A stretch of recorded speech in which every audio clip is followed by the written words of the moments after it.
Yo! What is good? Sixer Nation, welcome on in to another show. We are back. We are live. NBA Draft 2023. We'll be breaking down the picks. We'll be reacting in real time. All the live updates here on Philly Take with RB, Sean Barnard back on the collab. First time since Game 3, man. It's been a long time. Lots happened since, but the offseason's just kicking off. We finally have a draft to look forward to, but oh wait, the Sixers have no picks. Let's hope they make something happen. We'll get a little prayer circle going. We're gonna make something happen, man. Sean, what's going on, man?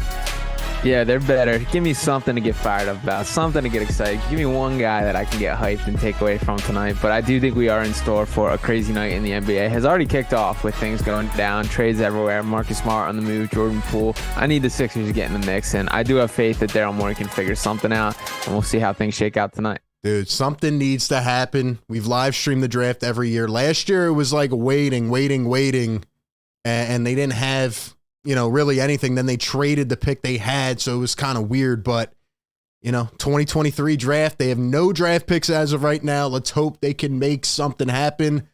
Sixer Nation, once again, what up, man? Philly Take with RB. Hit the like button if you're out there supporting us.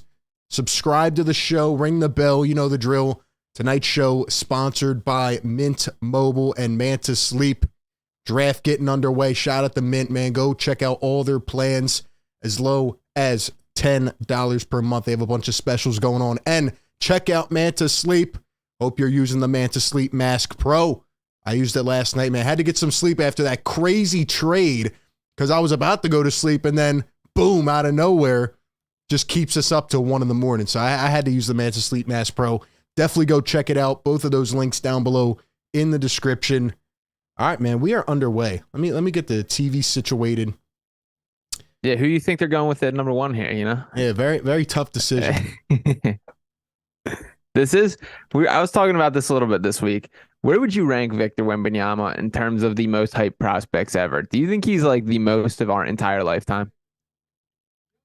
I heard your question. Sorry, I was just trying to hear if like Adam Silver's announcing the pick or like what he's doing, but gotcha. Yeah, I think he's like one of the craziest draft prospects of all time. Like he is a freak of nature. There's no doubt about it. I don't even know how to describe it. Like he doesn't seem human to me. Watching his game, obviously he's tall and he's lanky and all that stuff, but for what he's able to do at that size, I just have never seen anything close to it. And I do have some concerns about his game translating in terms of like durability, but other than that, he's just a freak. And if he stays healthy, there's literally nothing you can do to stop him. Yeah, and I do think he'll have some like welcome to the NBA moments where he'll get bullied in the post and bodied up and things like that. But at the same time, like it is unbelievable how fluid he is with his movement, the way he can create off the dribble at 7'5". Just being 7'5" is unbelievable. And think about like he's bigger than like Boban, and Boban like couldn't move at all. And then like look at this guy who's handling, putting on the floor, doing that whole thing. And I don't know. I really am taken aback. And I wanted to approach this as like a Wembanyama skeptic that I wasn't sold on this guy. I watched 2 full games of him this year and like he's that guy. It is unbelievable. And I think crazy. Even like the worst case scenario, he's like a defensive player of the year candidate. Like he's that freak on the defensive end. Yeah. No, he can do everything. It's insane. And the guy just can come out of nowhere and you think he's not going to make a play and he just does. I watched a couple games and I was like, wow, like it's unbelievable. And they're showing him right now, Victor Wembanyama. Let me see if I can, I don't know. I'm probably going to like take one earphone out just to hear, but yeah, I mean, Victor Wembanyama is obviously going number 1. I think it's a good selection for the Spurs. I think that's a good spot for him. And I don't know. He's just a freak. And if he stays healthy, man, there's no saying what he can do. There's nothing like him already. And just from listening to a couple interviews, it seems like he has a good head on his shoulders as well, which I think is a huge thing.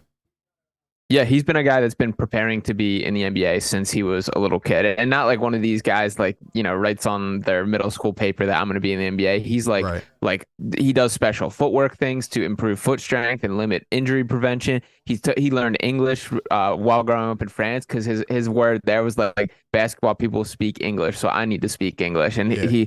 he does really seem to kind of have that polish, and he's got like a coolness to him too that I haven't really seen until recently. He started to make his media rounds. He's been playing basketball up until literally last week. He was in the French championship over there, so he's taken all the steps to do it, and he definitely looks like he's locked in, has that right head on his shoulders, and if things go right, he's a Hall of Famer generational talent. Yeah, absolutely. And it's going to be interesting what happens after pick number 1. I think we all know who the consensus is, but definitely something we'll dive into. Once again, welcome into the show, everybody. We got a ton of people in the chat. Hit that like button, subscribe. I saw someone say something about the Manta Sleep Mask Pro. Yeah, you got to use the promo code, man. Got to use the promo code Philly Take. Get 10% off, man. Shout out to Astro World, member for 23 months. He says Paul George with a prayer emoji. Something we're definitely going to get into here. And also, shout out to, can't even see the name. Oh, there it is. Philly Gang for joining the Fire Take Nation. Thank you so much. If you guys want to become a member and support the show, get exclusive perks, the link is pinned in the chat. Also, shout out to our mods, man. Shout out to our members. I see Sean Quiggin here, Astro World, Legendary Boars. My guy Craig's up in the chat. I know our guy Secret's going to come in here. Drop Sean's YouTube link in the chat as well. And Sean, let him know where to find you all other places as well. Yeah, check out Pick Swap Media for my content on YouTube as well. You can follow me on Twitter at Sean_Barnard _Barnard1. Drop a little comment for the Pick Swap Media account there, so you can click on that. And then, yeah, on all socials, Pick Swap Media. You can also catch me on Fox 1025, The Gambler, on the radio station if you're driving your car, flipping along there. So, yeah, a little bit of everywhere, and talking hoops, talking basketball, and talking Philly sports everywhere I go. Sean's official, man. Sean is my inside source. So anything that I get and I'm reciprocating, follow me on Twitter as well, at RB Philly Take, all the other places. Anything I'm putting on Twitter, it's coming from my inside source, Sean Barnard. He's official, man. But look, we got to get into some of this stuff. We know Wembanyama is going to get picked, and once he comes up to the stage, we'll stop and just make sure that it is him. But dude, some crazy trades going on already. Like last night, today. I think, people always say like the NBA is not 2K, but the last couple years we're living in a world of madness. Like, yeah, it almost feels like a video game. Like, I don't know, man. Just all these trades happening. Like last night, I'm getting ready to go to bed, and then the Celtics finally complete the 3-way trade. And I don't know. Let's talk about that. We'll pull it up here. Looks like the selection's about to come in about a minute. And again, we know that the Sixers have no draft picks. We're here doing this for you guys, and we're hoping and praying. We are going to get a prayer circle on that Daryl Morey will make a move tonight, because the reports are that he's going to trade for a second-round pick, or at least try to. So I don't know how long we'll be on, but hopefully we'll make it through. The Sixers will make a trade. Oh yeah, one more act of business. If you are in the chat, no click baiting. Like, if something happens, I need everybody to start spamming Woj bomb. That is the key. That is the secret code. All right, Woj bomb. But don't tell me a trade happened if nothing happened. And that's all I got to say about that. All right. Celtics trade. Let's pull that up, man. Sean, what was your main takeaway? Because I know he's about to announce this pick here, but like your quick reaction, like how did you feel about that going down the way that it did?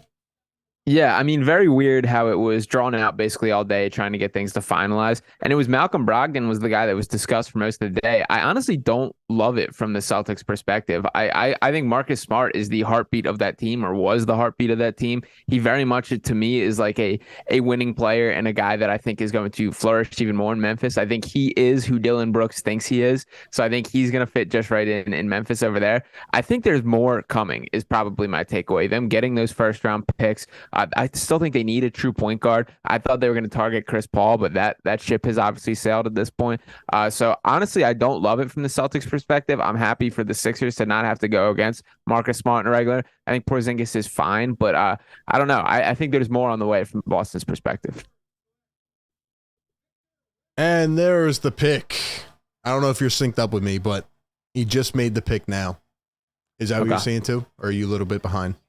My stream froze, but that's okay. Wonderful.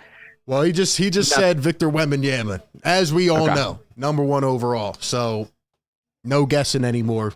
We all know this man is so tall. Like it just amazes me. I mean, he's hugging his brother, family, or whoever, and he's like hugging him twice. That's how long his arms are, man. Nah, this guy is.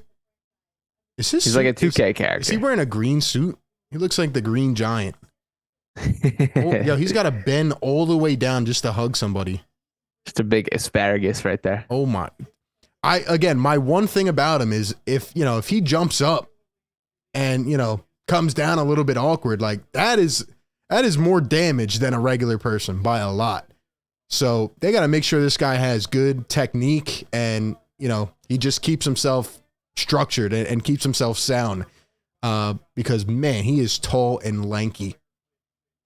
Yeah, for sure. And I will say, to his credit, he does do a lot in the injury prevention category, more so than guys his age, as he should, given his situation. And the other thing I think to keep in mind is think about a guy like Kevin Durant, who Kevin Durant gets hurt just about year in and year out, but you still absolutely take that for the times when he is on the floor. So if you look at Kevin Durant's injury history, the torn Achilles, all the other nagging stuff that he picks up on a kind of year-to-year basis, you're still getting Kevin Durant. So I think you can kind of adjust that mindset that I think the Spurs are going to handle him very carefully. And even if he's not playing a full 82, he'll take the games where he's there. Yeah, I agree with you. And again, it's just amazing. 21.6 points per game, 10.4 rebounds, 3 blocks, all led the league. This dude is an absolute giant. Like it is, but when you see his ball handling ability, it just doesn't make sense. It doesn't make sense. But okay. So we wait for the second pick. I do want to talk about that in a second, but to sum this up here. So I agree with what you said. I didn't really understand from the Celtics point. Like, obviously the main trade didn't go through. Marcus Smart went to bed thinking he was a Celtic, and he woke up as a Memphis Grizzly. And honestly, it took balls from Brad Stevens to throw him in, knowing his connection with the city. And, he's been there for 9-10 years. So the fact that he even threw them in, and he's a dog. Like, he's the heart of that team in some way. Like, he always kind of meshes it together. Now, there's a lot of room where he can improve, and he's not, the best guard. And they still, like you said, they need a point guard to really bring everything together, especially in the playoffs. But I'm surprised they threw him in. I didn't think they would do that, but it's a cold world out there, man. Yeah, it sure is. And I feel a little bit bad for Marcus Smart. I think in a way, and I think this is crazy because obviously we hate the Celtics and everything has gone down for them. I think he's going to become more hateable in Memphis. I think him having that attitude, the Memphis swagger, the way they carry themselves, if he's going to be out there hitting the gritty with Ja, I'm going to hate Marcus Smart even more than him with the green hair in Boston. So I am happy that it's not going to be as often of clashing with them. I do respect Marcus Smart as much as he is annoying. He is a pest. I do tip my cap, and we've had some good battles with him. So I am surprised. I don't know. I'm going to set the over-under for games played for Kristaps Porzingis and Robert Williams combined at a total of 81 games. So I think that they're kind of embracing the injury-riddled front court as well. Yeah, man. It's going to be interesting. Wembanyama's over here crying. Monica McNutt's trying to ask him questions, and he can't even hold himself together. Humble moment for him, man. Shout out to him. He seems like a good kid. Yeah, for sure. I can't wait to see what he does, especially with Pop, But, I do think he's in an ideal spot for him too. And even as much as he's been the consensus number 1 pick for literal years now, this is still one of those moments that you can't figure out how it's going to hit you until it happens. Yeah, man. Shout out to him. I mean, we've been hearing about this guy for years, like you said, but it's a humbling moment for sure. But yeah, to wrap up this Celtics trade, I think that, obviously they got a really good player. I can't believe they got picks back in this deal. I was like, are you serious? How did the Celtics continue to do this? The Wizards are something we'll talk about later because I'm just confused on the Wizards at this point. But I think the Grizzlies got a good, tough piece. I think they got, people have been saying, the real Dylan Brooks. I think Smart will definitely help that team, but just kind of stone cold, man, from Brad Stevens, especially a guy that coached him to throw him in that deal. But I do think Porzingis will be good. I have a feeling he's going to cook against the Sixers this upcoming year.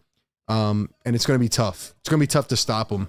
Were you a guy that would be willing or have been willing to even think about Porzingis on the Sixers, or are you not really interested in that? I gave it a little bit of thought. He's not my ideal player. The injury concerns I think are legitimate, and I think there's a chance like it was a flash in the pan that he had an awesome season next year. I don't know if I'm buying in that this is now the pathway that he's on. If it was like a low risk trade, like if it was maybe a Tobias Harris salary dump, because those seem to be the contracts that the Wizards are targeting, and they get something a little bit more back, something like that. I could be talked into it, and I could see the appeal of having a good, a big man, a true stretch forward in the way the Sixers really haven't. But I wouldn't say Kristaps Porzingis is a guy that I'm going to be going to bat for about how good he is as a basketball player. Yeah, especially if you have to pay him 3, 4, 5 years. I don't know how that would really shape up, especially with the contracts that already exist on this team. I just don't really see them doing that, but I wouldn't have been completely out on it given the options right now. And I think, as we know, Sixer fans are impatient, and that's kind of why we're here today to just talk about that. So I'm not canceling anything out. Let me know what you think about this, but I think there's a common theme that I've been seeing across Sixer Nation. A lot of people want Tobias gone. A lot of people are frustrated, this, and that. But there's not many realistic trade ideas out there. You know, like people are bringing up this guy or that guy or, you know, get Daryl Morey out of here. He hasn't moved Tobias Harris yet. But, you know, it's June 22nd. And really, it's going to be hard to move that contract. It's going to be harder than people think to move the Tobias Harris contract. What do you think about that situation? I mean, I think it's definitely the easiest to move that it ever has been during the Tobias tenure, that with the 1 year remaining, with the new CBA, we see teams trying to clear cap space all over the place. The Wizards specifically are a huge example of that on the moves that they've made. So I do think that you can get a team to buy into, let me just eat real the quick, 39 point whatever. Here we go with the second pick. Mm-hmm. Who would you go here? Probably Scoot. I agree. They go Miller. Okay. I'm not surprised. That seemed to be where it was trending. I'm a Scoot guy. Miller, I have some real concerns about. He shot 39% at the rim this year, and I don't know. Yeah, he's going to be a high floor guy. He'll be fine. He'll be a playable NBA guy, but I don't buy the superstar potential the way I think some people hype it up. Yeah, and obviously there's, you know, I'm not saying there's anything character-wise they wouldn't have drafted him this high, but there definitely has been things in the past. I feel like they went more fit over player. I think Scoot has higher upside, and I do think, you know, even though you have LaMelo, that it would have been a nice duo pairing there. And, you know, even like when the Warriors didn't draft LaMelo and they took Wiseman, you know, they kind of went with the better fit at the time, and I think you can't do that, especially this high in the draft. So I would have went with Scoot Henderson. But it's an interesting pick, and now it kind of changes the dynamic for everything. Like this pick coming up here is really the pivot point, in my opinion. Yeah. Yeah, this is where the draft is kicking off. And the Blazers, obviously on the clock, there's been Dame Lillard is in the news on a seemingly like minute by minute basis for his quotes about, you know, not running from the grind or being committed to Portland or whatever else he wants to spit out to Chris Haynes or whoever else puts a microphone in front of him. I feel like he walks down the street and just shouts out to people how much he wants to stay in Portland at this point.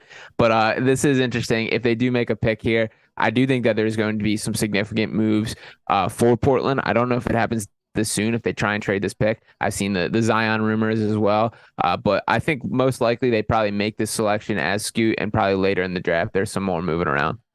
Yeah, this is going to be an interesting pick, and I do believe they're going to keep it and go with Scoot Henderson. And then, like you said, like what happens with Dame, man, we need to have a convo about Dame, because at this point, I like Dame. I like him a lot. He's one of my favorite players to watch just in the league in general. I love his mentality on the court and just his, you know, killer instinct.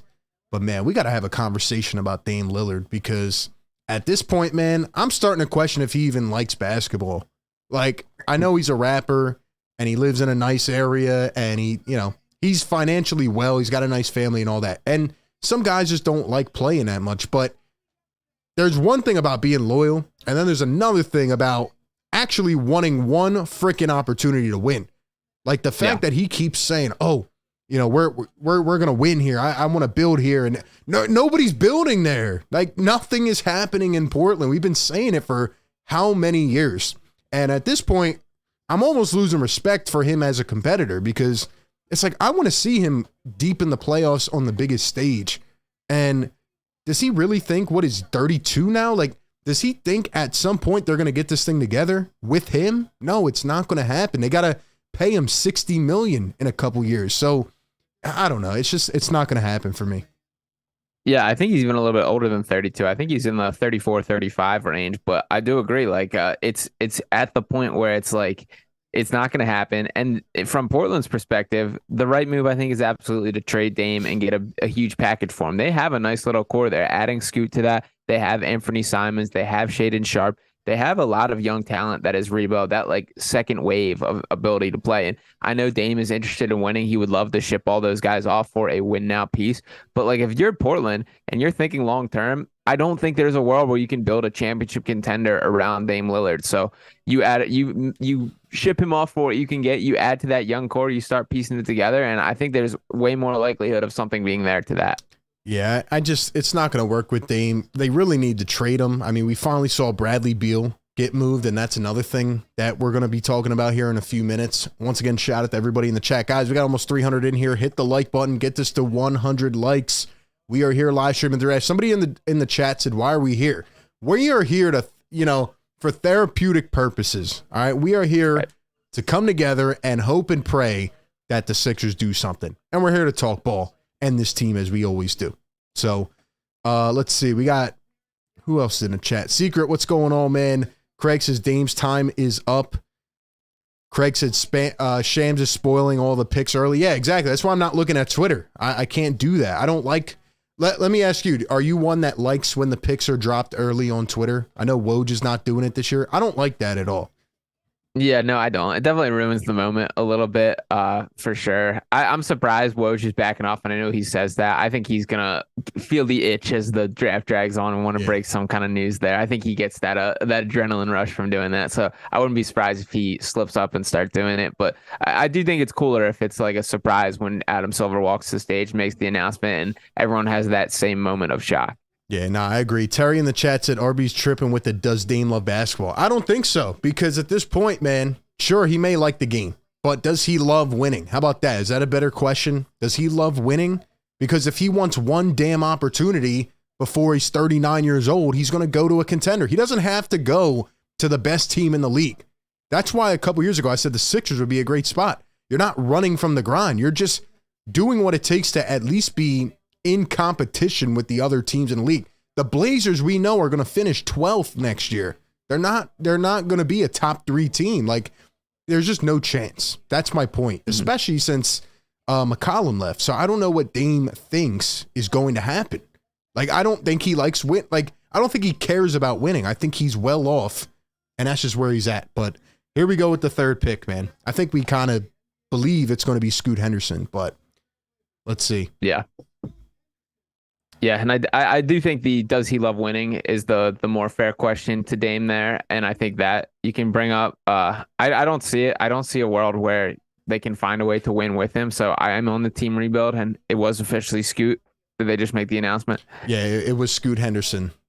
Okay, I can back up a little bit if we're out of sync, but just let me know. Okay, we're good. And I will say in this all hype of Victor Wembanyama, obviously, and the Brandon Miller, I think Scoot Henderson has flown a little bit under the radar. This is a guy that was the consensus number 2 pick, and there was even like an argument like Scoot or Wemby for a little bit.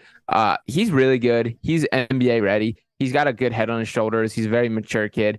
Got an awesome aggressiveness that he plays with and attacking. And when I watched the 2 showdowns, the exhibitions of Scoot versus Wemby, I gained a lot of respect for Scoot because he was attacking Wemby. He was going up trying to dunk on him, and that really doesn't happen that often. So I do think Portland got a good one. He's going to be a very good player in this league. So let me ask you this, and shout out to our members, man. We got Rick Bennett, member for 32 months, my guy, man.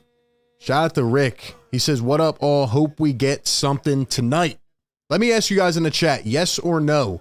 Do you think the Sixers will make a move tonight? Will they either trade for a pick or will they trade, Tobias or just anybody in general? Let me know what you think in the chat. Rick, shout out to you, man. Yes, sir. And then we got Sean Quigg, member for 24 months. He says, if I was an executive, I would not talk to Woj or Shams. I mean, they have the inside sources, man. They find a way. They do find a way. And Kenny Smith, member for 19 months, shout out to all you guys, says, do you think Korkmaz will be traded tonight? What do you think, Sean? I can't believe Korkmaz is still on this team. It is amazing that he's still here. I think there's a decent chance. I mean, if they're looking to get in that second round, I think there's teams that still look at Furkan as like worth taking a flyer on. Like, it's not a ridiculous contract. It is a piece. It's a more guaranteed, you know what you're getting than any of these guys in the second round. I'm curious what Furkan's mindset is at this point, if he wants to get a shot with Nick Nurse and see how things look a little different. But I wouldn't be surprised if he's on the move. And I think one way or another, the Sixers do weasel their way into the second round, whether it's buying a pick, flipping something. So I would put it like at a probably 60%. I think Furk is traded. Giving us some hope, man. Giving us something to look forward to. All right, so the Blazers, before we get into pick 4, because I feel like these are kind of going quicker than expected. The Portland Trailblazers, right? So Damian Lillard, Anthony Simons, and then Scoot Henderson and Shaedon Sharpe. Yep. Like, is this now the calling to move Damian Lillard? Like, is he done? Are they finally going to trade him away while they can and get as many assets as possible? We just saw with the Bradley Beal trade. If you wait too long, like you said, especially with the new CBA, you are screwed. This has to be the time to trade Dame Lillard. Like, there's no waiting another year or two, because I don't think all of those guys can even fit together. Like, they just took Scoot. You just talked about how good his potential is. I agree. If Wemby wasn't in this draft, Scoot would be a consensus number 1, in my opinion. Yeah. Mm-hmm. And the CBA is kind of the lurking thing over top of all these teams' shoulders, and it kind of comes to hurt the Dame value. Like, we just saw it with Bradley Beal, who Bradley Beal has obviously fallen off and isn't quite the superstar that he once was, but he's still for sure a top 30, top 40 NBA player. And to be making as much money as he is, there's teams that look at that and think, no way. Like, look at what the pennies on the dollar that the Suns traded to get him. And that's because of that contract, because of how hurtful that is. Dame Lillard, while he's a better player than Bradley Beal, comes with the same baggage, the same financial constraints that come with him. So I don't think that there's going to be this massive sky-high package in the case that was the way for most of Dame's career. But I do think this is a pick that is going to upset Lillard. And I think in a similar way to Joel Embiid, the Sixers have like a responsibility to him to keep contending and keep building around him as long as he wants to. If Dame is sick of it, the Trailblazers just kind of owe it to Dame to trade him. So I think there's a chance that this could be the final straw and that we actually do see some movement in that. There were a lot of rumors and reports saying that Damian Lillard wanted this pick to go for a veteran to build and win now, and they didn't do that. So I don't know what this means, but I think if it's up to me, this would be the time to trade him. Like, all these contracts that these guys sign usually are just top heavy by the end, and they're usually a disaster. I mean, you do what you can to get them early, and you build while you can, but these contracts are always a disaster when you get down to the end. And I forget what year it is. I think it's in like 3, 4, 5 years. Like, Damian Lillard has a $60 million contract for 1 year. Yep. Like, that is going to be a disaster. I would move him now, get as many assets as possible. Number 4, though, and again, we're going to keep talking about Sixers stuff, but we're here watching the draft. Like, Sixers don't have any stock in it right now.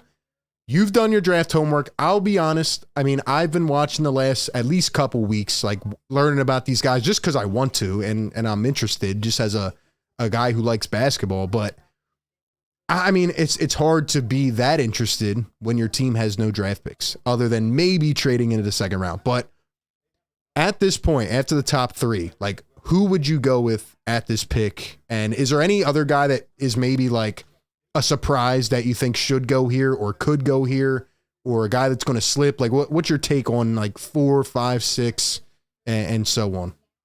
Yeah, this is definitely where the draft opens up. And I mean, you can make an argument for a couple different guys with the 4th pick. Jarris Walker is a guy I personally really like. Thompson is the pick that I expect, and I honestly think it's the right pick, the right situation for the Rockets.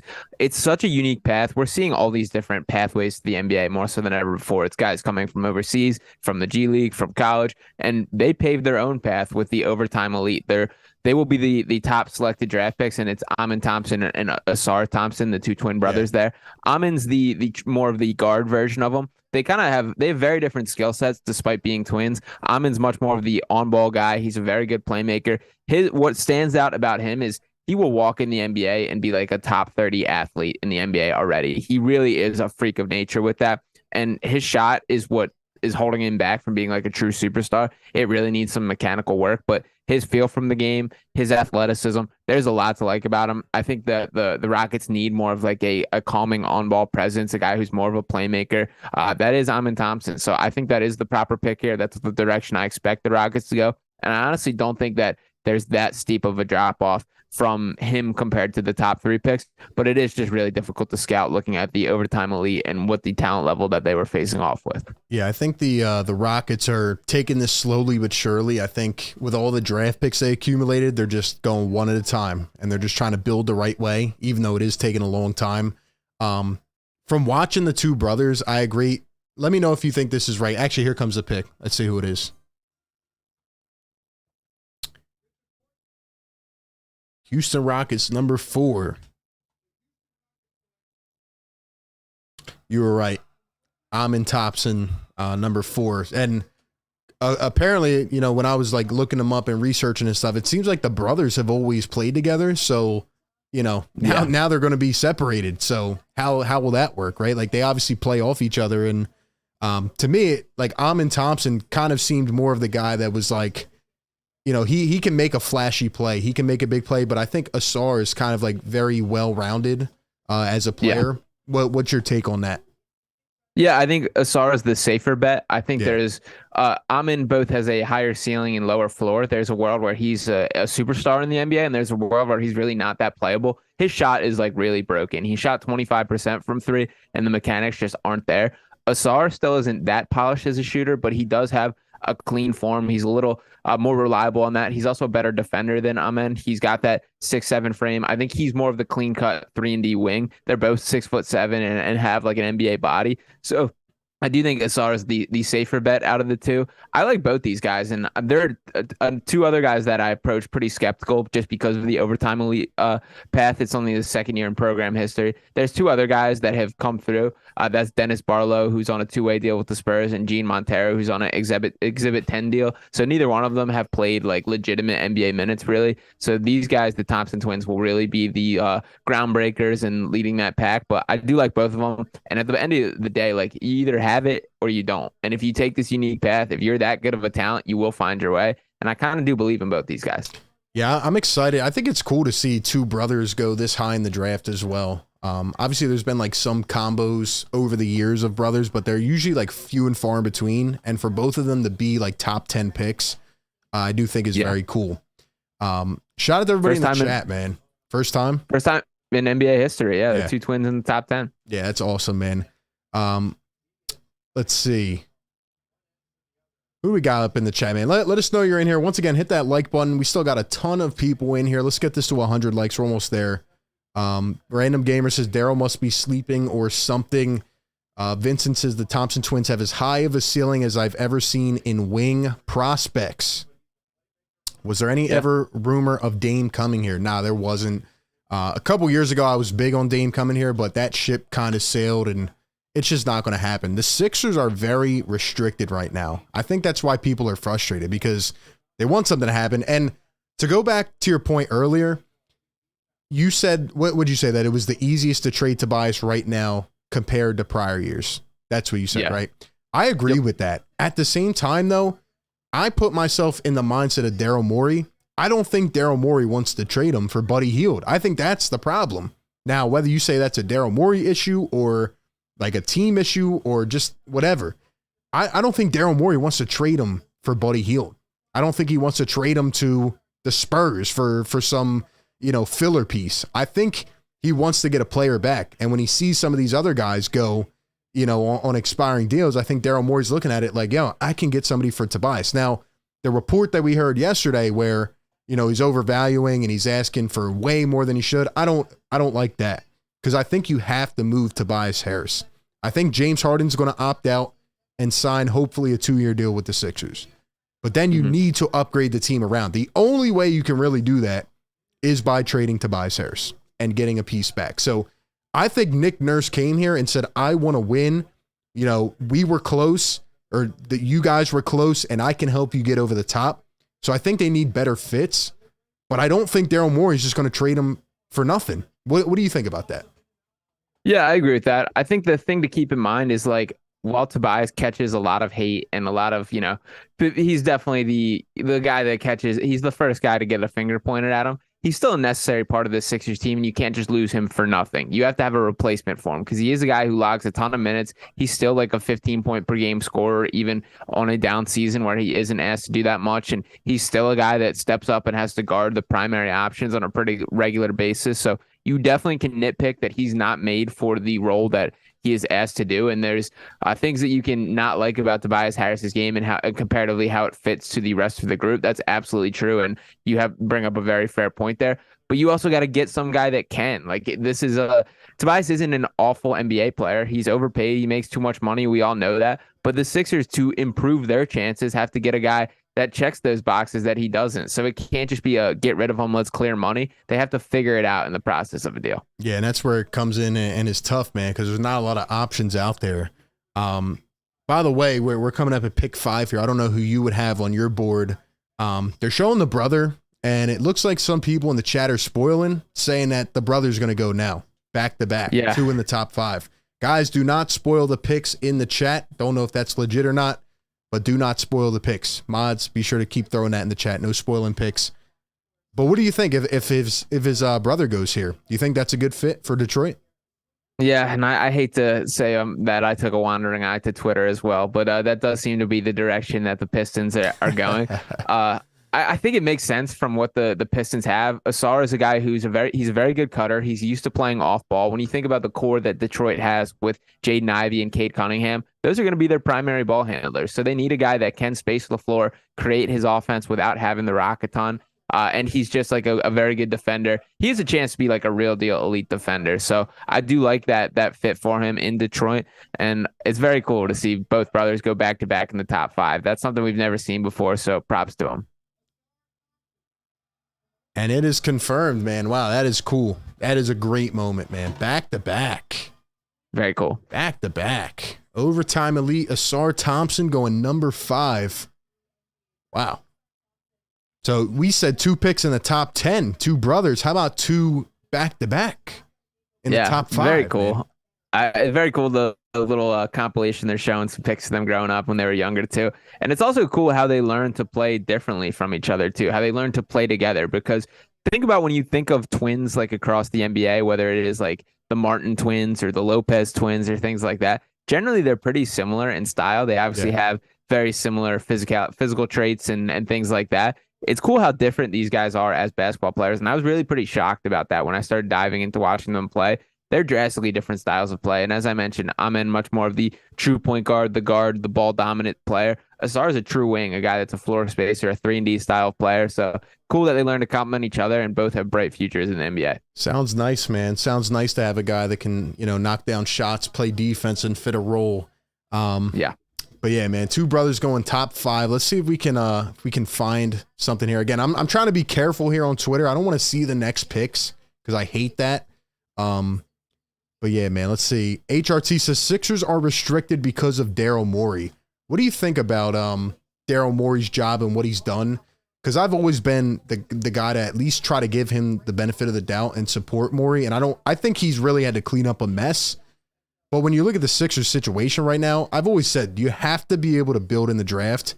And the Sixers just have not done a good job of that for years. And now they have no draft picks this year. They're restricted on assets. They can't even really trade a first rounder till 29. It's like, dude, how did we get here? Like, you're in the same result every year, and you use your draft picks to get the guy. And that's why I feel like this opportunity this year, or the Ben Simmons 21 year, these were such prime opportunities, and they kind of just went down the drain. And now you're in a bad situation. Yeah, and I think it should be kept in mind, like, Daryl Morey had a mess to clean up when he got here. Like, some of his first moves were trading Al Horford, getting rid of Josh Richardson, getting rid of guys that made these Sixers worse, and kind of cleaning up a mess that was left for him. But I will say Daryl Morey's not a guy who thinks down the line too carefully, that he is a win-now focused, that he wants to make the move that improves the team right as this very moment. And I understand it. The Sixers are in win-now territory. They want to get it, but that does always catch up to you at some point. When you make those decisions, when you are focused on the present, you get in situations like today where you have no draft picks in a pretty loaded draft class and a place where you at least want to bring in some new blood, a spot in the franchise where you need to bring in some new talent. So it does catch up to you. I don't think there's been too many moments where Morey has fully missed. The biggest one is people calling for like the Halliburton over the James Harden trade. There's definitely an argument to be made there. There's things you can nitpick for sure, but I do think it gets lost sometimes, the tough job that he walked into. Yeah, and I do think people have that situation overblown a lot. But in hindsight, of course. But in terms of where the Sixers are at right now, like they just have to get more talent, and as someone said in the chat, they have to develop. Like you have these guys, or you have a Jaden Springer, and I hope guys like Nick Nurse and the rest of the staff that come in will be able to give these guys more opportunity, because the draft picks here like just have not developed, and then they get sent away, way before we ever thought they would, and you don't end up getting much value back. I mean, you traded Thibault in a pick, you got Jalen McDaniels, and now he may not even re-sign. So it's like he didn't even play in the playoffs like that. So it's a tough situation to be in. I think Doc Rivers hurt that as well, and it feels good to have a coach who I think will help these younger guys. Yeah, definitely. And I do think the coaching change matters more than I think a lot of people have just paid attention. I mean, you watch these NBA playoffs, it's night and day what modern NBA offenses look like versus what the Sixers were running. You look at that Nuggets team, and sure, like different skill set, different personnel, there's plenty of that. But that starts with coaching. That starts with what is run, the plays that are called, these systems that are built. And Doc Rivers really didn't do any of that. It was very much let the superstars handle things, give it to Joel Embiid and watch, give James Harden his moments to do his thing. We need more team-oriented play, and I think we are going to see that under Nick Nurse. So I am optimistic that just that change can bring on some things, but who knows? I would like for there to be a little more options for optimism as far as what direction the team is going. I hope so, man. They said the pick is in here at number 6, Orlando Magic. Let's see who they're going to go with.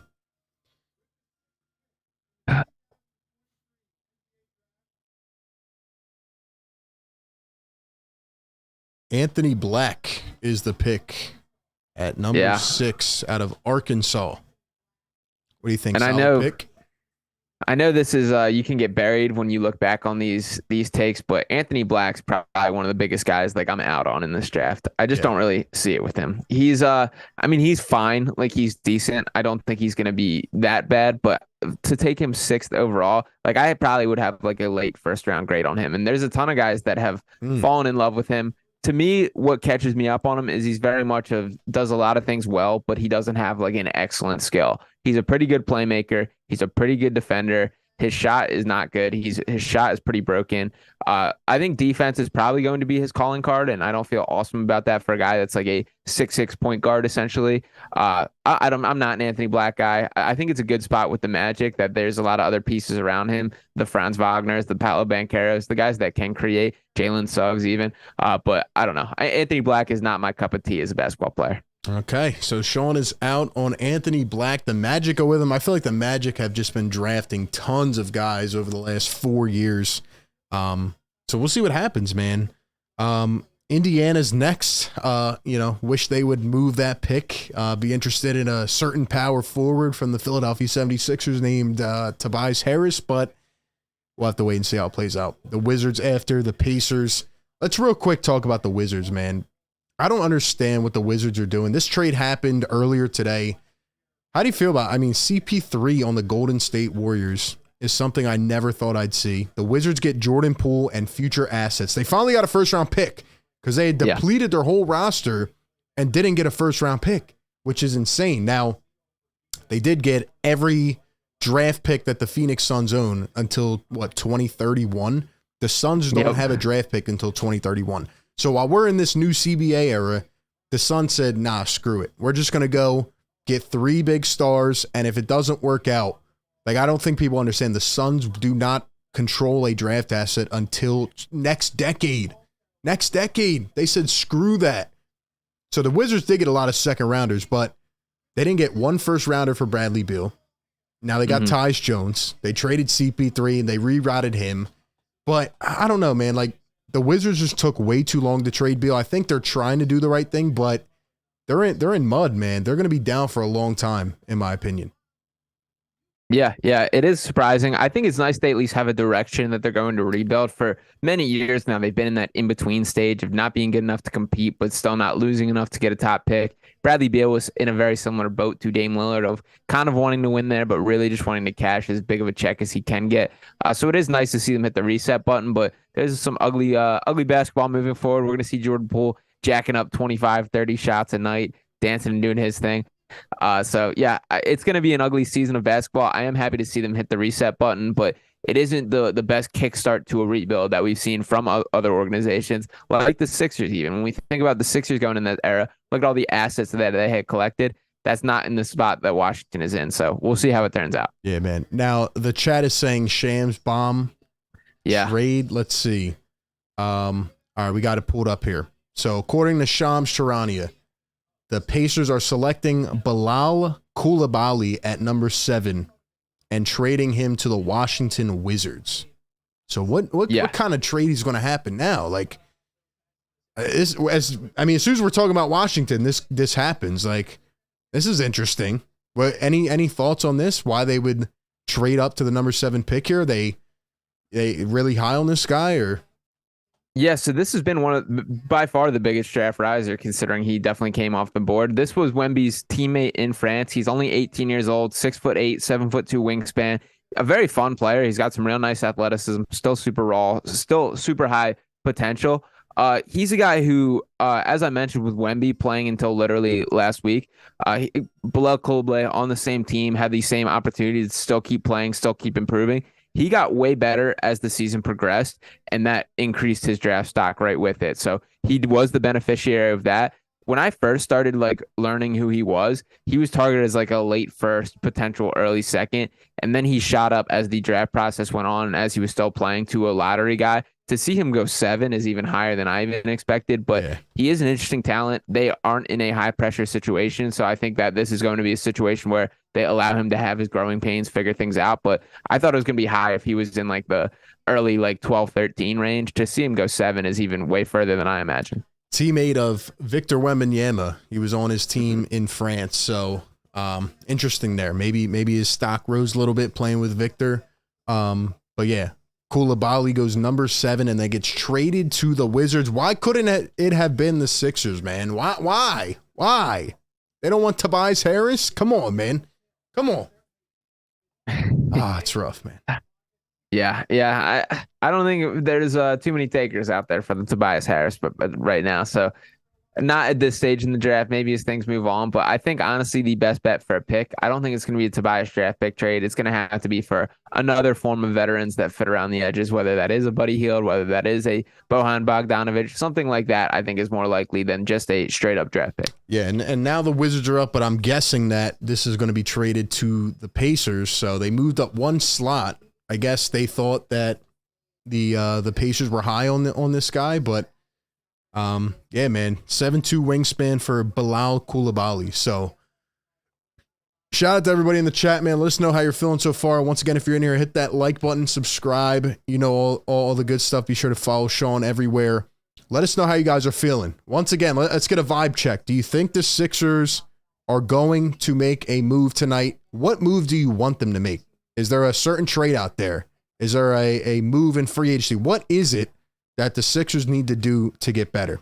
We're here just talking the draft, hanging out, because obviously slow on the Sixers front so far. Let us know your thoughts, man. Vincent says Bilal was 5'11" and then grew to 6'8" in 2 years. What are they feeding him in France? I guess you could say the same about Victor, man.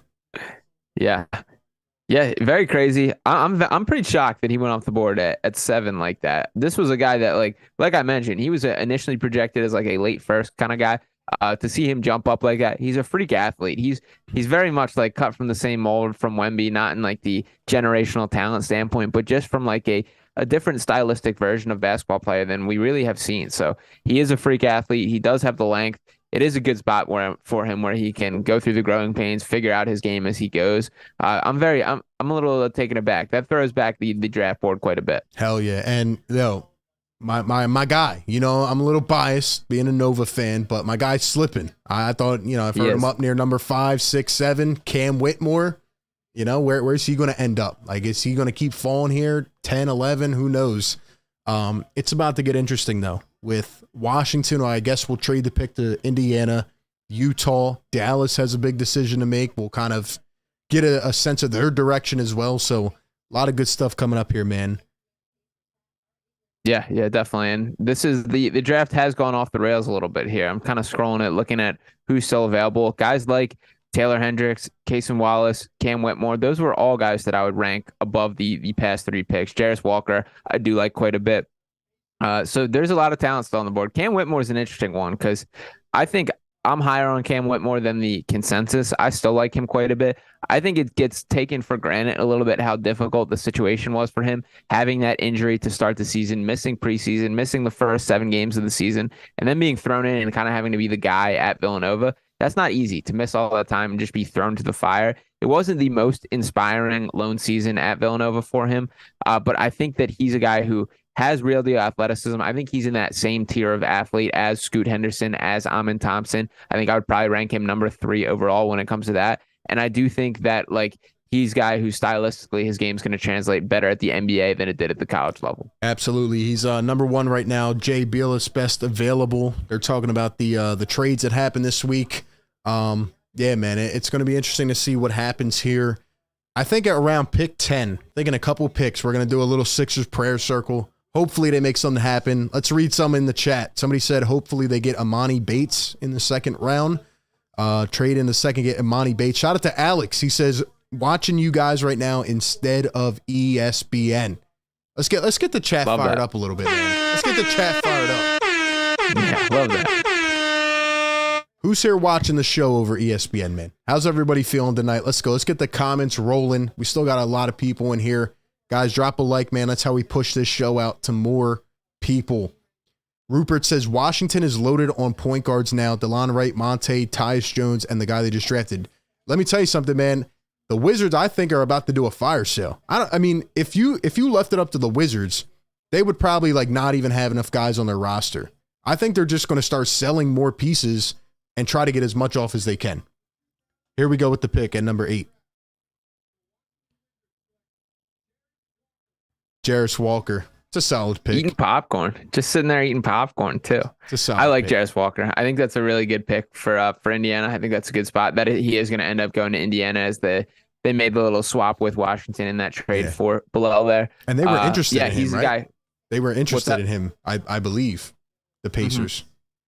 Yeah, for sure. So I like that. To bring up your Washington point there, is there anybody that jumps out as guys you're interested on that? I can dive in and read down their roster a little bit if you would like. Well, people aren't going to like me because, and this goes back to my Tobias point, any person I put even on Twitter or a video or something like, yo, we should at least inquire about this guy.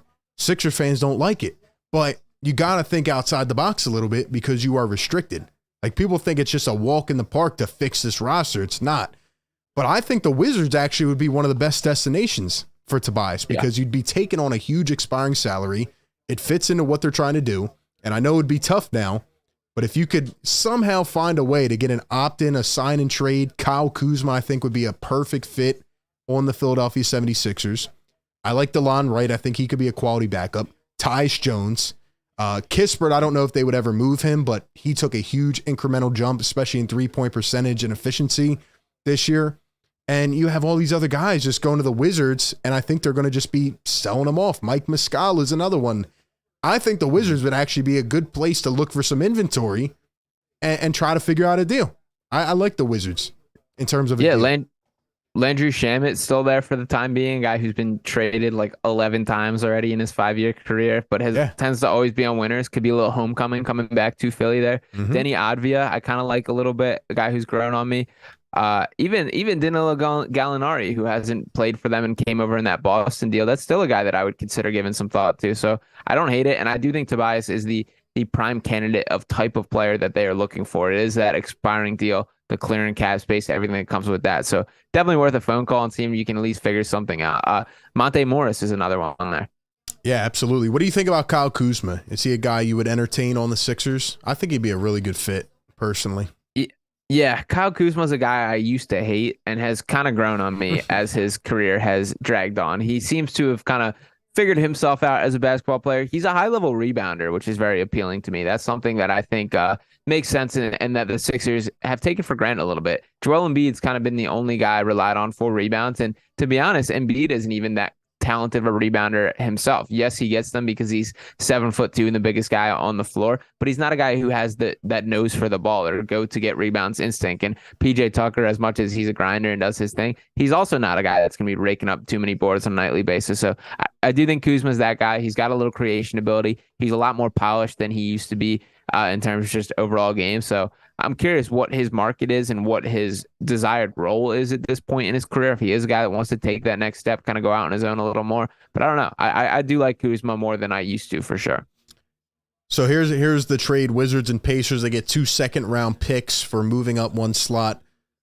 In terms of the Tobias thing, man, I'll tell you, like, the Sixers just need a power forward, like you said, that can rebound naturally, but doesn't need the ball in his hands all the time. They need a guy like a Kuzma, like a guy who can just spot up when you need him to, go get a rebound, defend.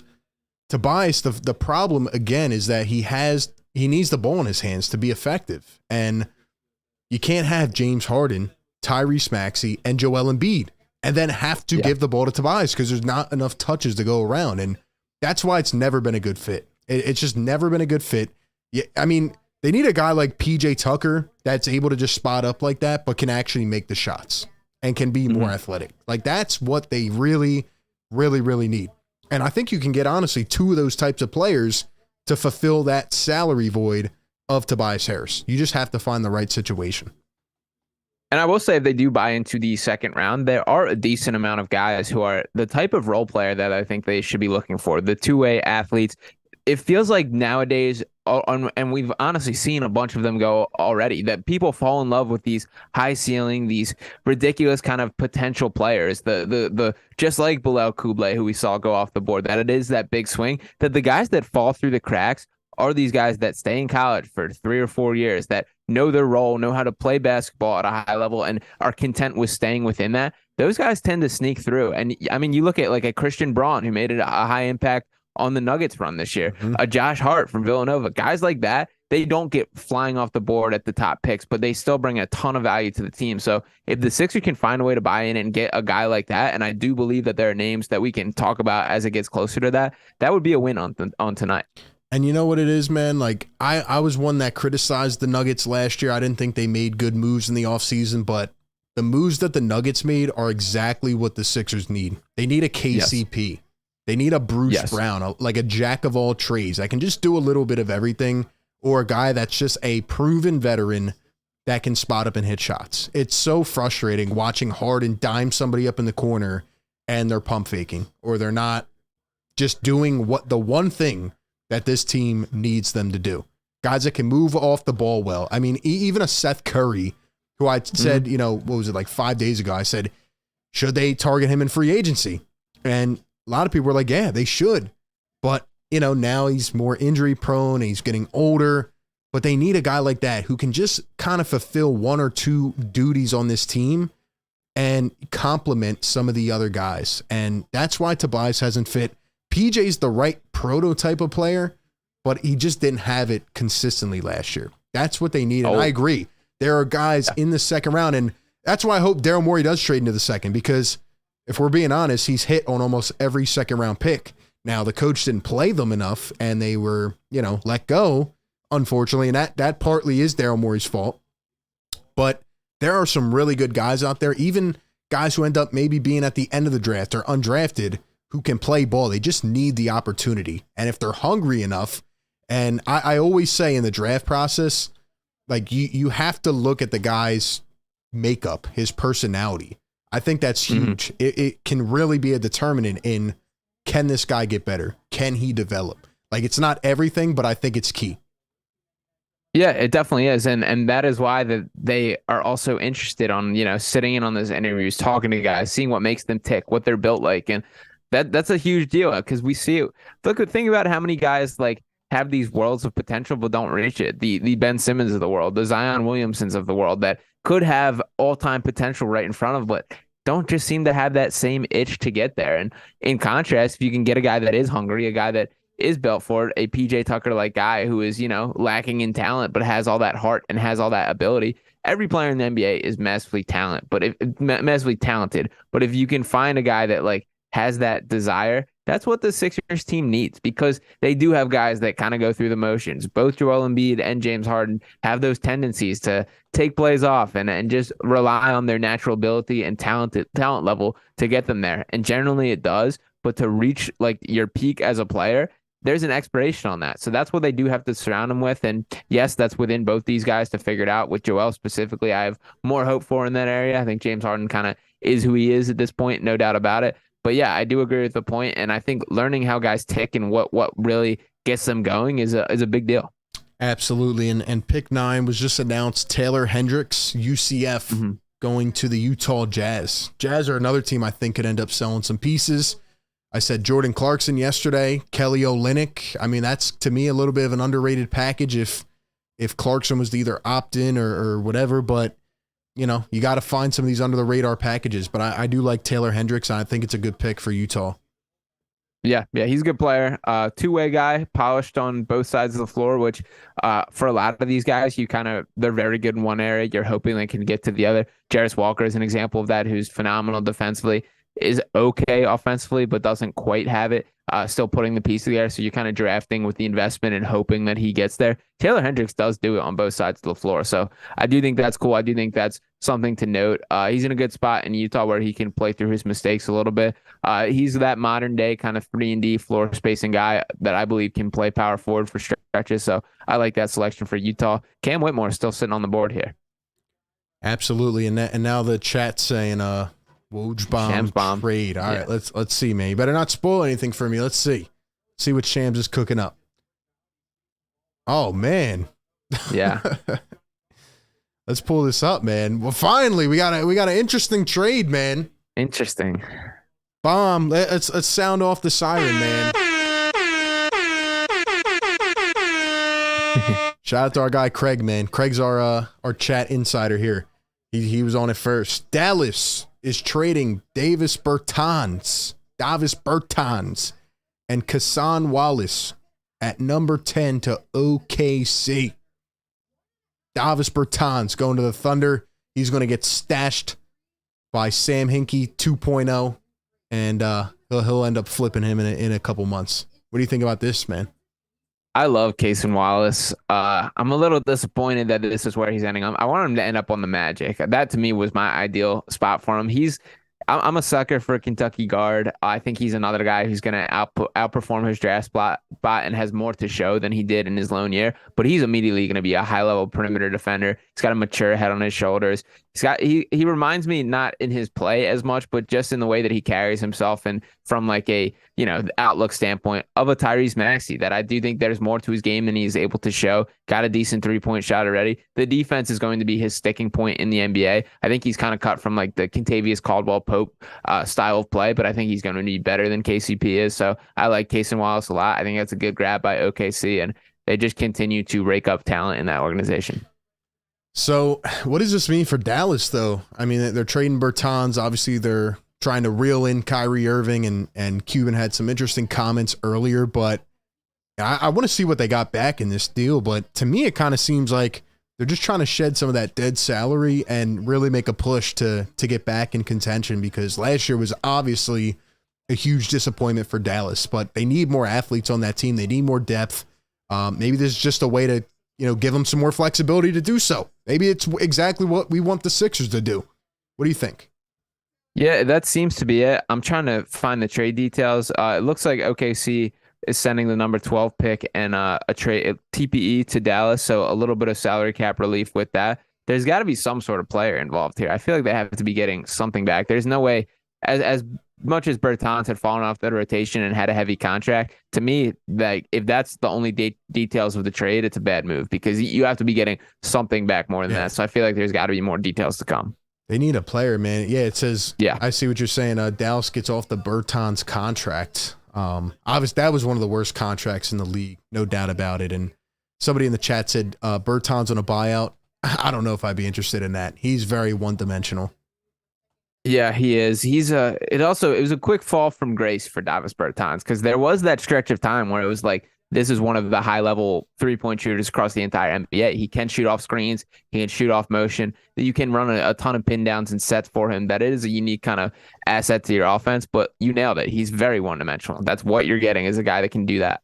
And Kyle Neubeck just tweeted here, and I agree, kind of going off what you said. The Mavs tanked out of the play-in. Remember, they essentially just shut everybody down in the last game of the season to keep a top 10 pick, and then they just traded that pick to dump salary.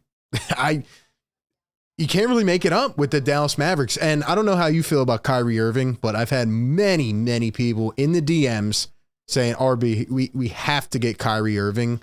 I would like to stay as far away as possible from Kyrie Irving. Gifted basketball player, one of the most special talents I've seen. But what I'm telling you, like anywhere this guy goes, chaos ensues. I don't want Kyrie Irving on the Sixers or anywhere near him.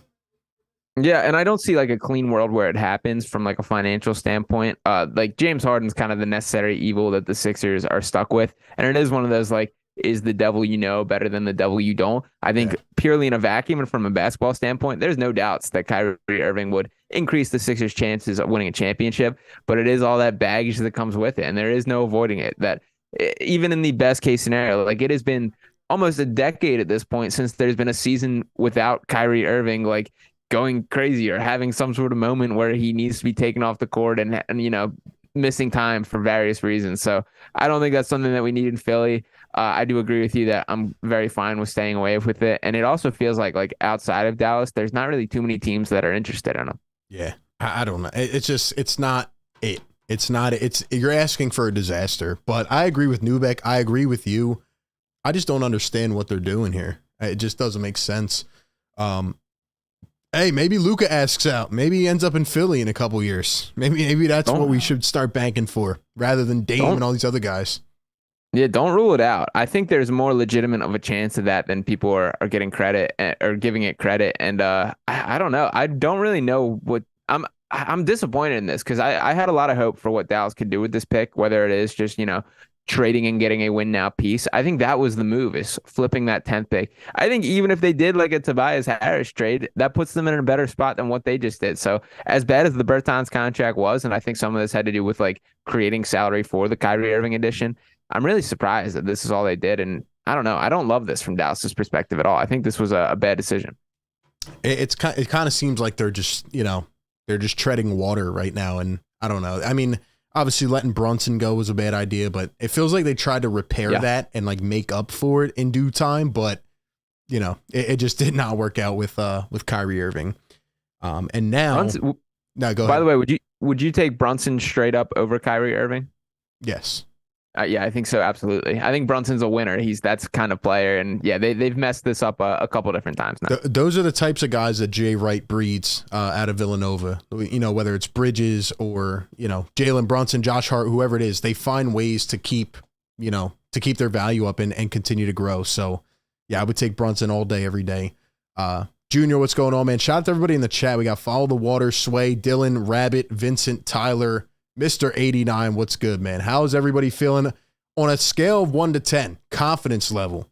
1 being no confidence at all, 10 being very confident.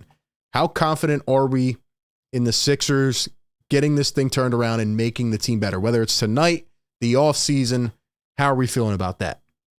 Orlando's coming up on the clock at number 11. And let's get your answer, Sean, and then we'll get a little prayer circle going to try to get Daryl Morey up and at it. Yeah, I don't feel awesome. I don't think I'm as down. I'm going to give myself so I'll say on the night for optimism level, I'm still sitting like 6. Like to me, there's been enough craziness that I didn't expect the Sixers to make any moves that this soon into the draft or this early on. As far as overall, I'm still pretty down on this offseason. I need something. I need some sort of movement, some sort of new try. And I do love the picture that you just popped up there. So on the offseason, the whole I'm probably dropping down to like a 3. Down to a 3, man. And the chat saying -7, 0, 1, -5, 2 out of 10. Oh, man. Keep dropping your answers in the chat. It is a live look at Daryl Morey. Somebody wake him up, man. Somebody wake him up. All right. We're going to get a prayer circle going. Drop the prayer emojis in the chat. While we do that, I'm going to tell you guys about one of our sponsors, man, but I need everybody in the chat. We got 333 people in here right now. I need everybody to drop a prayer emoji. We need to speak something good into existence here. Obviously, we're waiting on the James Harden decision. We know mostly who's going to be here next year, but Sixers need to get better. They need to make a move. They need to at least get a draft pick. And we're going to make it happen right here on Philly Take with RB. So drop a prayer in the chat, man. And while we do that, man, shout out to our sponsor of tonight's show, Manta Sleep. Guys, got to check out the Manta Sleep Mask Pro. Last night I was up late and, I'm watching this whole trade thing go down. I can't sleep, man. But then I got the Manta Sleep Mask Pro in my possession. And this thing is a beauty, man. True 100% blackout for deep sleep. C-shaped eye cups for unbeatable side sleep comfort. Just like Daryl Morey's probably sleeping right now. He's probably got the Manta Sleep Mask Pro on. Very lightweight, very breathable. No pressure on the eyelids or eyelashes. This thing is wonderful. Great ventilation. And to be honest, once you get used to it, you can't sleep without it. Maybe you want to take a nap in the middle of the day. The light's peeking in the window. You're getting all these notifications on your phone. Maybe Woj needs one of these Manta Sleep Mask Pros, man. They got the Pro Mask, the Cool Mask, the Steam Mask, the Aroma Mask, and a bunch of other great products to help guide your precious sleep. So go down to the description, check out the Manta Sleep Mask Pro, and be sure to use promo code PhillyTake. Use the promo code, man. Get 10% off of your order, man. This thing is a wonder. And maybe I shouldn't have told Daryl about it because he's probably using it right now. He's got to wake up. Daryl, you got to wake up. All right, let's have a moment of silence. Let's have a moment of silence, man. Drop the prayer emojis in the chat.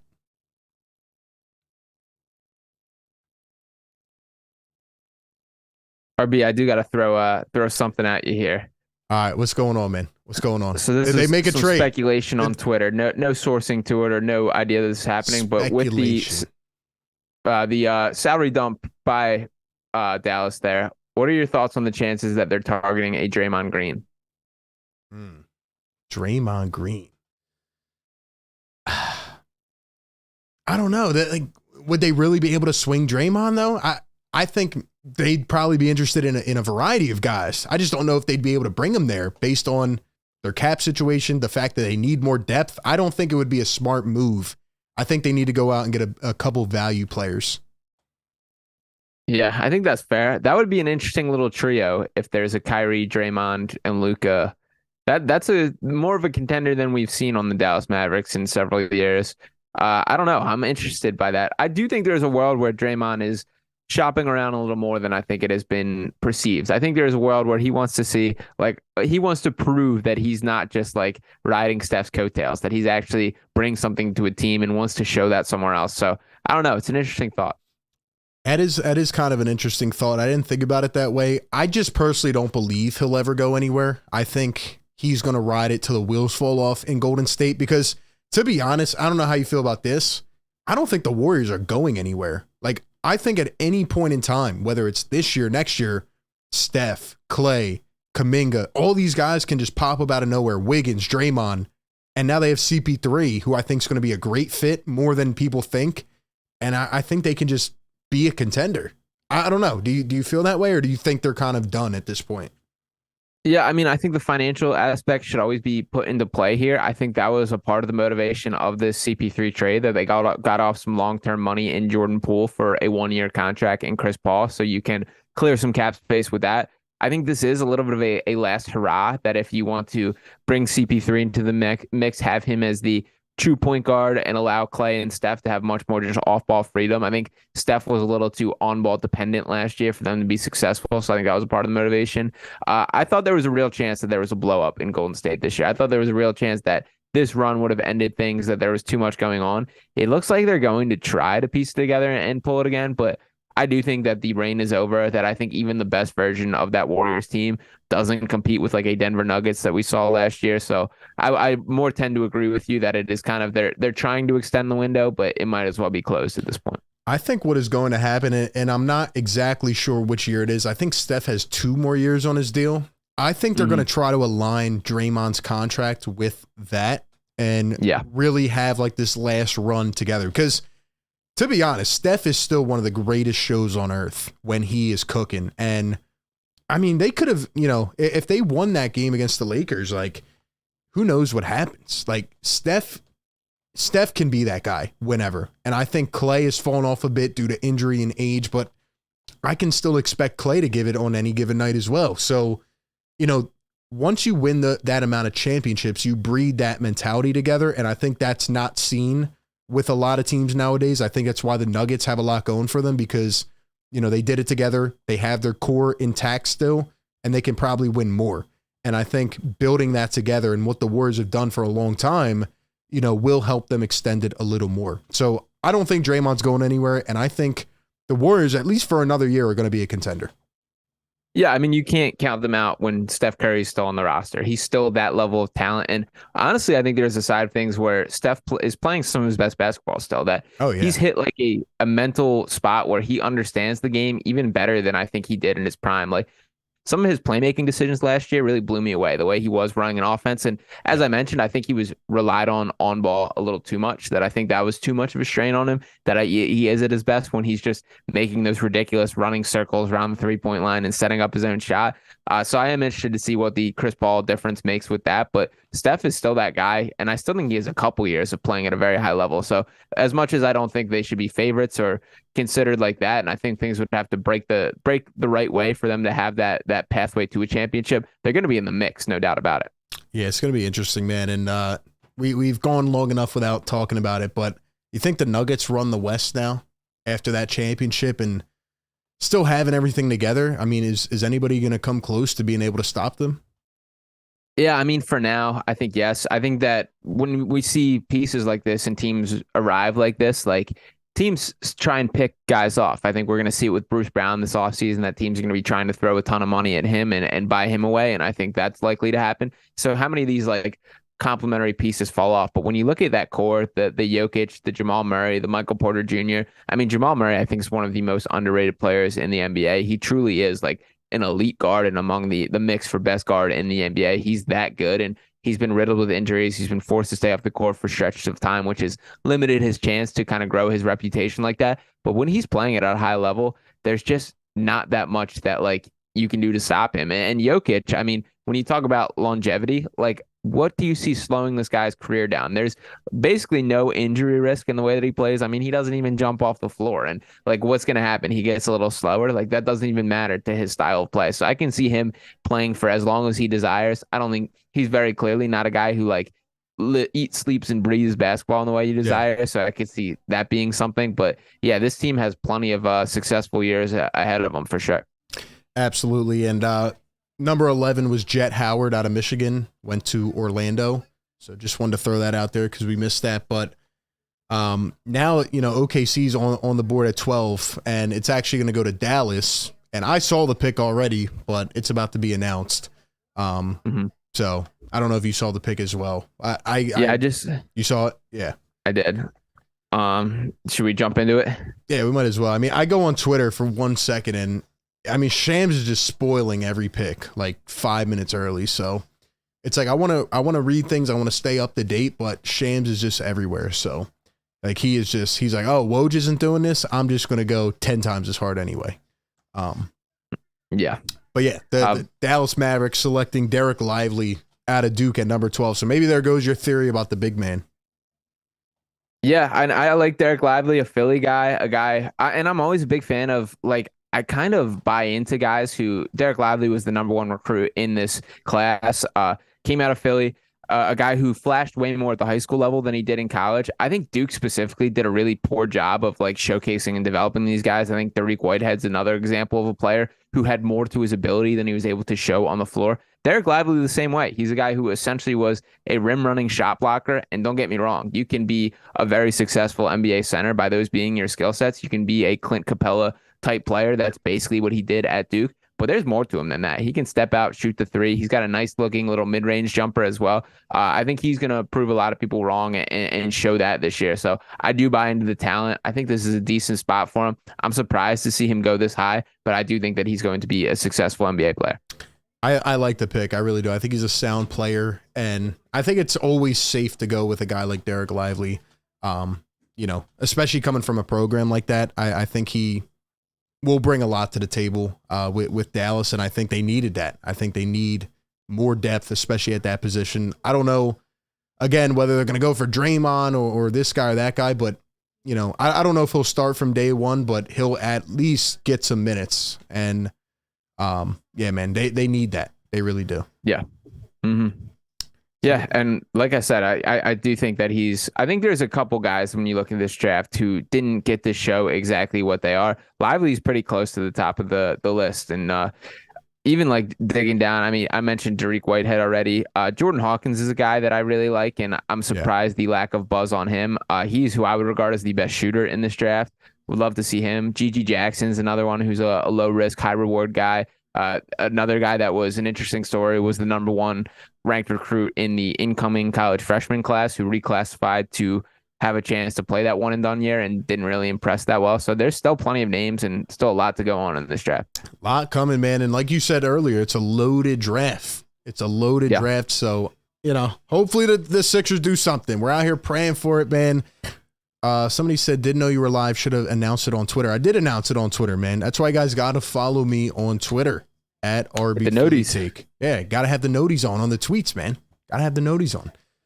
But yeah, appreciate everybody being here so far. We got 150 on the like button. Keep smashing that like. Welcome on in. NBA Draft Live Watch Party. My guy Sean Barnard always coming up, showing out. And man, it was an interesting run in the playoffs. We went to some of those games. It was a good time. How about that guy that almost got punched in the parking lot? That was great. Here comes the pick. Here comes the pick. We already know, but let's hear it.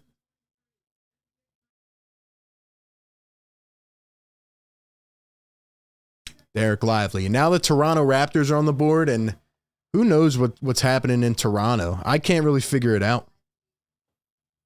Yeah, I've heard a lot of Kobe Buffkin buzz to this pick. Buffkin definitely wants to go to Toronto. I've heard that he was very selective in what teams he would work out for. He wants to go to a team where he can basically walk in and start right away. I'm not a huge Kobe Buffkin guy. Staying out at Michigan. It's interesting. Like I watched a couple Michigan games this year with Ryan Coyle, shout out, who does the Beef Up Front podcast. And we kind of talked about that. We thought next year he could be like a potential lottery guy. And he was just a rapid riser through the pre-draft process that we saw him go from like a borderline first round to all the way up here. I don't think he's ready. And I think he's going to be a guy that has some growing pains. He's kind of cut from like a Jaden Springer type of mold where you got to kind of draft and stash him and let him play through it. But he is a talented player. I wouldn't hate it if that's the pick for Toronto. Yeah, and in terms of Toronto, like I can't figure out what they're doing. Like we heard a rumor earlier about Siakam and how he wouldn't want to really go to another team. They traded a first-round pick, if I'm not mistaken, to get Jakob Poeltl at the deadline. And then they're letting Fred VanVleet go, most likely. And, they have some of these other guys, like Gary Trent's going to opt into his option. They're like back and forth. They're like teetering on the seesaw. I can't tell if they're trying to go in and run it back. I mean, they have a young coach now. Like, they didn't get one of the big names. Or are they trying to, like, kind of retool and start over? Or, like, I can't figure it out because they're doing things on both sides of the equation, and it doesn't make sense to me. What do you think their plan is? Yeah, and it felt like they were so defined and had such a clear plan for what they were doing with that like positionless basketball style of having everyone that can handle the rock, go grab and go, grab rebounds and start the break. And they're kind of phasing away from that. Scotty Barnes still lurking around as a focal point. It's a bummer about Scotty Barnes. I initially was like a huge Scotty Barnes guy, and I think that they're trying to make him something that he's not in terms of usage and style of play. To me, he's very much like a connector and an energy guy and a winning player that you can bring, but I don't think he's a superstar or a guy that you're designing offenses for. And I think that's kind of the pedestal that they're putting him on. I think right now, like they should be looking for like a franchise centerpiece type of player. Maybe that is Cam Whitmore. Maybe we see a little Villanova guy go north of the border, do like that. I think they should be looking for like a more focal piece. I don't think Kobe Buffkin's that. That's more kind of what I've been reading and seeing that is the target, but I think they should be looking to swing for the fences here and try and find that guy. Yeah, I can never gauge with Masai Ujiri because it's like he keeps trying to find ways to come back, but now, like you said, you don't have those type of players that you have to like align to a Nick Nurse. It's much different now, and they don't. I mean, until you really have their new coach like settle in, you don't really know what he wants to bring to the table. So I don't get what they're doing. I really don't. But hey, I'm not complaining. Shout out to Duncan Wright, member for 8 months. He said, do you think we should get a madman type of guy, like a high energy guy? Maybe. I mean, the Sixers always need more of that. They continue to get those type of guys every year, and then they don't, it doesn't really show up in terms of results. So I wouldn't be against it. And shout out to Gutman with a $2 super chat. Says, this doesn't matter. The Sixers do not have a draft pick. Hey, never say never, man. Never say never. We're here. We are manifesting the Sixers to trade for a draft pick. I know it sounds lousy, but look, man, with these shows, we're talking NBA, we're hanging out, and that's what we do, man. We're here good, bad, or right in the middle. So we're manifesting it, man. We're manifesting it. Let's see. Somebody said trade Tobias for a bag of Skittles and Chuck E. Cheese tickets. Maidenless says Tobias for a bodega cheese steak platter with cheese fries incoming. Hey, man, you're making me hungry over here. Velo says no money to spend, no draft picks. What a great way to better the team. What do you think in terms of, like, obviously Nick Nurse came here to win. What do you think in terms of this team's plan for beyond this season? Like, it almost feels like they're going to have an iteration of running it back, and we'll talk about James Harden in a little bit, but if it doesn't work out, could you see things going south after this year? Do you think it'll take a couple more years? Because we're seeing now with these stars, we talked about Beal, Dame, if it's not going to work out, I don't think you want to wait longer than you have on the leash, because then you're losing a lot of value. Yeah, no, I agree. I think that this is, to be honest, I think last year was very much a year where it was like, this is when stuff needs to happen, and it didn't. That we saw them get bounced in the second round once again, that they were unable to make it past the Celtics. If they try and Band-Aid this and basically run it back, like, I'll give you the argument of year one with James Harden, of him figuring out how to play with Joel, all those other things, getting the pieces around him, that they were a little short there. It was last year that all that was supposed to come together. So if they're going to try and Band-Aid that and go once again, I'm just not buying it, and I don't think that the general fan perception will be either. That I don't think people are going to buy that that's a contender. So I think that if that is the case, if that's the game plan, Joel Embiid has every right to be upset by that. And it is a star-driven league. We see that more and more every year. So if he's upset by that, I think we are right now at the most strained the relationship has ever been between Embiid and the front office and the Sixers as a whole.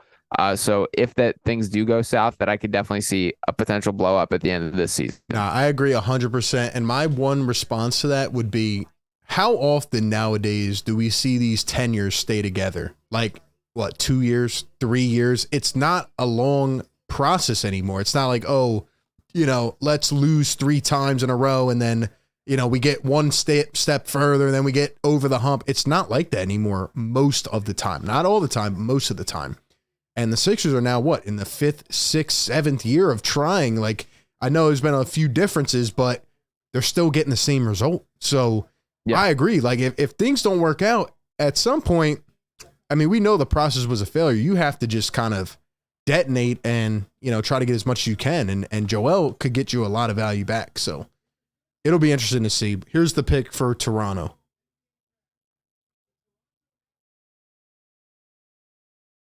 Wow, they took Grady Dick, probably the best shooter in this draft, in my opinion, or at least one of them, but going to be interesting to see. Yeah, him and his Wizard of Oz little outfit up there. Yeah, that was interesting. So I'll say this. I don't like this pick just based on who's still on the board. I would have felt better about Cam Whitmore for sure, Bufkin, even a handful of other guys. If you want to bring up, like, I don't know, Keontae George, even I think you can make an argument for that I feel better about. Grady Dick to me is very much like a complimentary player that you add to like more of a win now roster that we just talked about that we don't think the Raptors are in. Yeah, but I also will say, like, I came away impressed every time I watched Grady Dick this year, that he is a gamer, he is a hooper, he is a guy that shows up, isn't afraid to take big shots. So I'm interested. I don't love it for this situation, but I do think he's going to be a better player than a lot of people regard him as. He's a confident player. I think he has upside, like you said, in terms of his specialty. I think he could be really, really good at what he does well, which is knock down shots. I honestly think he would have been better under Nick Nurse, with that system, just, again, hitting on that specialty. But definitely interested, man. And I'm looking at his outfit right now. It kind of aligns with the theme, but yeah, he knew. Interesting pick. It feels like a Masai Ujiri type of guy who, like, he wants to bring him in to knock down shots 6'7", can move off the ball and knock down shots. So interesting. And Cam Whitmore's still on the board. He's still on the board. He still is. Number 14, and he's still on the board. I don't understand. I mean, so I get it. Like, Cam Whitmore did not have a good freshman season and underwhelmed based on the expectations. But as I mentioned, like, I'm a guy that buys into the talent, that I think the cream rises to the top, that when you can get a guy who shows flashes like that, they eventually do come to the surface. And I think he's an NBA level athlete, that there's no doubts about that. He's a guy who stylistically fits the NBA level better than it did at college. And I think that he's going to be a prime candidate for outperforming his draft slot wherever he goes from here on out. I think he's an explosive player. I love his game. I watched him, especially being at Villanova, and I would have liked to see him under Jay Wright, but he dealt with some injuries and stuff, but he's a very sound player, and I agree. I think the upside is there. I think he's got a high ceiling, and I'm surprised he's fallen this far. I really am. I mean, we're almost out of the lottery, so yeah. I don't know. Could Daryl ever trade up and try to snag him? Or do the Sixers just have nothing in their arsenal to do so? Daryl better be at least making phone calls right now. There better at least be some conversations being had from within the Sixers organization about doing something. If there's not at least some calls being made, then there's a real issue going down. But I don't know. I still think that we're probably shooting for second round. I think probably in the 30 to 40 range is where I most likely see the Sixers actually getting on the clock, assuming that they even find a way in. But it's worth a shot for sure. And I can't believe that he's made it this far once again. Yeah, it's wild. And Jordan Hawkins, another guy I like that you talked about as well. There's a lot of talent still on the board, man. So should be interesting for sure. We got a $5 super chat from Riaz. Thank you. He says, Chris Broussard said he would deal Maxey and Tobias Harris for Damian Lillard. Would you both do that? It would feel like a 2-year window if that happened. I don't think that would be able to get it done, though. I think you'd have to have a ton of first round or second round picks. Maybe if you threw in DeAnthony Melton along with picks, maybe that could work. I just don't know if it would even work unless James Harden left. I don't think Dame and Harden could really play together. What do you think? Yeah, that's kind of the question. I don't think James Harden's a number 2 guy at this point. I think that's what we're seeing. I think that's why people are more motivated by the Dame move or something like that. I think there is a world where he could potentially play with Dame, but the window, like, we just keep shrinking the window even further. And that's definitely the case with that, especially with the new CBA, hard to do. You further handcuff yourself moving forward. And that's kind of been Daryl's thing, is like, he is locked in on this year. I really don't feel good about giving Maxey up on just about under any circumstance. And the reason that I say that is we are teetering on the edge of this not working at all, and that there having to be a blowout. And to me, Tyrese Maxey is like that bridge to the next successful era of 76ers basketball. And I'm doing everything in my power to just keep that option available. I couldn't agree more, if I'm being honest with you. Like, it's not only the skill level, and man, I've been fighting people with this for weeks now. Like, I'm getting really tired of the narrative that, oh, Maxey didn't develop quick enough. Maxey didn't do this. The guy is 22 years old. He has been through drama on top of drama in this organization. Yeah. Has he been perfect? No. The guy went from shooting 29% in college, took a huge jump in his first year, and in his second and third years, his years starting at 21, 22, has shot the ball 42+% from 3. He's developed in almost every way. He's gotten stronger. Like, he's done everything you want to for being 22 years old. And the most important part for me is that he has seen the playoff failure. And I think that is so important early in a career, because a lot of guys are good, but they don't sniff the playoffs till they're 25, 26. So Tyrese Maxey's already been through these trials and tribulations.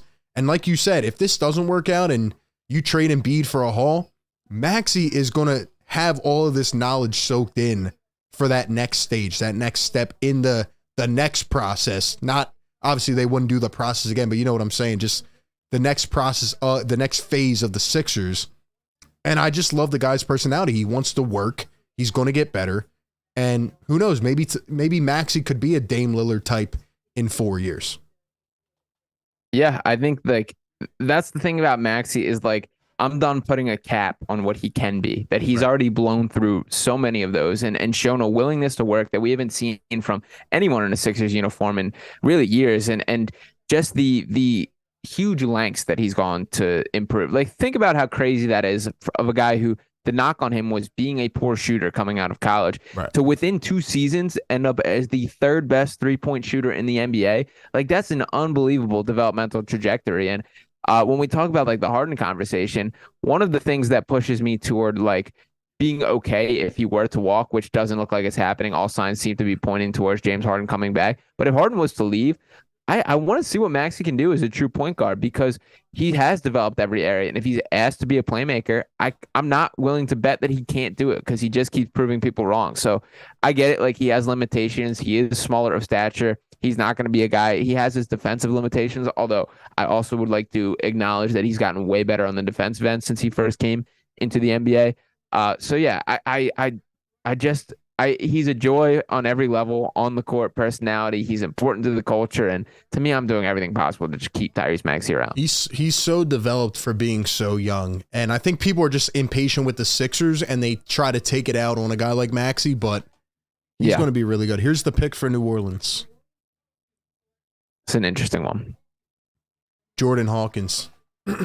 Love that. I figured he was going to go around this range. I think it's a solid pick, a lot of upside. Hawkins can ball, man. He can play. Like, he just has that wow ability to put it on the floor and make something, make your jaw drop, make something special happen. I like him a lot. I think he might be one of the best players in this draft. Yeah, my like player comp for him is Klay Thompson. Like, I think he's that level of movement shooter. Yeah. And he does it at a high level. Like, he was the best player on this UConn national championship team this year. And sure, there were a lot of talent there. Like, he wasn't a one-man show by any means, but he's got an NBA level game in the way that like he runs around screens, and his footwork to create his own shot is ridiculous. Like, so high level, like several years veteran NBA level footwork, and the way that he's able to separate, do that. And he's just got such a pure shooting stroke. I love this pick. I think he's a seamless fit on any NBA team at this stage and style of play, and I'm happy for him to be in New Orleans. I think that's a really solid spot. I think when you look back, I mean, they're saying right now 109 threes last year, second most in UConn history. I think when you look back in a couple years, I think he's going to be one of the best players in this draft. I mean, I just think he has the intangibles, and like you said, he just has a polished game and a nice stroke. So I'm interested to see how he plays out in New Orleans. Now Atlanta's on the clock, who's another interesting kind of wild card in this whole thing, because it almost feels like Atlanta has reached their peak in a way. Like, they've also given out some bad contracts, and they kind of need to clear off. But yeah, it'll be interesting. So let's see what the chat's saying. Maxey's 2 years away from being a Dame type. I think Maxey just has everything that you ask for in a young player. And I really enjoy the fact that he's been through this process. And one point I wanted to hit on that you mentioned before that, Tyrese Maxey has not seen consistent volume yet with the ball. Maybe in the first little chunk of when he started, in 21, but that was dealing with the whole Ben Simmons drama. He didn't have a clear head. And I would like to see what he could do as a guy who could get 20 touches a game. I feel sometimes he gets that, and look at what he's taken already from a guy like James Harden, right? He's already developed that step back three. Like, he can just add these little pieces to his game, but he hasn't had the consistency. And sometimes he'll go for 25, and the next game you don't even feel like he's on the court. It doesn't feel like they try to get him the ball. And I think Nick Nurse is going to do wonders for him. Mm-hmm. And yeah, as much as we're talking about his shooting improvements, it's a waste of his skill set for him to just be a floor spacer. Like, there's more to him than that. His ability to drive and attack the rim, his finishing, his just pace of play in general, the way he can get downhill. There's not guys that can match that. Every single night, he's the fastest player on the floor. And that is a skill that, like, there's no adjustment for. You just can't match that. And these are all things that are always going to be an advantage. So there is more to see what he can do and what can be juiced out of him. And even just the more ball movement, the less standing around. These are all things that I think benefit him a ton. And yeah, I want to see what Nick Nurse can do for Tyrese Maxey, because I just think there's more in there. And like I said, I'm done putting a cap on what he could potentially be. Yeah, it's going to be crazy. And this just came out from Woj. He says, according to sources, Zion has not been mentioned at all in trade deals this season. So it looks like they're going to run this thing back. They add Jordan Hawkins, who's a solid pick. What do you think about that situation? Can the Pelicans really make this work. I mean, to me, I'll just say this and I'll let you go. Zion is starting to become one of those weird scenarios that you not study, but just you look at it and go, why is this happening? Like, Zion's a super freak. And yeah, he didn't really like the Pelicans pairing early on, but they have talent. There was that run they had where he missed the games and, they got to the playoffs and they add CJ McCollum. But he's starting to become one of these situations where it's like, do you even bother dealing with it? Yeah, it's hard. It's so hard because the flashes that he shows and when he has played, he's been awesome. Like, he's looked really good. Like, even just looking at the stats this year, 26 points per game, 7 rebounds, 4.6 assists, but overall 114 total games in 4 seasons. Yeah, he was an all-star this year, and then out of nowhere, boom, like done, and doesn't come back.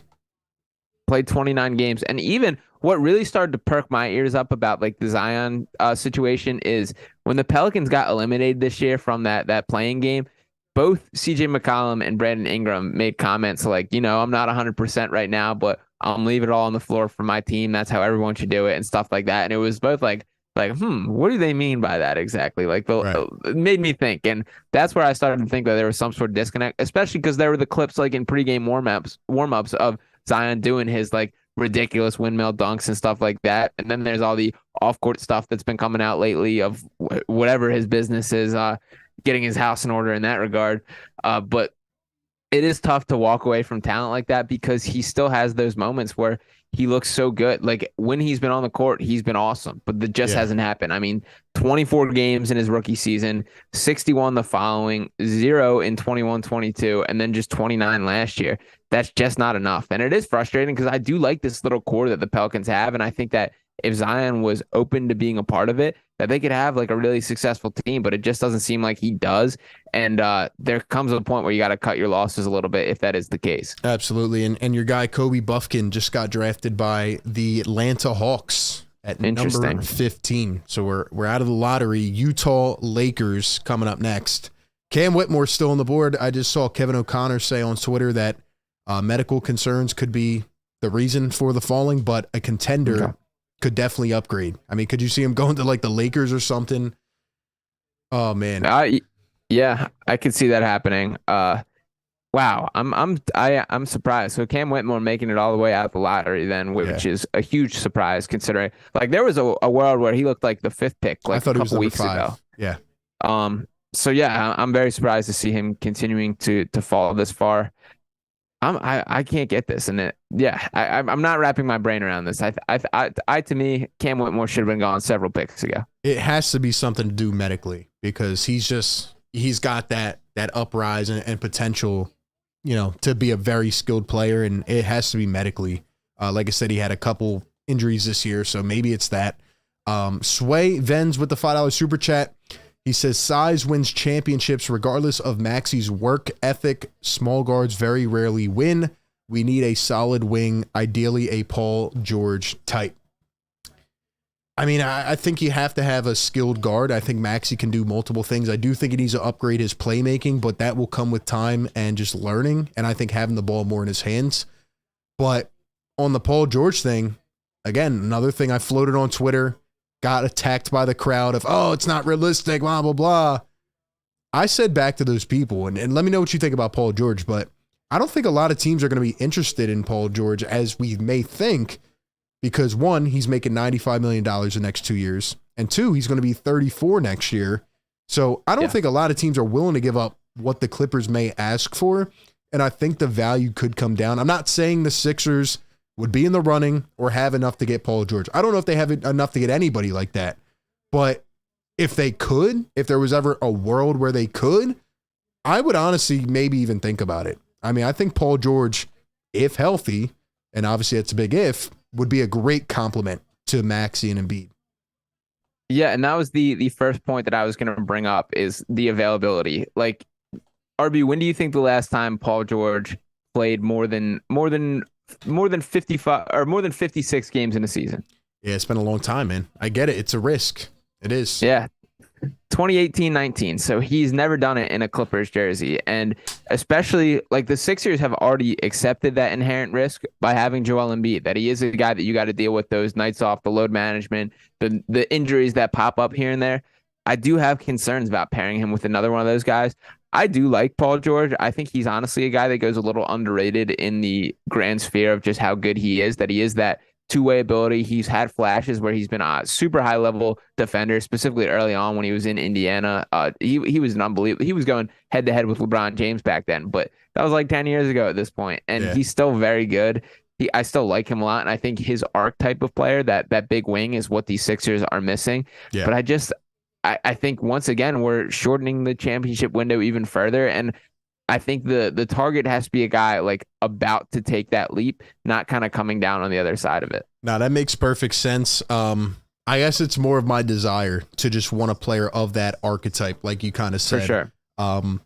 But yeah, it is true. He hasn't stayed healthy. The Sixers probably wouldn't have enough to get him. Really the common theme here.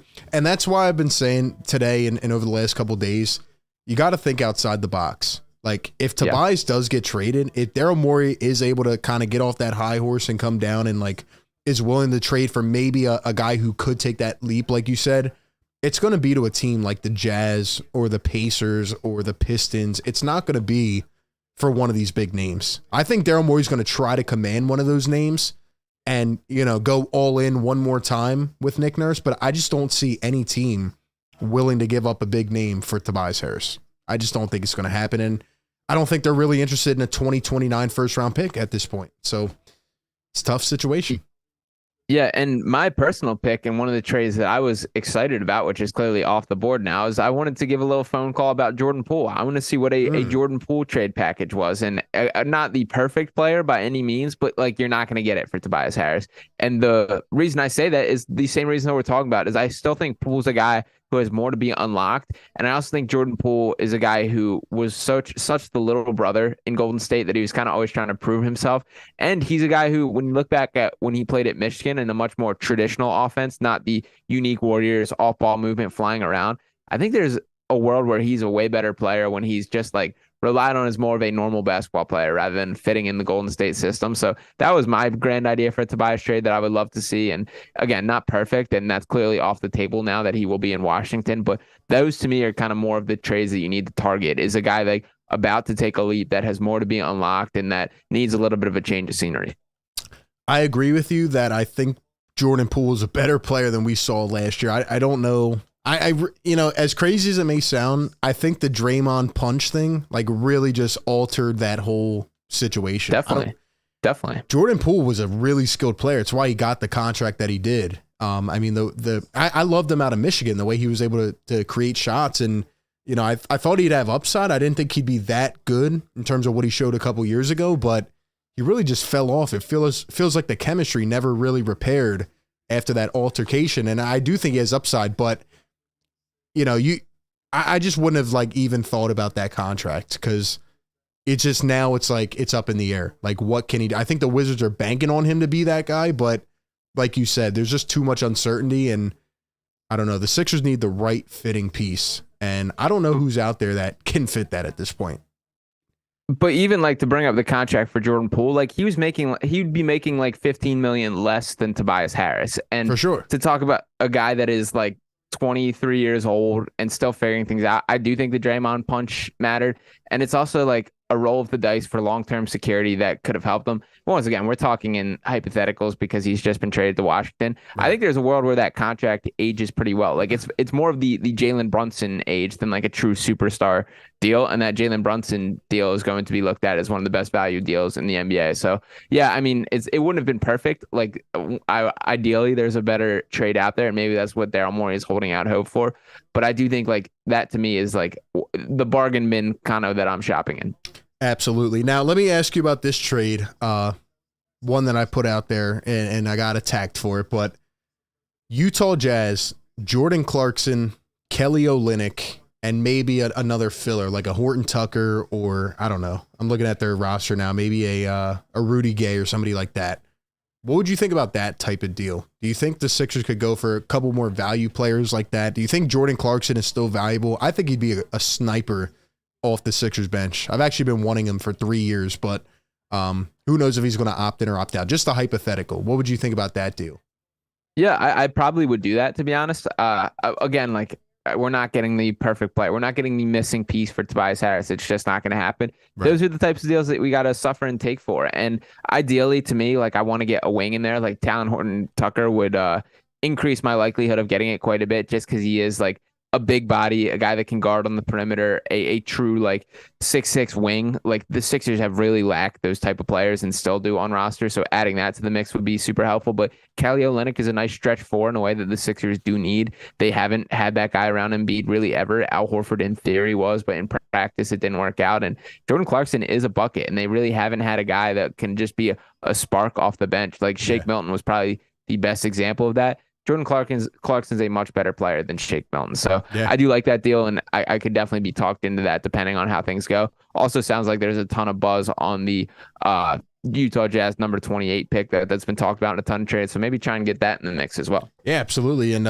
speaking of the Jazz, they just took Keontae George out of Baylor. So I think that's a solid pick. A lot of the Baylor guys I think are really good picks. And yeah, the Jazz are building the right way. I mean, they have the right guy at the helm, constructing it all. And you know, I mean, look at the roster, like Kessler, the way he was able to, I mean, that Gobert trade to me is going down as the worst I've ever seen. Robbery. But in addition to that, you know, look at these other guys. Akbaji, I liked him last year, winning a championship in college. They have a lot of good guys, and they're going to try to dump some of these other pieces.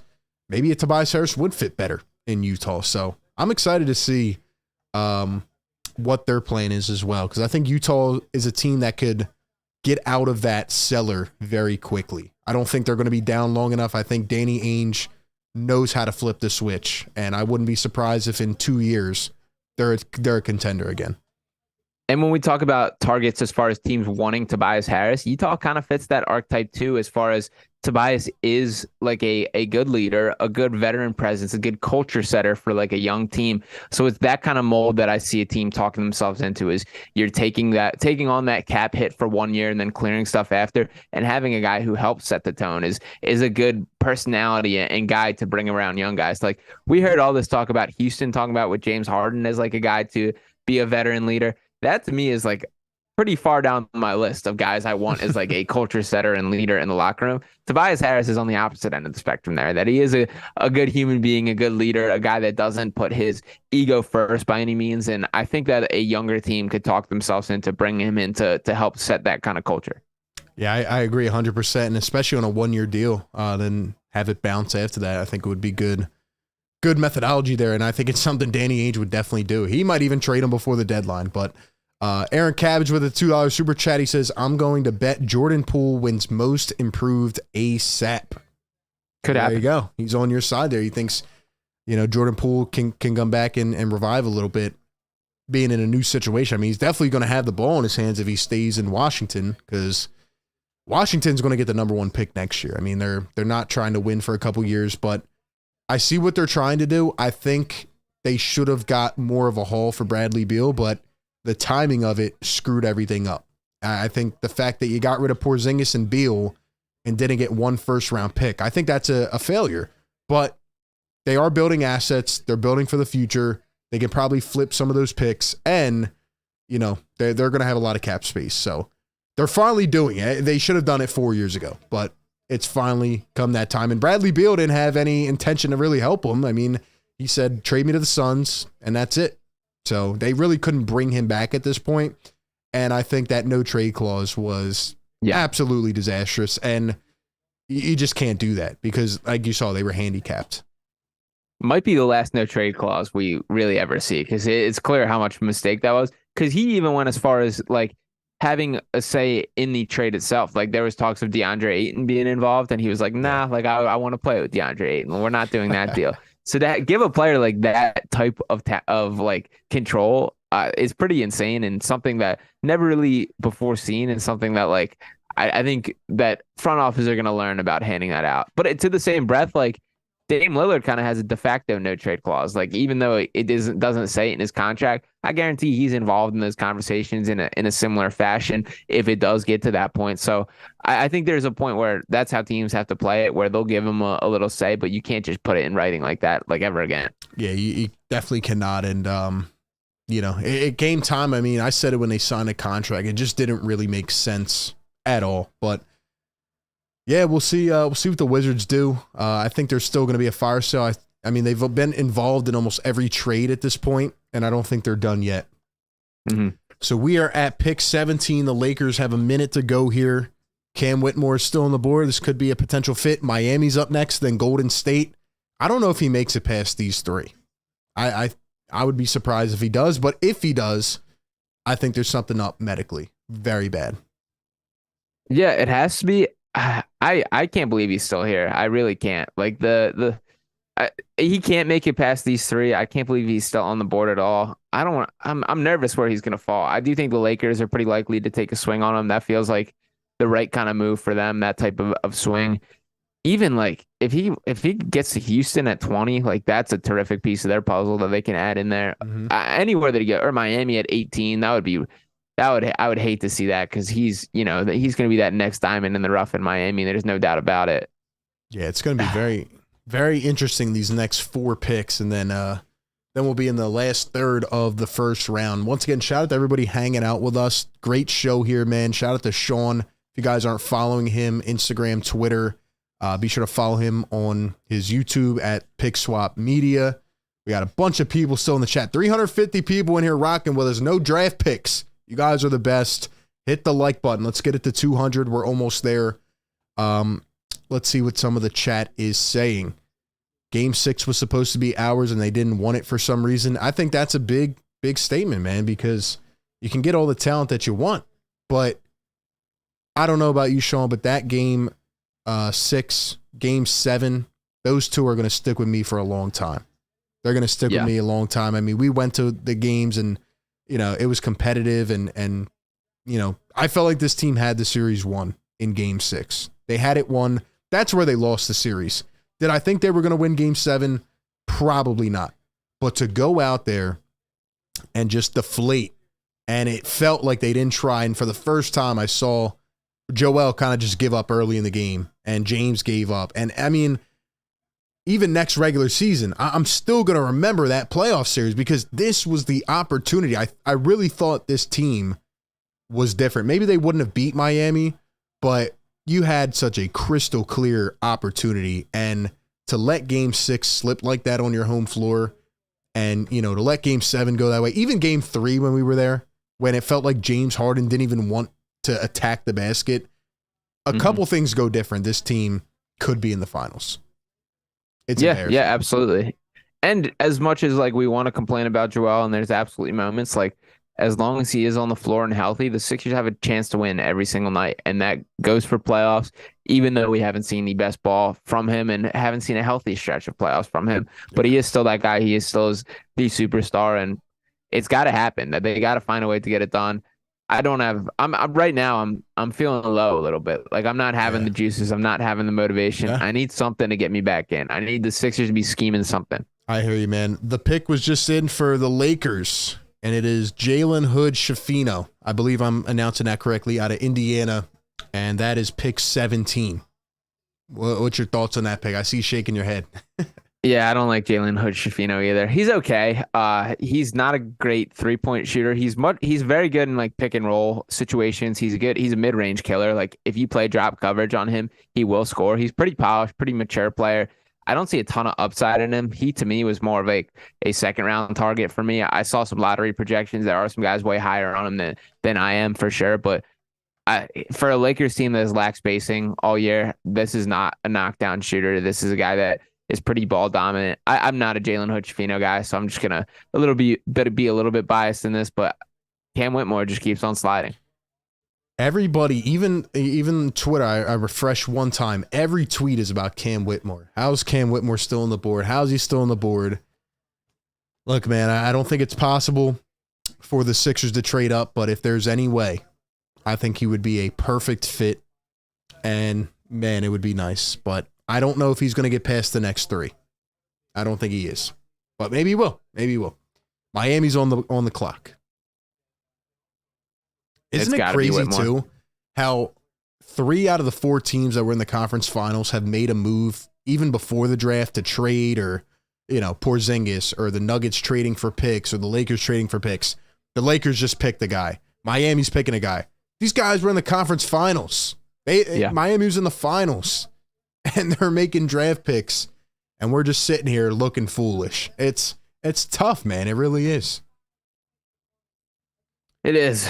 And to think about like losing the picks, I mean, the first rounder obviously went in the trade. The second rounder, to lose it for PJ Tucker and Daniel House for tampering on them, that does kind of suck. And especially, I mean, House is coming back, that we didn't lose him, but that's not like the caliber of, tampering that you should be getting caught for. That if you're going to be getting caught for tampering, you might as well be swinging for the fences a little bit. So it is frustrating not to have anything really to work with. And I don't know. I need more to get active. That's why he was brought in here, to think outside the box, to get creative with this stuff. We got to see it happen. That more so than ever, I get your hands are tied. I get you don't have a lot to work with, but you just got to figure something out. Yeah, this is crazy. They're showing the best available. I mean, it's Whitmore by a mile. I mean, if it's just crazy. Like, usually you don't see a guy who's number 5 ranked or 6 or 7, and he falls this far. Like, I don't know. Right. Something's going on, man. Something is going on. It's got to be the medicals. Has to be. Aaron said Miami's going to get Whitmore. Daquan says, has Embiid ever had games like Harden game 1 or game 4 in the playoffs? How many 40-point playoff games does Embiid have? At the end of the day, I'm blaming both of them. I mean, James Harden, as much as he won the series, also lost it. Again, I referenced game 3 when I was there watching, where the guy literally played like Ben Simmons. Let's keep it real. It was shaming. It was embarrassing. I really enjoy what Harden did, and I think the best option at this point is you have to bring him back if you want to be competitive. But I don't know about you, Sean, but I cannot really give him more than a 2-year deal with a player option. Maybe a 3-year deal if you work it out, but I would go 2-year deal, 2nd-year player option. Some people may ask, why would he even opt out at that point? Why not opt in? I think he's going to try to get another long contract, and I think nobody was willing to give it to him. And I think this is really where he's at this point. He might try to command a little bit more that, he took a pay cut last year, but I would not go more than 2 years. Yeah, and I think it should be telling that the Sixers aren't bidding against anyone. That there's no team in the NBA that has that level of interest in James Harden. And even the Rockets, it looks like it was a straight up smokescreen at this point. That was the design to drive up his price point, and he clearly wants another big contract. That is his goal of it. And to the point about the Embiid versus Harden games, yes, Joel Embiid has never had a 40-point playoff game, and yes, James Harden was terrific for those 2 games.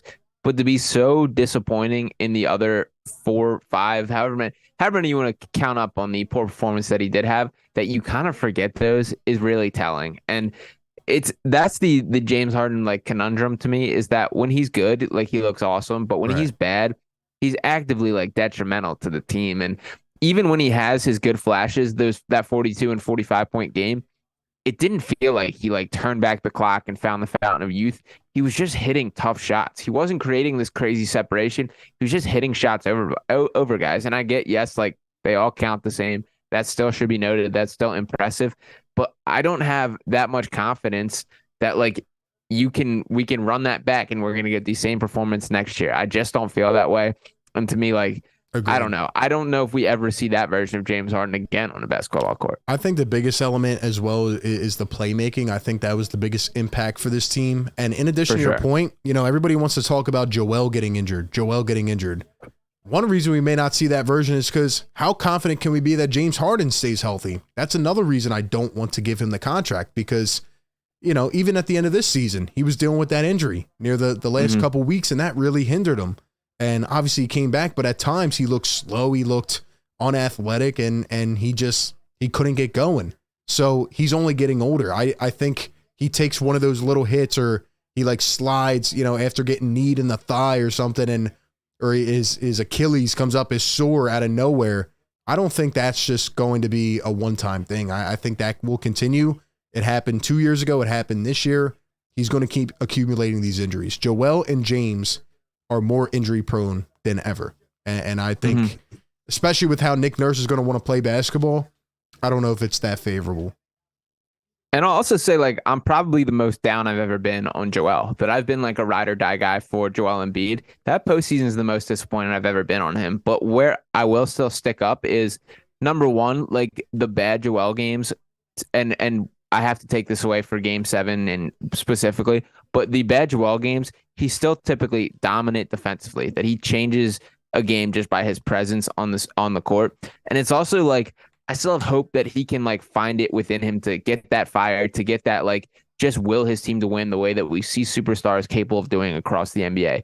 James Harden, the story's written that he is who he is. Like, that is the version of him. We're never going to see like a change James Harden. And when it's going right, it's great. When it doesn't, it doesn't. I still have a little sliver of hope that Joel Embiid can kind of rewrite his own narrative. Yeah, I agree. And Miami at pick 18 took Jaime Jaquez Jr. So no Cam Whitmore at pick 18, and now the Warriors are up. What do you think about that pick? Do you know anything about him, or have you studied Shout him? out Jaime Jaquez. He's like the poster boy for college basketball. Been around forever. Been around a couple of years. He's kind of teased going to the draft the past 2 years. Hit some big shots. Played in some big games. This is like a win for college basketball that this guy's getting an opportunity for sure. So this is a Miami Heat type of pick. He's a guy. He's going to be just fine as an NBA role player. He's going to knock down 3-pointers. He's got a little more to his game. Solid defender. Solid athlete. Athletically, he tested pretty well, which I was surprised by because he kind of looks like a little unathletic and a little stiff out on the court, but his numbers as far as the vertical and a couple of their other measures were pretty impressive. So shout out Jaime Jaquez. I'm impressed to see him sneak in the lottery. He seemed like a fringe first round pick, or well, not the lottery at this point, but into the teens. He seemed more likely to be like a late 20s type of pick. So shout out him. 17.8 points per game, 8 rebounds per game, consensus All-American, Pac-12 Player of the Year, first since Kevin Love. Somebody in the chat, shout out to Connor Murphy, another great channel member. He posed a question. He says, when is the right time to trade Embiid? Because everything that we've been saying, or at least I've been saying up here, has been on the notion that they're keeping Joel Embiid. If you remember from my content early when the offseason began, I was not completely against trading Joel. Because again, you've been running this back 4, 5, 6 times, and you have the same result. And of course, there are certain situations that could have worked out different. Things could have played out better. But to me, this was the prime opportunity, and they let it slip. And a lot of that did reflect on Joel and how he handled himself. And it's very disappointing. And the only reason I would even think about Joel getting traded is because, you know, his value is sky high after winning the MVP. If you don't think this thing can turn around and you can get to the championship, really the only way to get a supplement for Joel is right now. Because if he gets injured again, there goes his value. Here comes the Bradley Beal effect, as I'll call it. Like right now, what do you think you could get for Joel? Probably 3, 4 first-round picks, maybe even more. Look at what Gobert got. You could get a haul for Joel Embiid. And that's, you know, I wasn't completely out on it beginning the offseason. I've always been a ride or die for Joel kind of guy, but that was very disappointing. And I just don't know how they're going to make the team better. But I've been operating on the notion that Daryl Morey's not trading Joel. Nick Nurse doesn't want Joel to get traded. So now my thinking is like, all right, how else do you get the team better? That's the only reason we haven't talked about an Embiid trade, because it's not going to happen. But what do you think is the right answer to that question? Yeah, it's tough. You really don't know when the right time is until it's over. And that's what makes things hard. For me, it's as long as the championship window is still open. And right now, I still believe it is. I mean, you look around the Eastern Conference, and I still think there's a path to win it. And you get that ticket to the championship, and then you have a chance to go head-to-head with the Denver Nuggets, whoever walks out of there. And frankly, I think the Sixers for sure have a better chance against the Nuggets than like the Miami Heat did last year. And you just got to win 4 out of 7 games to get that done. But it's still a long path to get there.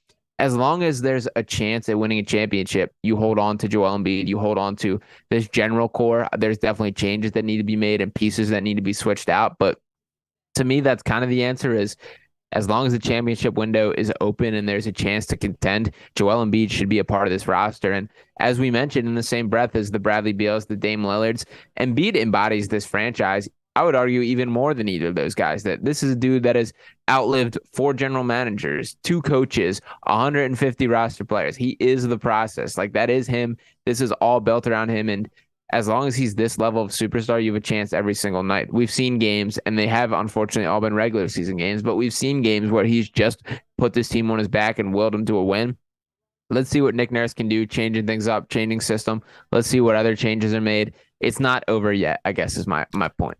I'm there with you. I hope things can improve. I just think it's hard to upgrade the roster around Joel Embiid, and I hope they're able to do that. But I'll give it this one more year. If we're still ending up with the same result, I mean, you got to start looking hard in the mirror, man, because as much as I love Joel, he's my favorite athlete in this city, Sixers are trying to win. Maybe they can have that, Giannis get over the hump type of season finally, but Joel, for the first time, has all eyes on him. Like, he's had eyes on him, but all the criticism has been lined up at Joel Embiid this offseason, and if he does not improve and he does not get better in other aspects of the basketball game, and especially come playoff time, he's not healthy and he's not productive, then maybe these things are going to stand pat. Yeah, and the only point I'll make to that is you're not a winner until you are. That all these guys are questioned until they get over the hump. We had these questions about Giannis, like, can he be a 1A? Can he even be the lead guy on a championship team? Until he did it. Same thing with Jokic, that we said, like, he can't win a championship because of his deficiencies, until he did it. So, like, that goes through every player. And Joel, like, this is his time to respond. It's pretty crazy how he kind of goes from the highest of the highs in his career by winning MVP, by having this terrific season, and then the lowest of the low to his most disappointing playoff performance, to really being questioned and blamed more than we've ever seen him in a Sixers uniform. So now it's on him to respond. This is going to be a defining season for Joel Embiid. And if there isn't that response, and he is the same old version of himself and the team looks the same, then I can be talked into it really being over. I'm right there with you. There's the panel. The pick was just in for Golden State. Brandon Podziemski, I think. Is that how you pronounce that? Podziemski. Okay. Mm-hmm. Take us away. He's a Golden State Warrior. He can just shoot the ball like crazy. He's a guy that, interesting story, went to Illinois his freshman year, didn't get like any clock whatsoever, played 4.3 minutes per game, transferred to Santa Clara, where Jalen Williams, who had an awesome year on the Thunder this year, had an awesome year at Santa Clara as well. And he was a guy who was asked to do a ton. He averaged close to 20 points a game in that ballpark, shot 43% from 3. Just is a knockdown shooter, and he's a guy that you leave him open, he'll hit it every single time. He's got a lefty stroke, which is interesting. He can doesn't really have any lift on his jumper, which he kind of has a quick release because of it. He's a good Golden State Warriors pick. He's a pretty smart player, good pick and roll reads, limited athletically, and not the most balanced outside of his shooting ability, but they'll find a role with him. And he's another guy that was a big draft climber, that originally he was penciled in as a second round guy and has kind of made his way in throughout workouts. Your college ball knowledge is impressive, man, but I have to interrupt you because, again, I refreshed Twitter one time and I see a Woj tweet here, and I will put it up on the screen. Yes, I'm breaking my own rule, but we got to talk about this. So Woj just put this out seconds ago. The Houston Rockets are strongly considering ending Cam Whitmore's slide at number 20. Decision looming there. Signs are pointing to Cam Whitmore getting drafted by the Rockets. You proposed this about 30 minutes ago. Damn it, man. Damn. I had a pipe dream that he'd fall to number 32. Daryl Morey would trade up and snag him. But it's seeming like he's going to go to the Houston Rockets. Yeah. Steal of a pick. I'm still blown away that we're talking about pick 20, about him being on the floor. That, like, you could have made an argument that they take him over Amin Thompson with that 4 pick, and to take him at 20 to double dip and get both of them, that's a win for the Houston Rockets. So I do think he's a guy that's going to prove a lot of people wrong from sliding that far. He definitely deserves for this slide to end, and Houston's not a bad spot. He's also another thing that I like about Cam, and I think this fits for the Rocket system. He's a guy that can be good without the ball. He's a very good cutter. He has a good feel for the game like that. He's not a ball-dominant player, so let Jalen Green, let Amin Thompson do all the ball handling, do all that type of stuff. go get your cuts. I can see him and Jabari Smith being a nice like spot up and cutting options for them. So a little bit of an offense starting to show face, which is very much needed in Houston. There's always one guy that falls and slips. I didn't think it would be Cam Whitmore in this draft, but this is a steal of a pick for the Rockets. I would almost say that the Rockets are one of the top winners of this draft so far, after drafting one of the Thompson brothers and then drafting Cam Whitmore. Absolutely. You know, again, I didn't do a ton of draft research to the 20s and the 30s. I mean, I do have some guys in the second round that I like because I think that the Sixers might trade into the second round, but I do know Cam Whitmore, and it's going to suck if he goes here. But, hey, shout out to him. He waited long enough, man. We'll see if it actually happens, though. And that's what it is trending towards. So I do think it's a good spot for him. But like I said, to walk away with Amin Thompson at 4 and Cam Whitmore at 20, that's a huge win on the day. So I do think Rockets are going to age as one of the biggest winners of this year's draft. Let me ask you this, man. At what point do you start looking at this Sixers organization and really questioning in this offseason, like, what are you doing? Because I'm getting frustrated to the point where it's like, all right, free agency's next week. That's always a massive thing. You know, they might snag a free agent or two. You got the Niang decision, the McDaniels, and Paul Reed. It looks like he's going to be back. But are you going to make this? Are they going to run this thing back? Are they going to bring Petrusev over from another country and bring in Nick Nurse and run this thing back? Like, how much longer are you going to wait to trade Tobias Harris? I didn't think it was going to happen tonight, and I said that early on. But I haven't seen one thing this offseason that says the Sixers are interested in this player. The Sixers have rumored interest in free agent Bob, who will make $500K this upcoming. You know what I mean? There's been no interest in anything. I get it. They're handicapped, but you have to get rid of the thing that is burdening you. You got rid of the Horford contract. You got rid of Danny Green. We kind of talked about this privately earlier this week. You said that, you know, Daryl has made trades on draft night for these kind of contracts, and that was a good point. But come on, man, what are we doing here? I mean, the Mavs got off Bertans. Yeah. Tobias is still a Sixer, man. Yeah, so a couple comments here. For starters, when you ask at what point do I question what the Sixers organization are doing, my answer to that is like several years ago, man. Like a couple years ago, I'm on that board. As far as for this offseason specifically, I mean, for starters, this draft isn't over. That I even going in that I thought it was likely a early second round is the soonest that I could see a Sixers logo popping on the draft screen.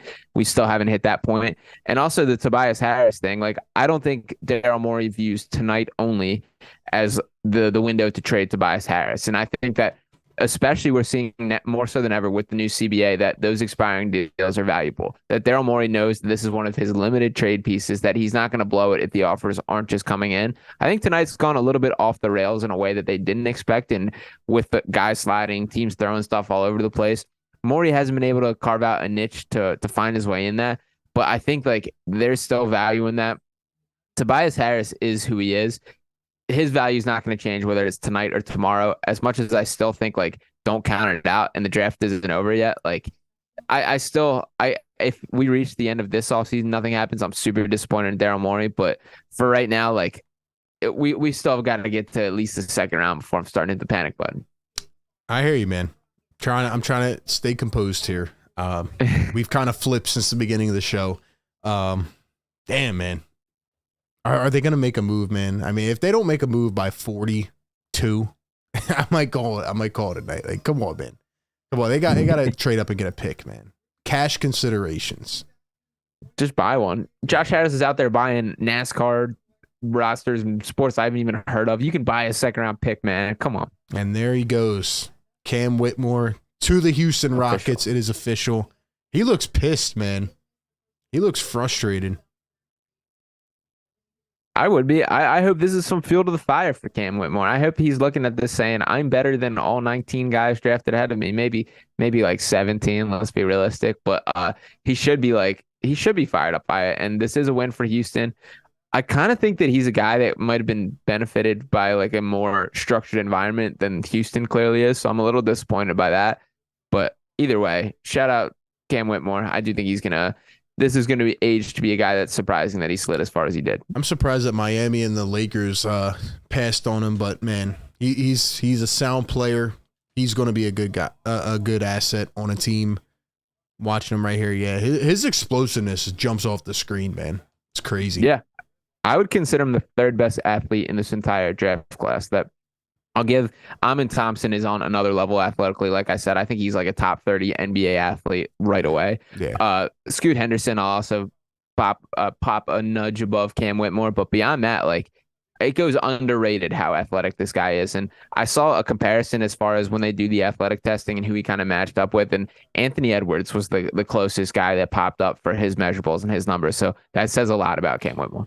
And I don't know how long it's going to take for people to learn about Villanova guys, but they're bred the right way. I mean, look at all of the Nova guys that have come out in recent years. Like, they all end up getting second contracts. They're all valuable players. One of them or two of them have blossomed into stars. And they're just the right type of player. And I mean, you know, Whitmore came to Nova for a reason. And he learned how to play ball. I know it was a quick kind of run and didn't go as expected with the new coaching staff this year. But, you know, like you said, it's going to be motivation for him, man. And I think he's going to be a really good player. Yeah, and I brought this up earlier too, but I think people aren't paying enough attention to how difficult it is to get hurt preseason, miss all of preseason, and miss the first 7 games of the season, and then come in there and play. That he didn't have those opportunities to learn the offense, figure out his role. He basically got tossed to the fire. His numbers aren't great, and he didn't look spectacular for most of these stretches.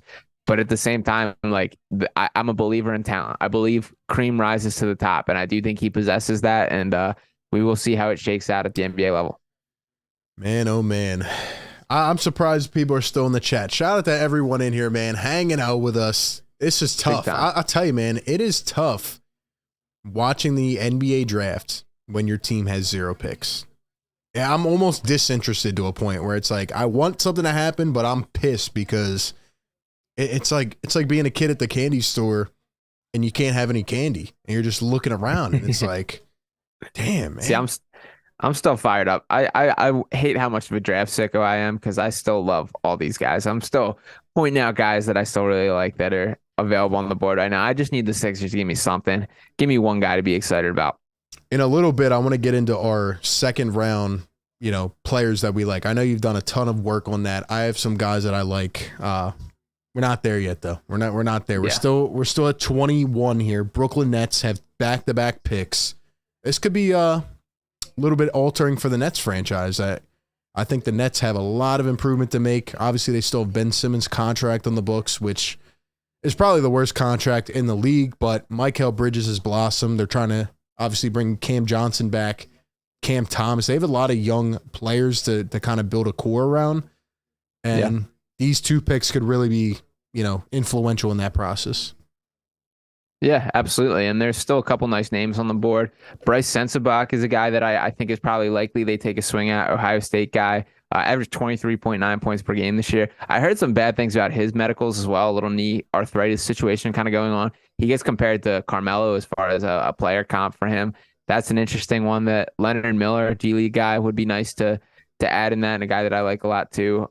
There's still some talent on the board. So yeah, this will be interesting to see. We're getting down to into the sticks a little bit of where this draft's going here, but still some guys. And it's funny, people are reposting this video of when Daryl Morey was in that poker tournament. They're trying to say that he's out playing poker right now, which I think is funny. But yeah, man, Daryl Morey's got to wake up. I wouldn't be surprised if he's taking a nap. I wouldn't be surprised right now. I think it was a couple years ago he came to the podium after the draft and it looked like he just woke up from a nap. I mean, it's funny, man. That's when they drafted Springer, I believe. Yeah. He better be doing something. Like, there's just got to be. I need to see. Like, I might need to have to check the phone history on Daryl Morey after this. I don't think he's doing a damn thing. I think he's taking a nap. I really do. I mean, how long does it take to find a team to trade you a 2nd-round pick for cash? Yeah, that's all we need. And dude, it just takes one. We just need one team to say, I got enough pieces. I got enough players. I know that. I mean, Jazz moved around quite a bit already, so I'd have to double check this, but they had 3 first-round picks going into the day. So if they want to give up one of those for a cool $3 million, $4 million, Josh Harris has got the funds. I'll tell you that. Of course he does. So how much draft work did you do, like watching different guys? Did you just do it because you think the Sixers will trade up for one of these players? Do you just love the draft? Like what is your how much extensive work did you do, and pretty much how sick are you in terms of the draft?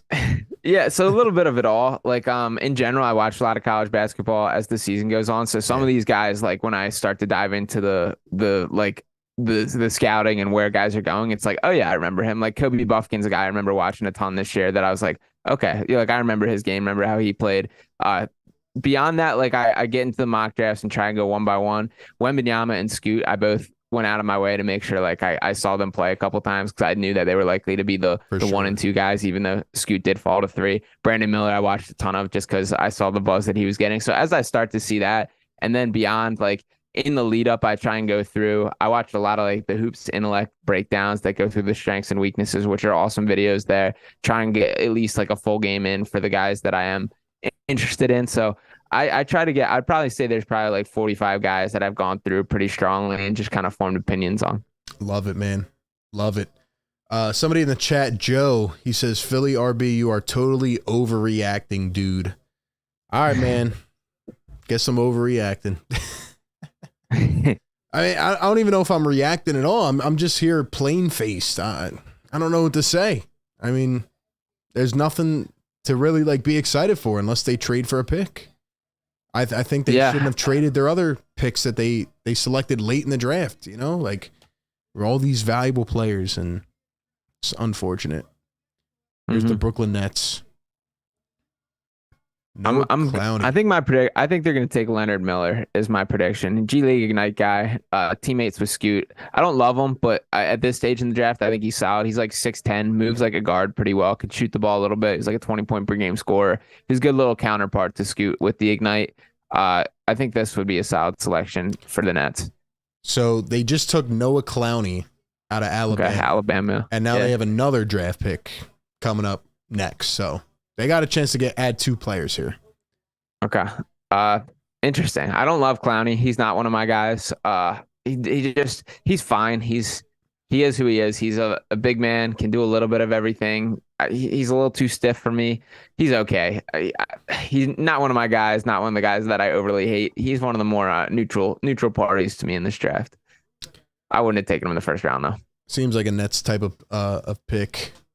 So let's get the chat going a little bit. We still got a ton of people in here. Shout out to everybody for hitting that like button, man, and being up in here. What do you think, outside of the Tobias trade, what else do you want this team to do? Is there an underrated free agent? And I want to ask you this question as well. Like, is there any underrated free agent that the Sixers could afford? Is there maybe a trade that you don't see coming, like a DeAnthony Melton or, you know, a player like that, or, you know, they get rid of Tucker? Like, is there anything else that you want or expect this team to do that maybe people aren't talking enough about? Yeah, so I know you tweeted probably a couple weeks ago at this point about some underrated free agents, and a guy that I commented back at you was Dillon Brooks. And I know off the rip, that's one of your like Dillon Brooks. Chat, for sure. What do you guys think about Dillon Brooks, man? Hey, I'm all for hearing you out at this point. And chat, let us know your thoughts on Dillon Brooks and if you would want him on the Sixers. So for starters, I think the perception has swung so far on Dillon Brooks that it's now more negative than he deserves, that he's a better player than he gets credit for. I don't think he's some superstar or franchise changer, but I still think he's a good defender. He can shoot a little bit offensively, and he's also a guy that I want more of the attitude guys. I want guys that are going to get under people's skin.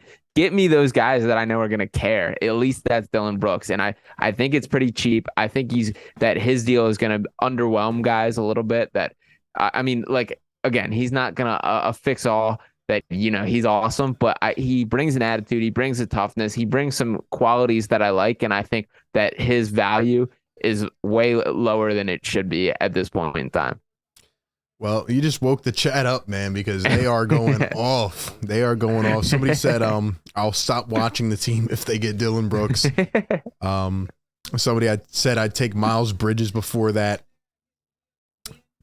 Where's this other comment at?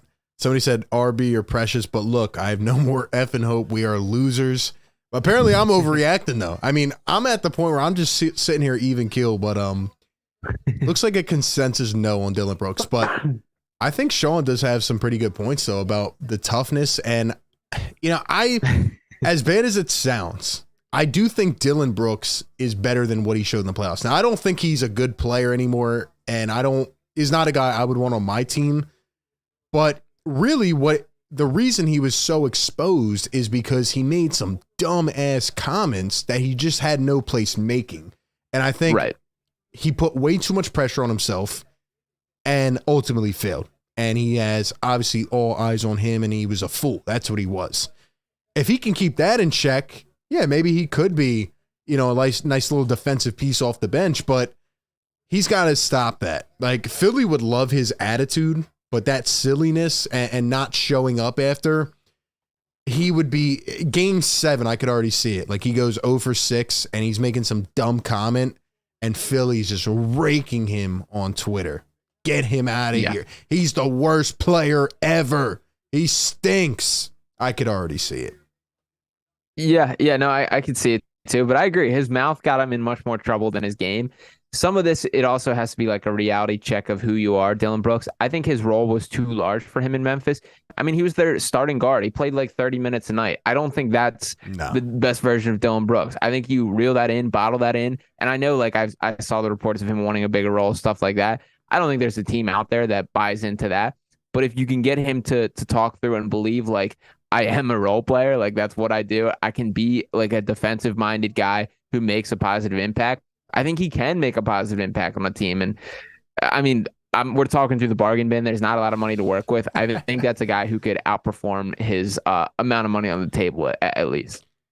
While you continue that, I'm going to try to pull up that tweet that I had about underrated players that Sixer fans want, because we need to start diving into that, because, man, I don't know who else is available that they could realistically get. I mean, you have to hope for a trade of some sort, but I know Yuta Watanabe was another name that popped up in that conversation. Yuta the Shooter, which is a fire nickname. That is a great nickname. He is a guy that can shoot the cover off the basketball. That's about all he can do. He caught fire for the Nets first stretch of the series. There was a stretch of time where he was shooting like 55% from 3. It was unbelievable, and that was when it was early on in the season. There was a ton of spacing when it was still Kevin Durant on that team, and it looked more natural in the flow of offense. He cooled off naturally as the season went on. Those type of shooters like Yuta, I mean, I will take him on a pretty cheap contract that you can't have enough shooting, but like, you're just going to get the ebbs and flows where they have their hot streaks and they have their cold streaks. You got to deal with it. To me, I would rather keep Georges Niang than get Yuta Watanabe. I think Niang, like, at least he brings some spice, some little, talk and get down with it. Yuta, I don't see much of that. Seth Curry, I would love to have back. I would enjoy that quite a bit. And we saw the 2-man game with Joel. I would love to bring that back. That's something I'm definitely interested in. But I would love Curry. Mm-hmm. And it's a pretty weak free agent class. Like, James Harden, as much as we're kind of talking about it, he's the best free agent on the market. Kyrie Irving, who we also talked pretty negatively about, he's number 2 on this list. Beyond that, there's a huge drop off. So there's not a ton out there for them to go and get, let alone the limited money that they have. Shout out to Two Funny Dudes. He says, I have 2 TVs in my room playing NBA 2K, watching the draft, and on my phone watching this. Shout out to you, man, for tuning in. I agree with you. And what's crazy, man, is that one crazy summer night a couple years ago. Hold up. Let's listen to this pick first.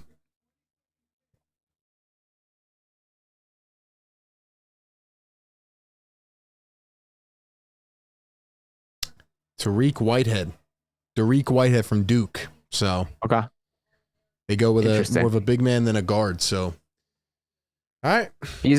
Has some medical concerns that another guy that I feel like, as I mentioned with Derek Lively, I thought Duke did a really poor job of allowing guys to show what they can truly do. That, like, limited, they were caught in very niche roles. Dariq Whitehead had some unbelievable high school tape, a Monteverde Academy guy, and college, it just didn't really translate. He had another foot surgery in the offseason. He's battling that. So medicals definitely had to play a role in that decision, making sure he's all clear there.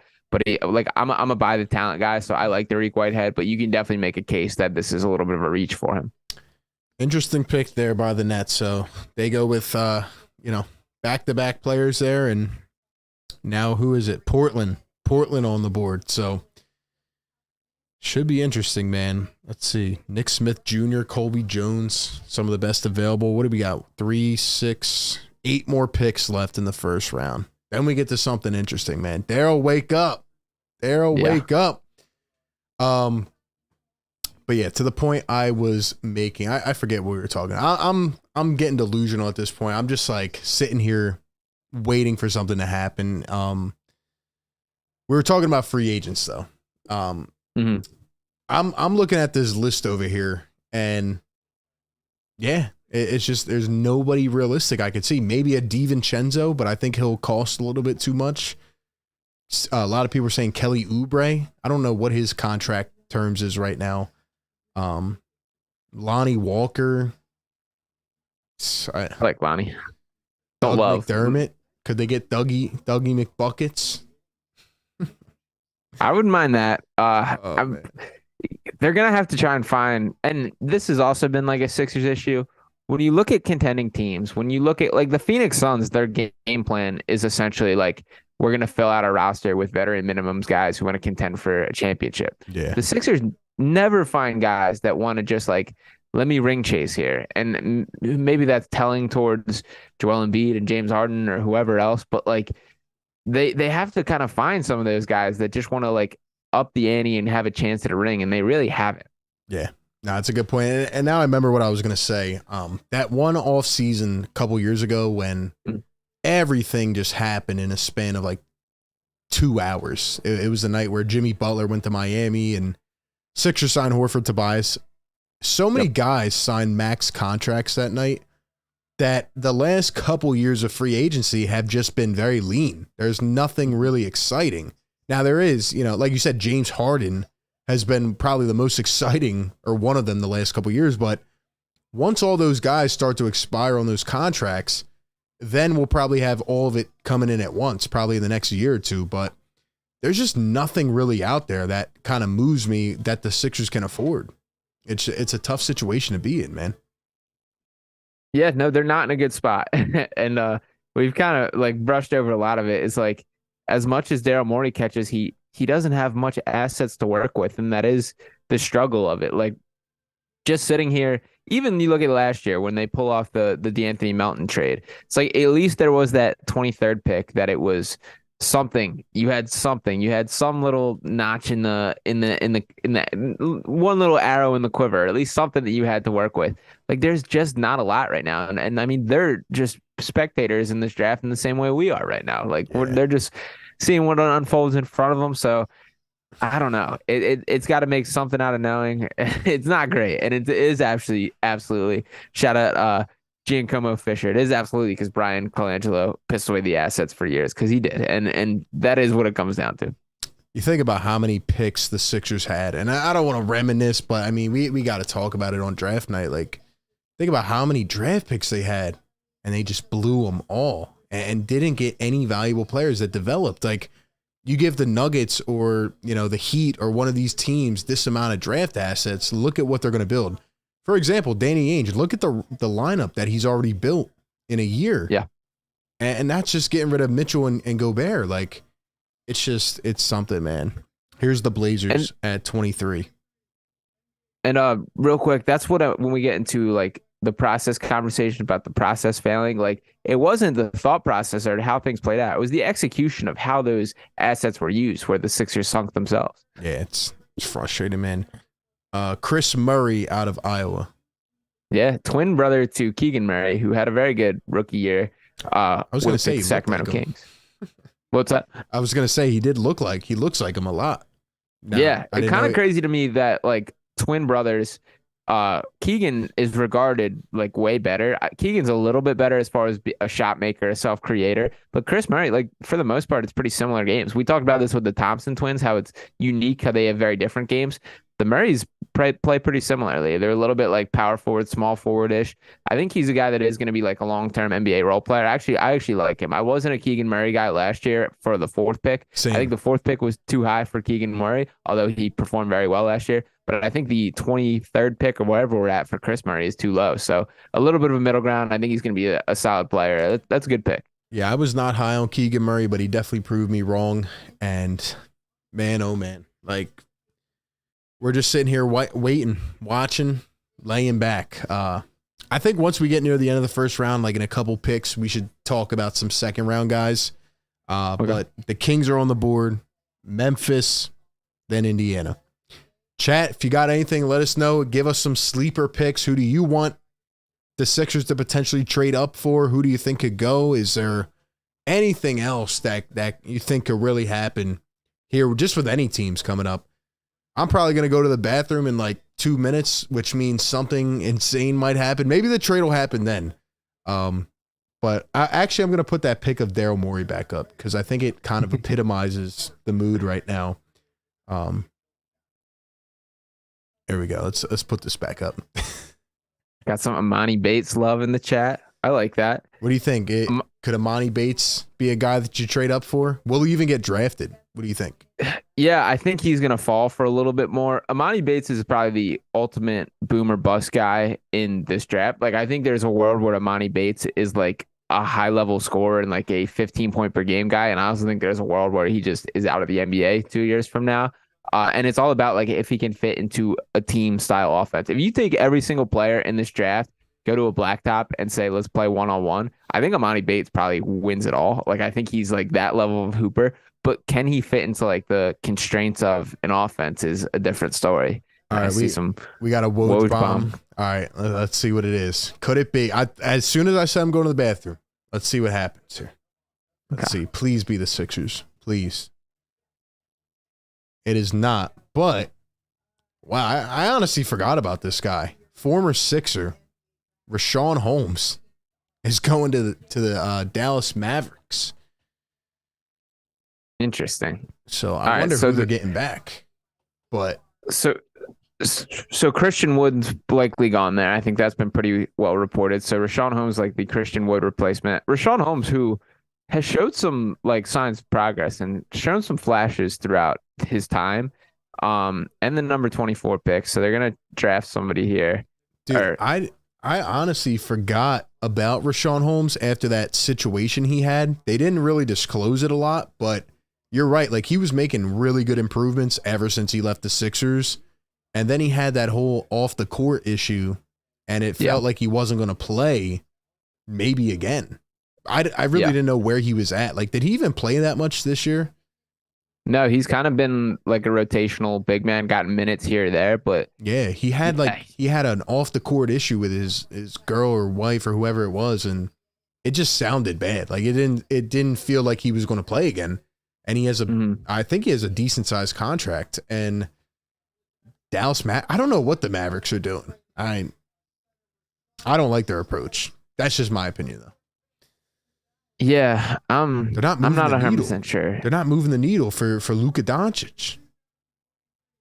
No, yeah. Let's see who the pick is. Oliver Maxence Prosper's the pick. Marquette dude. He's gotten some like Dorian Finney-Smith comps. That's kind of like stylistically the way he plays. About the same size, kind of a similar style. Not one of my guys either. He's okay. He doesn't move the needle for me either way. They need that type of player. That's when the Mavs have played their best basketball, when they have guys that are true 3-and-D guys and that can defend well around Luka. So it's worth a shot.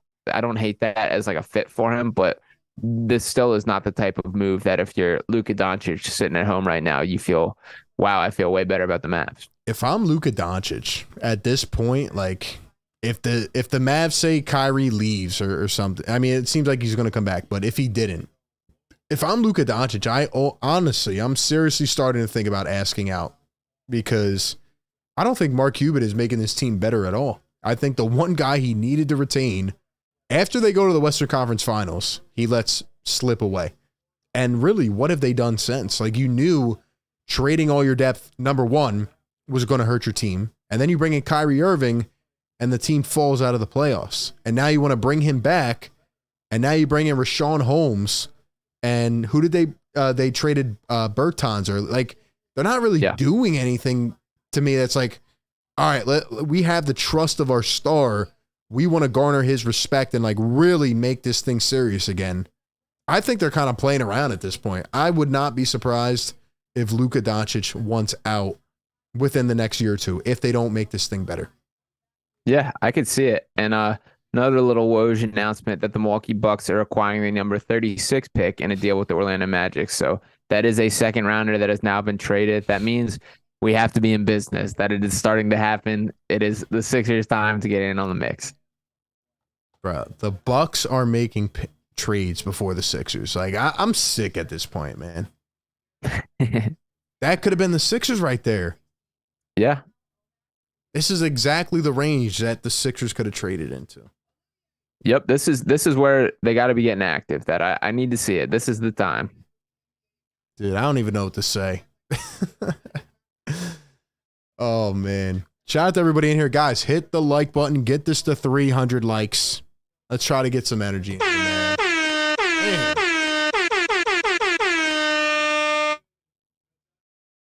I don't know. Do you think the Sixers are actually going to make a trade? I really want it. I need something. I need to walk away with something today. I mean, I don't feel great about it at the moment, but it's also like it takes one deal. It takes one phone call. It takes one proposal for that to change. And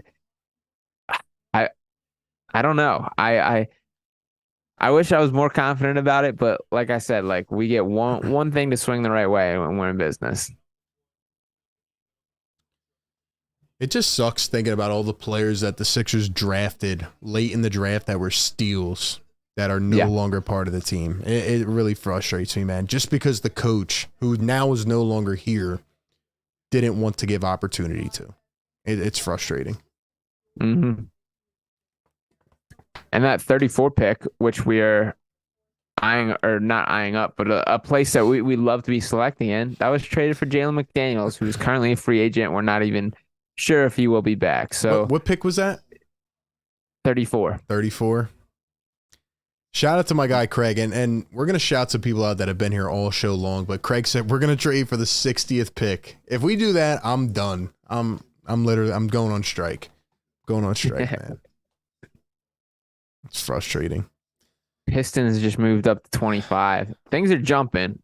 Another trade. You're right.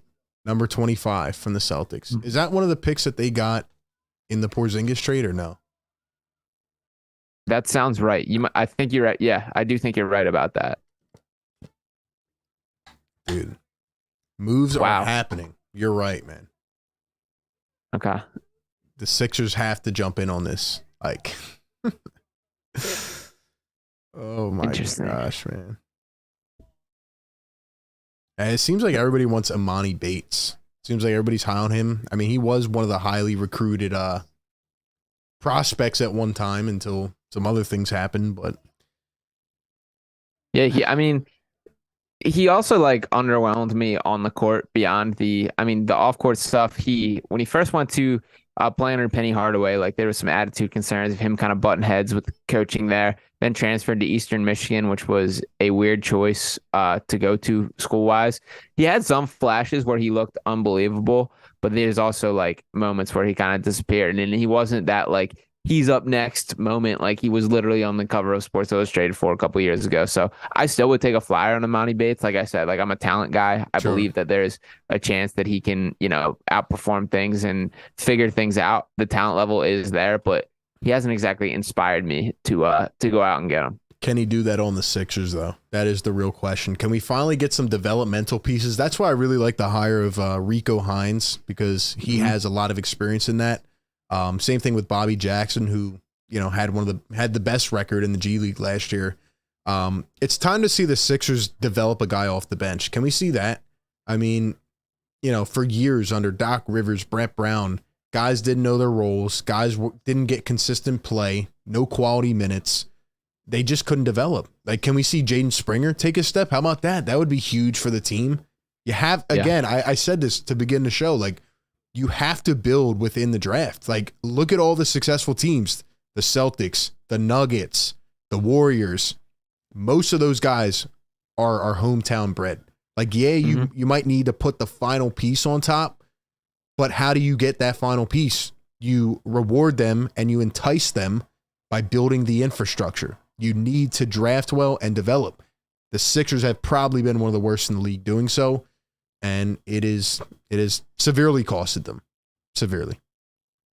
Yeah, no, absolutely. And you cut corners by not having your homegrown talent, both from a financial standpoint and just ways to getting players. Like, the clearest way to get a guy and get like a long-term piece is just by drafting him. You then have that control. You find a way. Like, if the Sixers had not drafted Tyrese Maxey, there's no world where they can get a Tyrese Maxey, that he's just on another team and that team is protecting him. So by bringing him in the organization in the first place, that's a huge step. And when you waste draft picks or lose draft picks, like, you lose that opportunity. So yeah, drafting like is the way to go. And when you take these misses, it always catches up to you.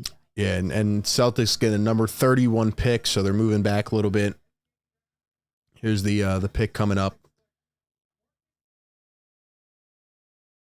Marcus Sasser, University of Houston, is the pick. So that will be going to the Detroit Pistons, and the Celtics move back 6 spots. Real quick, shout out to Daniel Marai for becoming a channel member. Thank you so much. Shout out to Hayden Azanaro with the $10 super chat. He says, tough, man. Sixers have 0 picks. Phillies are out of the playoffs right now, and the Flyers are still a franchise. Low-key would like Amani Bates. Would have loved to seen Tobias traded tonight. Look, man, I had a feeling it wouldn't happen tonight, but they said they have multiple windows. It has to happen eventually. If not, I don't know how much people are going to buy into it. But yeah, tough space right now, and we'll get into our second round players that we like. I know Sean's done a lot of stuff on that, but a lot of people are high on Amani Bates, so we'll see what happens with that. Shout out to Hayden, and also shout out to Hayden again with the $5 super chat. He says, I'm a writer for the Buffalo basketball team and got the opportunity to see him live, and he is cool. Pretty good, shifty, and can shoot the lights out. Shout out to Hayden, man, giving us some inside scoop here. Shout out to Hayden, man. Yes, sir. So Amani Bates, at what pick? What pick will he fall to, though? Will he go to 40, 45? What do you think? Yeah, I think probably in that range. I would be shocked if he drops. Definitely not a first-round guy. Too many red flags, I guess, popping up there. I think in the 40s to 50s is the range. I do think that there's a team that just takes a gamble on his talent. I think that he has earned that, deserves that, and he's been on the map enough. Like, he averaged 20.5 points per game this year. I get it's Eastern Michigan. I get, like, there's other stuff. The efficiency wasn't great, but that's still 20 points per game at the college level is not easy to do. If I'm going to scroll down this list, like, there's probably 2 to 3 guys that average more than that this year. Yeah. Like, that's a lot of points. He can score the rock. If I have to give like a player comp for Amani Bates, I'd probably say like a jumbo Bones Highland. That's probably like the closest thing I got for him. And that's still a very good player. Like, he's like real deal 6'7". He can play. I do like Amani Bates. I would not mind if the Sixers do find a way to get their hands on him. It's a boom or bust pick for sure. There's plenty of safer guys if you want to sit in that second round range, but I can be talked into it, no doubt. Look, man, I mean, he was a highly touted prospect at one point. So, I mean, number one. Yeah, the hype's going to be there. Caden in the chat says, despite the crumbling foundation we have right now with Embiid and his multiple failures, if we get a good forward, we will be set. RB is definitely right. We need to develop the bench. Random Gamer says, facts RB. Furkan was never able to develop with terrible coaches. Let Nurse unleash the Turkish superstar. You know, I've been thinking multiple times these past couple weeks. I feel like Thibault would have been a really good Nick Nurse type of player, and we will not get to see the outcome of that, or Isaiah Joe, or the rest. But I just thought about that. Like, is Thibault even going to be a player on the Blazers next year? Like, at one point, I thought he was going to be the next defensive player of the year, and they just go down the drain, man. It's tough. It's tough. Yeah, I don't know where Thibault's career goes from here either. It's he more so than anyone, like, just be a respectable 3-point shooter. But we've been saying that for 4 or 5 years now. So, it's the same story all over again. It's a common theme, man. It's a common theme. All right. Yep. I'm going to go to the bathroom, and then we will get into our second round stuff. I feel like something's going to happen. So take it away, read the chat, and yeah, man, put the highlights back up. So All right, we'll be back. Hold up, what's Woj saying right now? Oh, he's still talking about this Celtics trade, dude. Why is he still like? I don't know what Woj is doing this year. Has Woj been surpassed? How about that? Chat, yes or no? Has Woj been surpassed officially by Shams Charania? Or are you still team Woj? What do you guys think about that? I'll be right back. Yeah, I think so. I'm a Shams guy, and Shams guy. All right. I'll shout out. All right. Yeah. I'll shout out Hayden again. Some more intel on Imani Bates here. Says his defense is shaky, but man, when I saw him live, he was pulling from the Bulls logo multiple times. I think he's going in the 40s. Yeah, I think that's fair. He's got enough talent that somebody's going to take that gamble, and honestly, they might get repaid for him. He's a guy that I think like the interviews matter a ton for when we talk about like figuring out who a guy is, what makes them tick, what they are.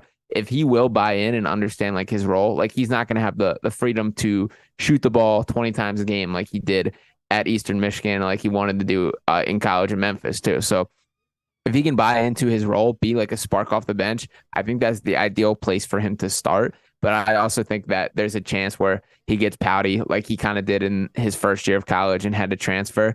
I'm a talent guy. That's what I'm going to buy into. You just can't replace guys that can score in the way that he can. So I would love to see it. I think where he ends up is going to dictate his career path pretty significantly. But if it is in Philadelphia, not that they have the best track record for doing that, but he's like a style of player that they really haven't had. Like, I think he's closer to a Lou Williams style than anything. And frankly, he could be a much better player than Lou Williams. He's got way better physical tools and a way higher ceiling because of that. But I see that as like the spark plug 6-man kind of role. I also want to touch on the Filip Petrusev coming over. That is the word on the street that Petrusev will be coming over. I don't feel great about it. From the looks at how he played in Summer League, my personal read on Petrusev is that he's just not good enough, but I would love to be wrong on that. I would love if he improved greatly overseas this year, added things to his game. In theory, he's a great addition and a great style of player to what the Sixers need. He's that stretch big man, stretch forward, a guy that can knock down threes. Has had a really bizarre track too. He's a guy that went to Gonzaga, had a pretty successful career. Then he was like a draft and stow guy that he's been overseas, I believe 2 years now. He won Adriatic League MVP. It might have even been 3 years that he's been overseas, but he's been pretty determined to get to the NBA and get to the Sixers. They have the obviously have the rights of him, so have the first dibs at him coming over. It was also weird in Summer League. It was very different how he looked than what his scouting report was. That the reputation of him is always that he was polished offensively and defensively, that he struggled.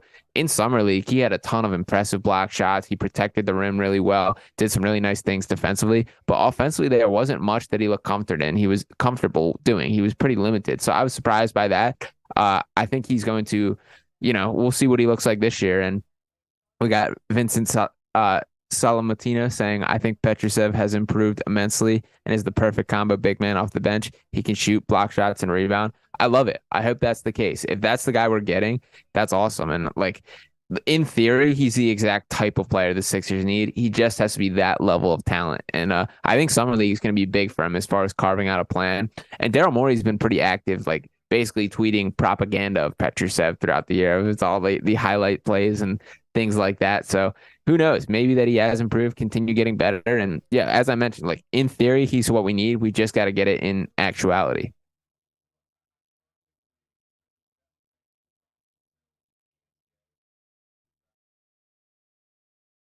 Petrusev is a very good defender and a finisher around the rim. His outside shot looked bad in Summer League, but that will improve with speed experience. Yeah, I think that's fair.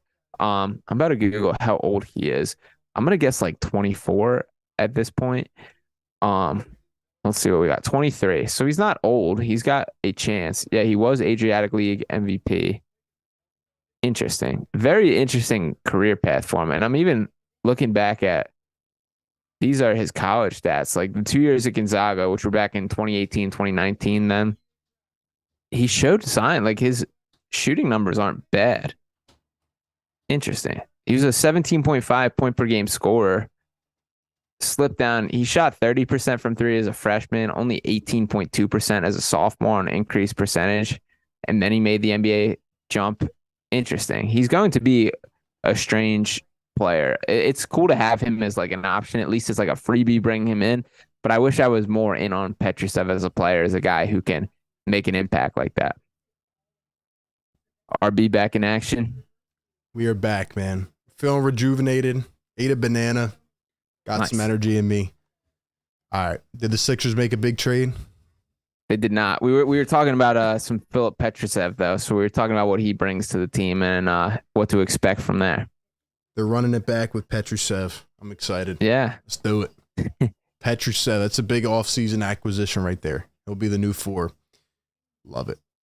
It's our only one right now. So we got Nick Smith going at 27. That is good. I'm not a huge Nick Smith guy, but at 27, I like that pick a lot. So it's a good value pick, man. He's a good scorer. So we got Utah, Indiana, then the Clippers. I'm giving it till pick 42. I don't know why that number, but I'm giving it till number 42. And as your cutoff, or as when you feel Sixers do something? As the cutoff. Like, if they don't do something by 42, or at least we have a feeling that they're going to do something, it's like, what are we going to trade for pick 59? Are we going to get another Charles Bassey? Or could happen. Suns Geek, what's up, man? He says, they showed a super quick clip of Wemby wearing an Iverson jersey as a kid. AI is my favorite player of all time. Let's go. Let's go, man. Must have been a big jersey. Must have been a big jersey. I bet he was a tall kid as well. Yeah.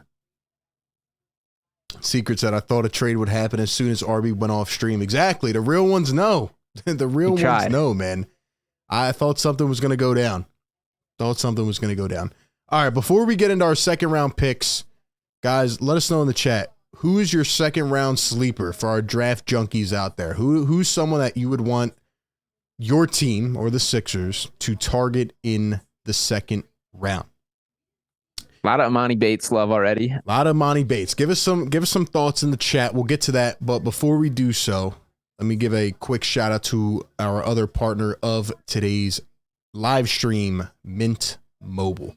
Shout out to the partner of today's video, Mint Mobile. If you out there are similar to everyone else in the world who has thought to themselves at one point, why is my wireless bill so high? Then Mint Mobile is for you. Mint Mobile offers premium wireless for as low as $15 per month, and you don't have to sacrifice any coverage, speed, or data. They're built on the nation's largest 5G network and keep costs low because they sell directly to you online, cutting out the retail stores and salespeople. Why should you pay more than you have to for access to the same network? You can go and use that money to treat yourself to a Sixers game or even buy a new jersey. All Mint Mobile plans include unlimited nationwide talk and text, plus lightning fast 5G and free mobile hotspot. They even offer super affordable family plans with as little as 2 lines. And switching to Mint is super easy thanks to their digital eSIM cards. You can sign up and activate immediately right on your phone from the comfort of your home. And if your phone isn't eSIM compatible, Mint will actually ship you a new SIM card free of charge. The whole process will only take about 15 minutes.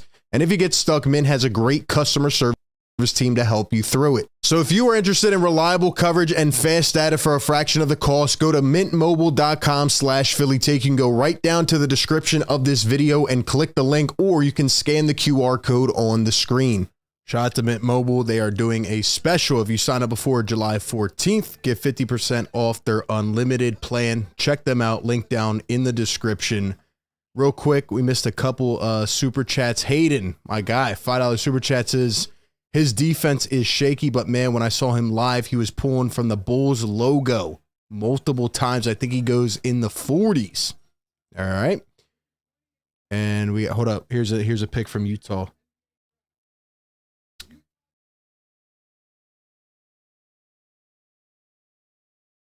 Bryce Sensabaugh from Ohio State is the pick for Utah.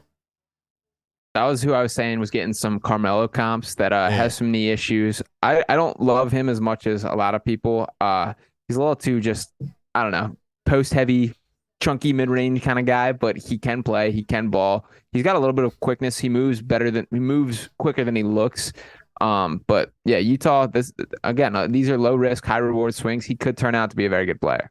All right. Here's the analysis from Sean, because I do not know much about Bryce Sensabaugh, but... All right. $5 super chat from Hayden. Again, showing some love. Shout out to Hayden, man. Oh yeah. Showing some love. I think RB has to be the assistant GM with the trades he's cooking up. What's going to happen this offseason with Harris and offseason in general? Thank you so much, Hayden. Look, I'm out there. I'm available. You know where to hit me, Sixers. Hit my line, man. We'll talk. We'll talk. I think I could clear the ship a little bit better than Daryl and Elton Brand and Josh Harris. But anyway, Sean, lay it on us, man. Give us like a couple second-round picks or players that you think the Sixers should be interested in if they are to trade into the second round. Who's your sleepers? Give us some thoughts, man. All right, well, we're hitting on a couple of my guys in the chat here. So I'll start with Amari Bailey, who UCLA guy that I like quite a bit. Young guy. His shot is, so I have two major concerns with Amari Bailey. First off, like he reminds me a little bit, not play style wise, but track wise, just like Peyton Watson last year with UCLA, how he's kind of limited in his role. And I remember being like upset Peyton Watson was drafted because he literally averaged 1.8 points per game.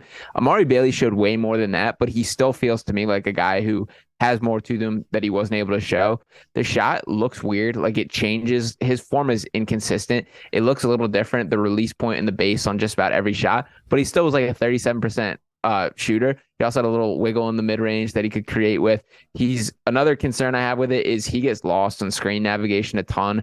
He takes like super wide turns to the point where teams were like had figured that out, where they were rejecting screens and just having like a direct line to the basket when they were on him, basically. But he's super athletic. He's young, got a ton of potential, only 19. I like Amari Bailey quite a bit, and he's like a wingish guy that can also play guard, can put the ball on the floor. I like him a ton. So that would be a guy that I'd be very happy with. I will jump to Julian Strawther, who unfortunately is about to go off the board. I like him a lot too. He's very much one of my guys. Good catch and shooter, a good guy, ton of dribble handoff. He started out as a guy that like was more of a connector within the offense and what he did, and kind of grew his role every year to the point where he was a knockdown shooter. 6'7" with a 6'9" wingspan, averaged 15.2 points per game. Took a huge leap this year specifically. So that was awesome to see. And I wish he wasn't going off the board. Him sneaking into the first round is a surprise for me. And he was, of course, at Gonzaga, so played on some really good basketball teams. Another guy I wanted to jump to is Gigi Jackson out of South Carolina. I love this guy, and he falls very much in the Amani Bates category to me. His story is, so he was the number one recruit in this current year's incoming college freshman class, was committed to North Carolina, decommitted and reclassified to move up an age group, and then committed to South Carolina. Went to a really bad South Carolina team and was basically told, like, here's the keys to the offense, go figure it out. Averaged 17.4 points per game, was super inefficient. He's got some immaturity things. There was a moment this year where he went on Instagram Live and like complained about his usage and the coaching and all that. Also some bad body language on the court. But he's 18 years old. He's the youngest player in this draft. He's not a guy that's going to be helping on day one, but the talent is like absolutely there. So I like Gigi Jackson. Another guy I want to shout out is Jordan Walsh. I absolutely love Jordan Walsh. And when I talk about not liking both Nick Smith and Anthony Black specifically, I did watch a decent amount of Arkansas, and Jordan Walsh was the guy that popped to me every single time. He's like a floor slapping, clap in your face, 6'7" defender that gets up into you. He's a little bit like bizarre looking. He's got a full bald head, and he's like a little bit like built strange. He's got long arms, huge wingspan, like 7'2" wingspan on like a 6'7" frame. But he's just all energy, all effort.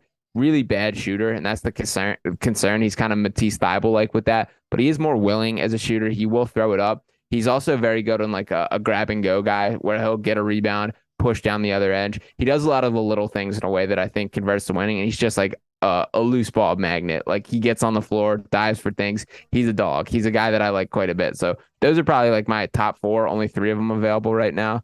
I can dive through if there's any other names that guys mentioned. Oh, James Anaji, I believe is how you say it. I'm surprised he's still on the board. I thought for sure he's a first round guy. If we want to back up big, I think they're going to probably fly with just B-Ball Paul for the Sixers perspective, but a guy from Barcelona, pretty freaky athlete that he can move around well.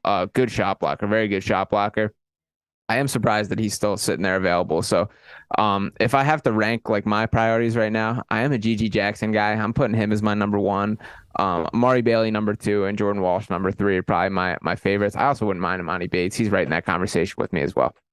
All right, I like it, man. Also, Minnesota just traded up to number 33.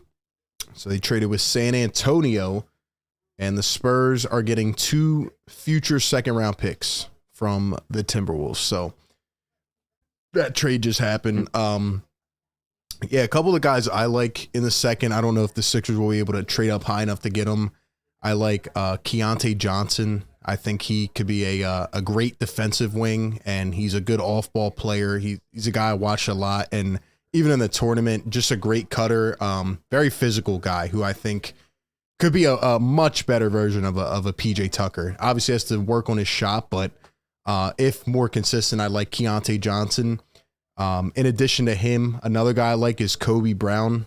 Obviously has a sick name, but in addition to that, he could be. I think he has the potential to be a versatile scorer in the league. I think I don't know. He's like a little bit of a weird situation. Like I think he's 6'8", but he has a huge wingspan, and I think he has a lot of attributes that kind of translate to the NBA, but he's still kind of raw. So I don't know if he'll end up getting drafted. I don't think he would fall more than like 45, like 42. I'm surprised he hasn't even been mentioned yet. Like I've been watching here on like best available. He's not even listed. But yeah, I like him as well. And then the other guy I like is Isaiah Wong, who, if you watch the tournament, yeah, he can obviously create and, yeah, I like Isaiah Wong, but I think again, still very raw, young. And those are really the 3 guys that I kind of zoned in on, but I do like Keontae Johnson. I think he's, if he can contain himself and not get into foul trouble, I think Keontae Johnson would be a solid pickup for anybody in the second round. A very cool story with Keontae Johnson too. He was the guy at Florida who had that heart issue and collapsed on the court. Had to take a year off from basketball. Florida, for liability reasons, made like basically he had to transfer, that he wasn't allowed to play there for the legal reasons. So he had the option. He could either cashed out for, I believe it was $1 million. It was in the millions if it wasn't more than that. Or he could transfer somewhere else and keep playing basketball. Said, I'm going to keep playing basketball. Went to Kansas State. I was an awesome backcourt partner with Marquise Noel, who also rocks, and I can't wait to see where he lands in the undrafted pool. Not a guy that I really have a ton of hope for sticking in the NBA, but I will root for him every single second that he's out there if he does get a chance. But yeah, Keontae Johnson, awesome name, awesome story, and very cool player. Yeah, absolutely. And to your point about Noel, man, that was a fun player to watch. Oh, yeah. Smart basketball player, man, but unfortunately, just a little bit too small. Kind of like the Frank Masons of the world or the Carson Edwards. Like had a prolific tournament, but I just don't know if he's going to stick, unfortunately. Shout out to Hayden for becoming a channel member. Thank you so much, Hayden, showing some love tonight. Who else? Let's see. Did we do anything? Been on work? Nothing yet. Nothing yet. Still here hanging out. We're on pick number 30 right now. We'll see who the Clippers take. But yeah, so those are some second round players in case you just tuned in. We just talked about some potential second round guys. Who knows if the Sixers are even going to make a move at this point, but we will see. About the sneeze. I'll throw out 2 quick more names. Is Terquavion Smith at NC State, who's just a straight up bucket getter. Very fun to watch. A guy that had a borderline first line label as far as a draft projection last year, elected to return to school in hopes of like climbing up that board. I actually think his stock was a little higher last year than it is this year. It was so disappointing. He kind of played his cards wrong there, but it also speaks to a guy that like you could potentially getting in a buy low moment and who finds a way to stick. So I do like that. And Jalen Wilson from Kansas, I'll also throw out there. Cool little player, has been around Kansas forever. Took a step forward this year. Spent all 4 years there. He was a 20.4 point per game scorer this year. Kind of became the guy at Kansas and does a little bit of everything. 8.4 rebounds per game, can pass the ball a little bit, can get a couple steals. He's like 6'7", got good length. I think he lacks athleticism a little bit at the NBA level, but just a polished guy that can do a little bit of everything, and a guy that I believe plays winning basketball. Good takes there from Sean. 2 funny dudes says, Sixers, I'm begging you to trade for anyone. I don't care who it is. Just make a trade.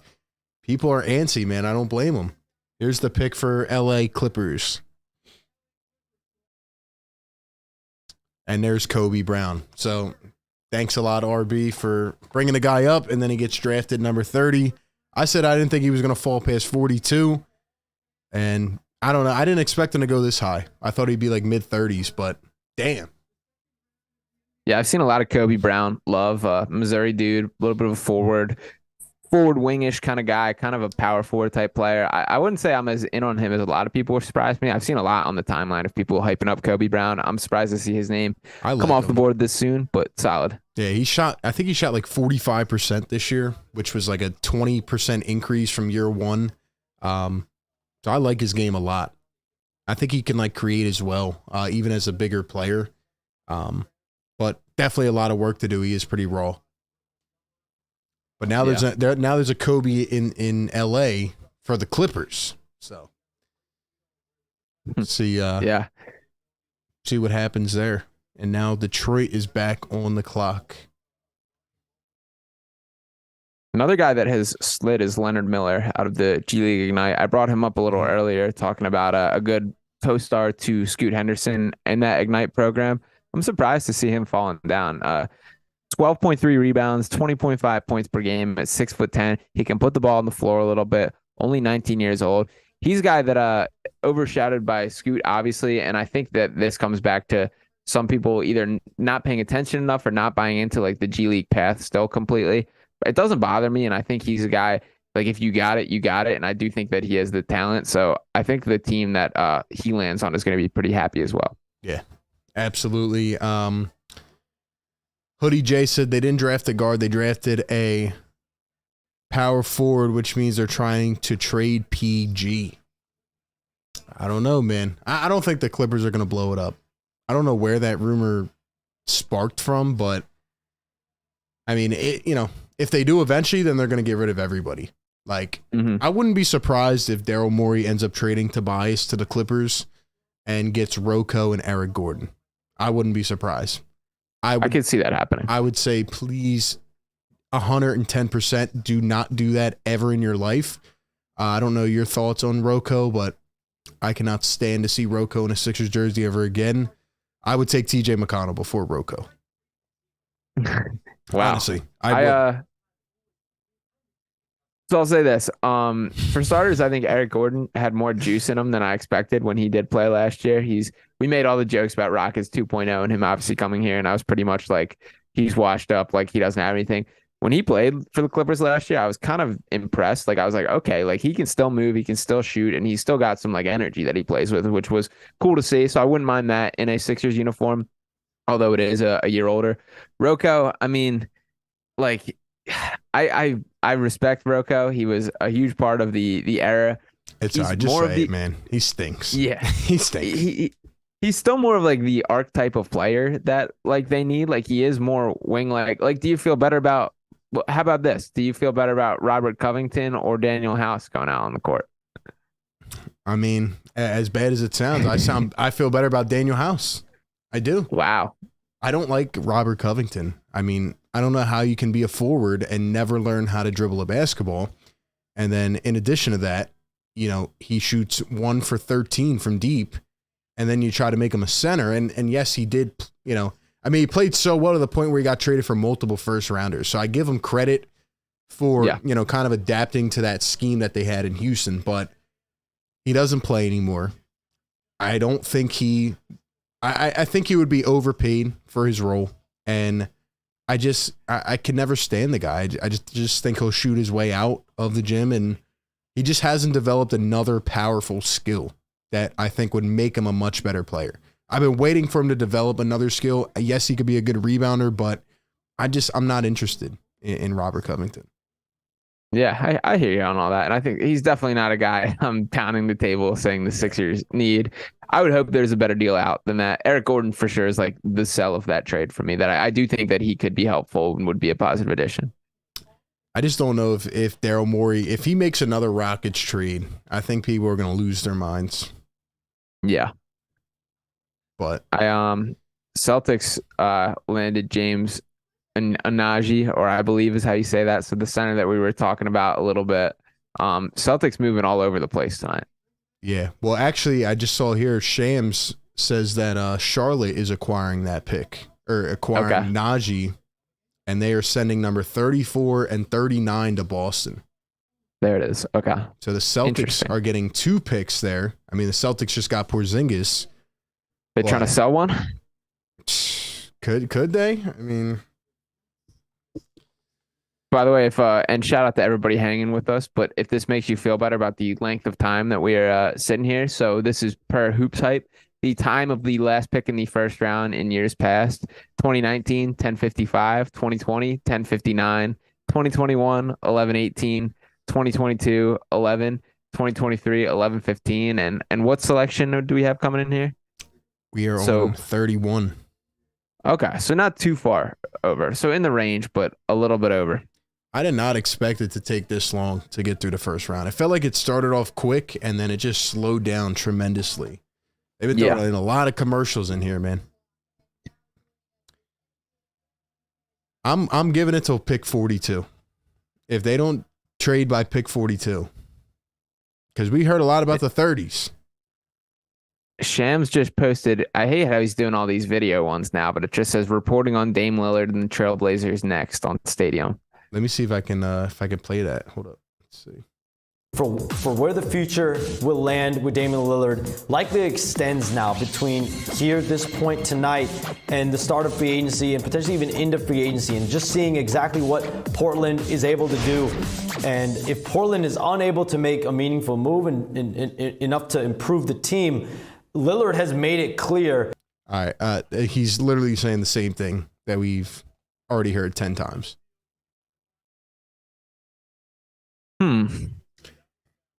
Like they're just going to keep saying the same thing about Damian Lillard, and I'm tired of hearing it. I'm sick of Dame at this point. It's unfortunate, but he's just not going anywhere. I think he's gone from like one of those guys who was like universally loved and every single person like a favorite player to watch and root for, to now everyone's like sick of him too. And this is partially on Dame. This is partially on reporters sticking a microphone in front of his face every 2 seconds. But it does kind of suck. Like I just don't want to hear anything about him anymore. You know, I used to put it on the media because I did think, you know, he made it evidently clear, I want to stay with Portland. This is my home, etc. But this past year, I really fell off a cliff because, you know, he would put out like a subliminal tweet like, oh, yeah, you guys think those are good trades? Well, we'll tell him then, trade me. Then he puts out this crap like, oh, you know, like these kind of like these Ben Simmons Instagram captions like, oh, who knows what the next step is or blah, blah, blah. And then he comes back, oh, I don't want to get traded. I want to stay here.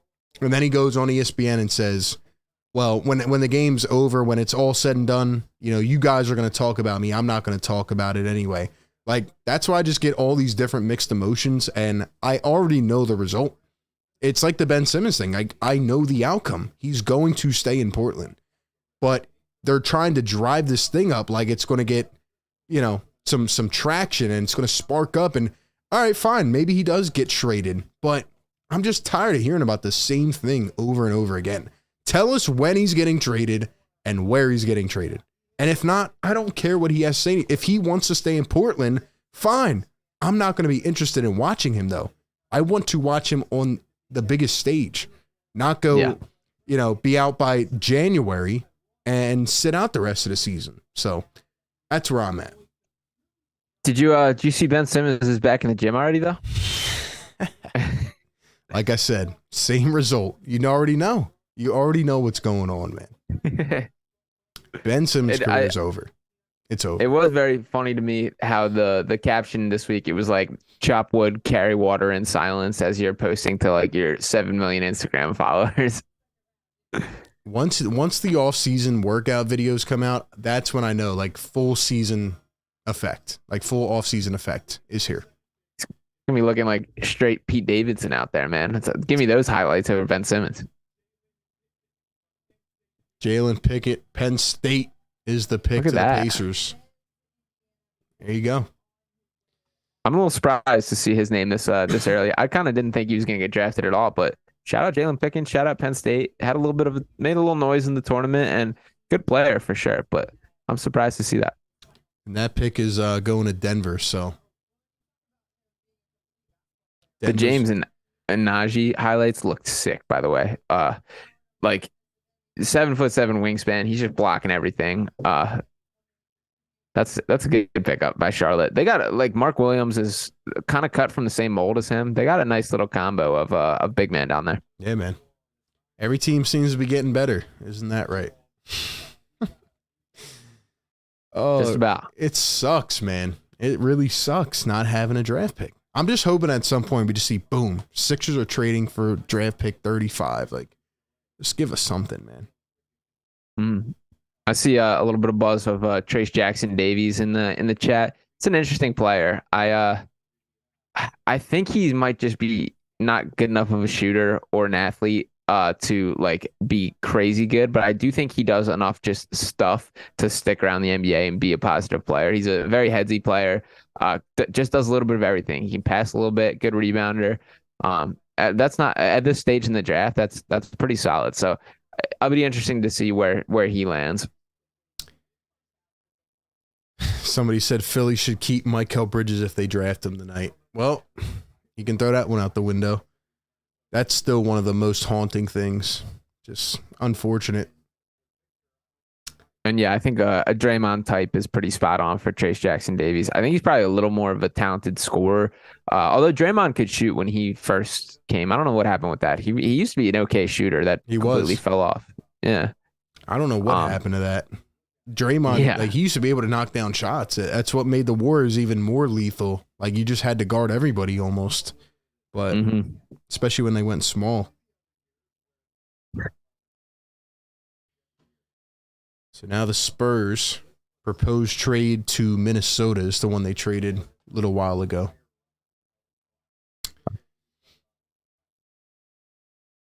Max said, get Leonard Miller.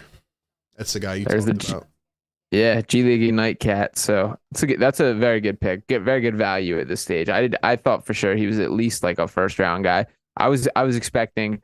I believe he was projected around the 21 range. So good value here, and I thought for sure he was a first rounder.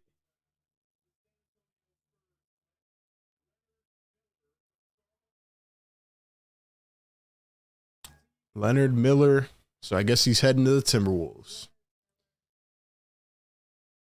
Somebody said, why do we tamper for House? House stinks. Imagine tampering for Daniel House Jr. Like, that should tell you all you need to know at this point. Yeah. If somebody came in, they had no recollection of basketball. They had no knowledge of the game, except for, like, how good players were. And they said, describe the Sixers franchise right now. It would be they tampered for Daniel House Jr. Like, that should tell you all you need to know. That's crazy.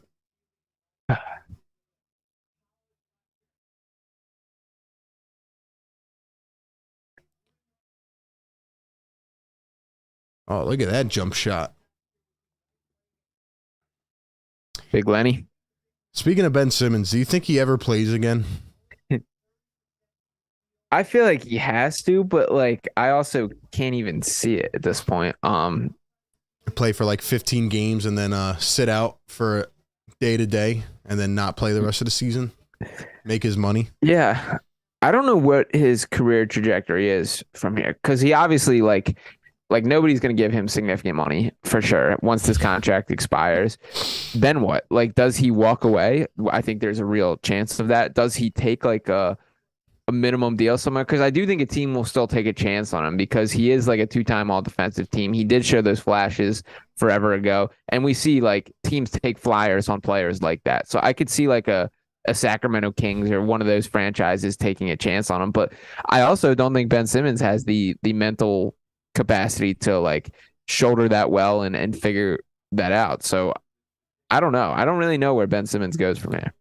You know where he's at? It's like I feel like he wants one more chance to like prove himself again, but his body is completely out of shape because what Ben Simmons didn't realize and what his agents didn't tell him is that when you sit out for an entire year, yeah, you may be taking a stand and you don't want to play and you request a trade, but if you're not in the gym every day, which he probably wasn't, if you're not working on your game, getting better, your body is going to get completely messed up. And your joints and everything, your ligaments, like everything's just going to, get out of that shape that you were in, being a high-level athlete. And he tried to come back and play, and he sustained a back injury right away, if he sustained a back injury. And he just was never the same. And even watch him, he looks slow. He can't even play the same anymore. So he messed himself up. I'm with Giancomo Fisher here too. The more I sit here, I want to see Gigi Jackson in a Sixers uniform. Talking yourself into it. Colby Jones is the pick out of Xavier to the Charlotte Hornets at pick 34. And here comes the Boston Celtics. They'll probably draft like a two-way starter. That'll help win a championship. Could happen. A Marcus Smart replacement. That could be Jordan Walsh. I'm not even lying. I love Jordan Walsh too. If you have to make me pick, I'm down to Jordan Walsh and Gigi Jackson in my head. That assuming the Sixers even have a selection. Somebody said if Ben Simmons plays 70% of his Philly self, he'll easily get another $30 million contract. I can assure you he will never get a $30 million contract. I can assure you he won't be 10% of his Philly self. And his Philly self is still not good enough in terms of what you need nowadays. It's over, man. It is. Well, I for sure agree that like the days of him being like a key foundation piece of a team are over. But there's still a world where he's like a useful player. Like he could still be like an Andre Iguodala or that level of player, or a Bruce Brown type of player, which get paid quite handsomely and can make good money. Not if he's slow though. Not if he's out of shape and like he gets injured. For sure. And that's the question of both mentally and physically. Like, what does this guy bring to the table? And I don't have optimism for what the answer to that is. And I also like, I can't even picture what like a dumbed down version of Ben Simmons is on a basketball court at this point. You're looking at it. It's what you saw this year. He's slow. Yeah. He can't run the break. He can't do anything. He just stands around. Like, I remember I watched this one breakdown on YouTube. I forget who it was, but like this guy runs like he sets screens. That was his most like favorable tactic this year. And then he would run away from the basketball. That's what he did. And he was miss layups. Like he was never really good in that touch around the basket, but he really, he made himself successful more so, and he really capitalized on the break because of how not only strong and big he was, but he was like fast for his size, and like nobody had ever really seen that to that point until Brad Stevens had a light bulb go off in his head, and he said, all right, let's put a wall against this guy and force him to kick the ball out, and he wouldn't shoot a basketball. But he can't even run the break anymore. He runs away from the basketball. He still has no touch under the basket. And he's not that level of defensive player anymore. Like, if he could still be that guy that we saw at one point lock down Luka Doncic, then yeah, he could be very valuable. But he can't. He can't do anything. He fouls. What do you have? More fouls than, like, free throw attempts? Like, yeah. It's over. It's over. The moment I knew it was over this year was early on when Luka Doncic was calling for picks and having switching Ben Simmons onto him. And when he was calling out and saying, like, I want that guy, I was like, oh, this is not good. that was the one thing of like, well, the reason that you're sticking, man, is that you could still defend. And then when Luka made Ben fall in that same game, I was like, good Lord, like this is bad. Yeah. And then there was that one where he missed a wide open layup, like right under the basket. And he just airballed. Yeah, he airballed the layup. That's what happened. Yep, that was one of them. And I knew it was done at that point. Like, there's just no going back from that. Remember there was the moment where Kyrie was yelling at him too, where he passed to him and he's like, shoot it, Ben. Putting KD, I cannot believe people tried to, people really tried to sell KD, Kyrie, and Ben Simmons. Like, that is an absolute explosion waiting to happen. And sooner rather than later. I also think, to me, like one of the bigger problems there, and I mean, obviously the on-court and basketball fit stuff is relevant, but like he went right under the bright lights again. Like he was back on like a perceived championship contending team. Like he needed to go to like the middle of nowhere, like a Minnesota Timberwolves or a team where like nobody watches him, nobody cares about. Just let him like get him out of the spotlight is what I think would have been the best case for him. And the Brooklyn Nets were far from that. No, I agree. And then again, he made it worse for himself because he came out and he went on JJ Redick's podcast and said he was going to shoot threes. and that he was going to do all these things. And again, did nothing. The guy lies in plain sight and never gets questioned on it. Julian Phillips, Tennessee, picked by the Celtics, but traded to the Wizards in a proposed trade. So that was part of that deal. Okay. So another young Aaron player. Cabbage saying in 20 games without Halliburton, TJ McConnell averaged 14.8 and 5 on 60-60-90 splits. TJ McConnell is better than Ben. It's sad. Aaron's right, man. TJ is better than Ben. I will take TJ's heart any day of the week over Ben Simmons. And there's no doubt about it. TJ will outlast Ben Simmons as far as NBA career length. What was that this year or last year when TJ had that insane game where he had like this year? That was it was like a triple double with steals, right? Yeah, but it was like first half. Didn't he have I think he had 7 steals in the first half or something like that. It was absurd. But it just goes to show how scrappy he is, man. He has 2 career triple doubles. One of them was definitely this year. 16 points, 13 assists, and 10 steals. Yeah. Wow. 9 steals at the half. You're right. Wow. 9 steals. Yeah, that's what it was.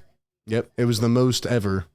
And wait, was that the most steals in a game ever? I think he was tied maybe. No, it was the 11th triple double with steals ever, which is still pretty nuts.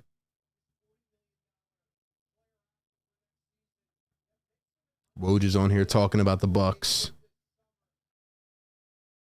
The Bucks are sneaky in a world of trouble this offseason, by the way. We got Chris Middleton declining his player option. Brooke Lopez, also a free agent. Mm-hmm. Those are key players on that team. You think Giannis would ever leave?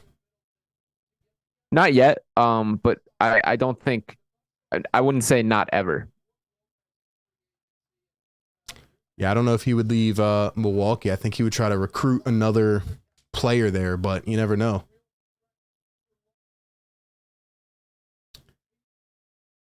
Let's see. Somebody said the Bulls. Yeah, the Bulls are another tricky one as well. I think the Bulls have hit their ceiling, and I think they were kind of screwed over by the Lonzo Ball situation. I don't know if you know about that, but very weird situation. He's another one I'm putting in that category of like, this is getting very strange. I feel bad for Lonzo, though, because Lonzo is purely like physical. It's purely his knee. Like the surgery he's having, there's never been an NBA player to come back from that. And this is the second surgery. He went through a whole rehab and still couldn't run or jump without pain in the knee. And that sucks because he was figuring things out, too. He had found his like NBA role for sure. No, he definitely had. And, he earned to get that contract, and then it kind of just went south. So, yeah, it's tough, man. Shout out to everybody still in here, though. Hit that like button. Thank you all for being here. Can we get this to 300 likes? Hit that like button. Let us know you're in the chat still. We'll shout you out. Here's the pick for Andre Jackson Jr. Okay. And he's going to Milwaukee. I like that pick. Yeah, it's a good pick. Oh, man. So, I don't know if you heard, but just a side note to wrap up this Lonzo Ball stuff. So, LiAngelo Ball, the middle child, is having a baby, and he's naming the kid LaVelo. I did not hear that. So, it's Lonzo Ball, LaMelo Ball, and LiAngelo Ball. And now LiAngelo's son is named LaVelo. So my next question is like, when is it Lavanzo coming, or when's Lavangelo? Is the next baby going to be Lavanzo or Lavangelo? One of them's got to break free. It's got to be Lonzo. Lonzo's just got to have like a Brad or like a Steve or something like that, just to mix it up. Oh man, LaVelo got me though. Like he put it on an Instagram caption, and I was like, everybody was like, "Wow, that's interesting." He like mixed their names together, but I do miss the days of LeVar Ball just yelling on Sports Nation about how he can beat Michael Jordan one-on-one, and how they're all three boys combined are going to be the greatest basketball player of all time. I do miss those days. I never liked LeVar Ball, but I give him respect because the man created a whole enterprise out of essentially clickbaiting ESPN. Like he just hopped on ESPN, said a bunch of nothing, and everybody loved him. And look at what he was able to bring out of that? Like, obviously it was kind of a distraction with his sons, but you know, I mean, they live in a mansion. They created the whole Big Baller brand. Like, everything came together because of him and his antics. So, I mean, obviously the talent of the kids, but like everything else, like at one point they had a TV show about them. Like all of that came together. Family. Yeah, because of him. So it's like, got to give him some respect, I guess. I see Brandon Katz caption here too. If I have this right in my head, and please correct me if I'm wrong here, but I believe it was the other dude, the business partner that embezzled the money. The I forget his name. It was Aaron or something like that. Yeah, it was. But I believe he was the one that like was basically the criminal in the situation. So Big Baller Brand did go up in flames, but I believe he was the guy pulling the strings on all that. And LeVar also took a hit on it. It wasn't. I'm gonna give this a Google. Yeah, I think it was the partner. Yeah, it was. Hunter Tyson from Clemson is the pick to OKC.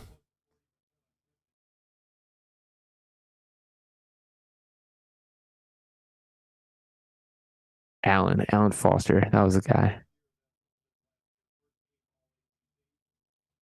Yeah, it was him. Let's see. If LiAngelo didn't make a bad mistake, he would have stayed in UCLA, developed, and probably made the NBA. I don't think he had the talent. I think he's a G League player. But, LiAngelo? Yeah. I don't think he could really make an NBA roster and be consistent like a role player. I just think he's just the son that is not as good as the other ones, which is fine. He's a good, he's a decent player, but I just don't think he's good enough to stay in the NBA. Yeah, I think that's fair. It also sent the whole family on that threat. Like, remember they played in Lithuania and all that. I actually have a LaMelo Lithuania jersey from the Vietunis team there. And then they started like their own league. It was like the basketball league or something like that. Yeah.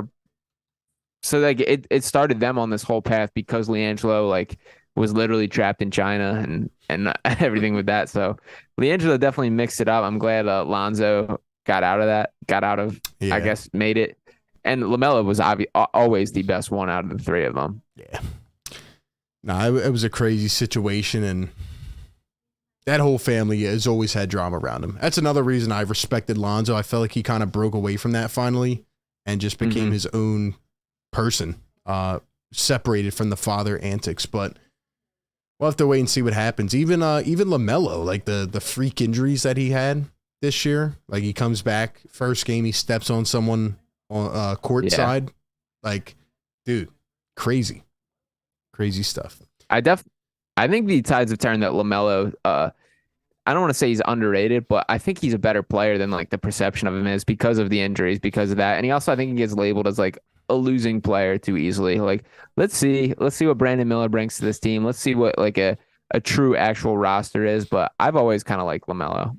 Do you think the Hornets can finally take a leap now that MJ is selling most of his stake? Like, as to me, MJ's the greatest player ever, but I mean, he was a terrible, terrible owner. Like, the Hornets were just constantly stuck in the mud. It just never did anything. But they've had players there. Now, they did have some bad luck, like Miles Bridges in that situation, Book Knight. Like, they just, I don't know if just bad luck or they just have never gone anywhere. But the Hornets, to me, are irrelevant, and they have talent on that team.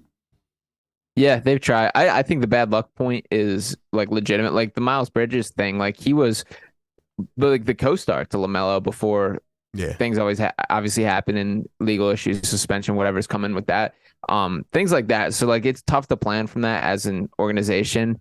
And yeah, they've just been kind of in that middle territory. LaMelo has to be that guy, and Brandon Miller, we'll see if he's that guy too. I am concerned a little that they drafted for fit by trying to pair them rather than just taking the best player available. I think that's a good point. Ike says, how did y'all get on the balls? Pause. First off. Second off, dude, we've almost been streaming 4 hours. If you guys have not hit the like button, hit the freaking like button. When you get to the 4 hour point, I mean, we're just talking about anything at this point. There's nothing for us to talk about. We've went over every single aspect. We're out here.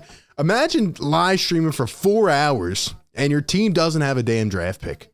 I think the Sixers should compensate us for this. Like, this is crazy right now. How are we even talking for 4 hours?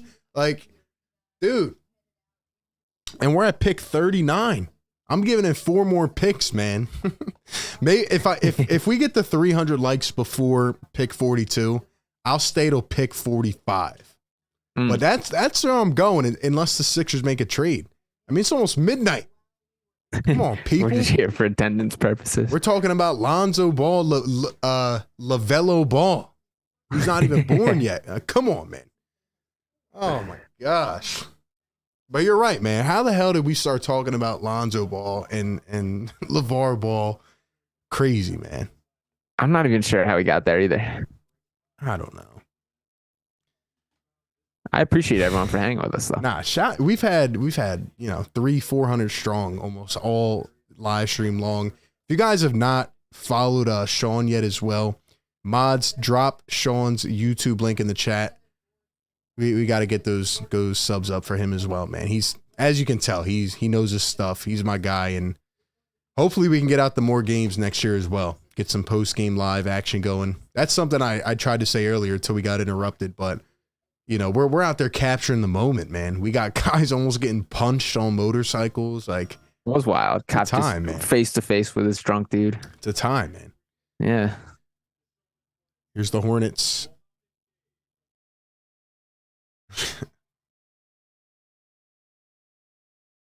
This guy looks really happy, man.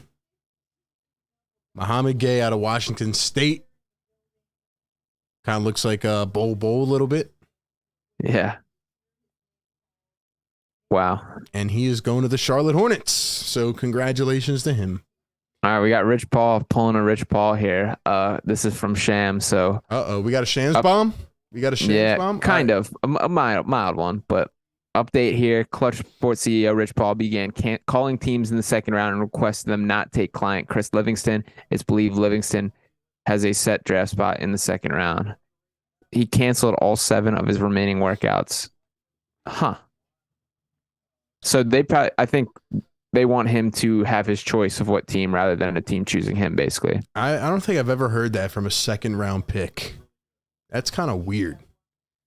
Like to cancel 7 workouts? Yeah. I understand a lottery pick, but really? I'm not a Rich Paul guy. I haven't liked Rich Paul since the Ben Simmons stuff and him leveraging Tyrese Maxey and the whole situation, canceling charity events with Tyrese Maxey. I'm not a Rich Paul guy. Respect what he did, but I can't stand him. I mean, I respect his hustle, but yeah, that Ben Simmons stuff was ridiculous. I do think, I mean, it's been said by a lot of credible sources that he does operate independently. So like one client will be a completely different matter of how he treats the next guy. So hopefully he doesn't use the Tyrese Maxey stuff as, a leverage point or try to lump that in with the Sixers history. But I am not a fan of Rich Paul whatsoever. Yeah, and I also think Rich Paul and a lot of people kind of lose this. A lot of agents in this, like, it's got to be remembered, like, the agent works for the player. Like, yeah, you're working for them. It's not, not the other way around. And that's what rubbed me the wrong way about the Ben Simmons, Rich Paul thing is like when you using Tyrese Maxey to help Ben Simmons, you're using like one of your higher stakes clients, one of your lower stakes clients to help one of your higher stakes clients, even though Maxey will soon be like a high stakes client for him. So I don't know, all that stuff. Yeah. My thing was like Rich Paul saying one thing to the media and then turning completely around and then saying the mental health stuff after he contradicted himself originally by just saying that he was hurt and that he didn't feel comfortable. And then it was the mental, like, it just very much contradicted himself in the whole process and then tried to kind of like play the sad boy card, which was weird. Yeah. Guys, we need 12 more likes. We got 2 more picks to do it. Who's going to get us to 300? Or else we are out of here at pick 42. Get us to pick 45. Denver's on the board. Proposed trade to the Lakers because, again, the Denver Nuggets were making trades yesterday. They made trade during the finals. Like, yeah, the Sixers can't make one trade.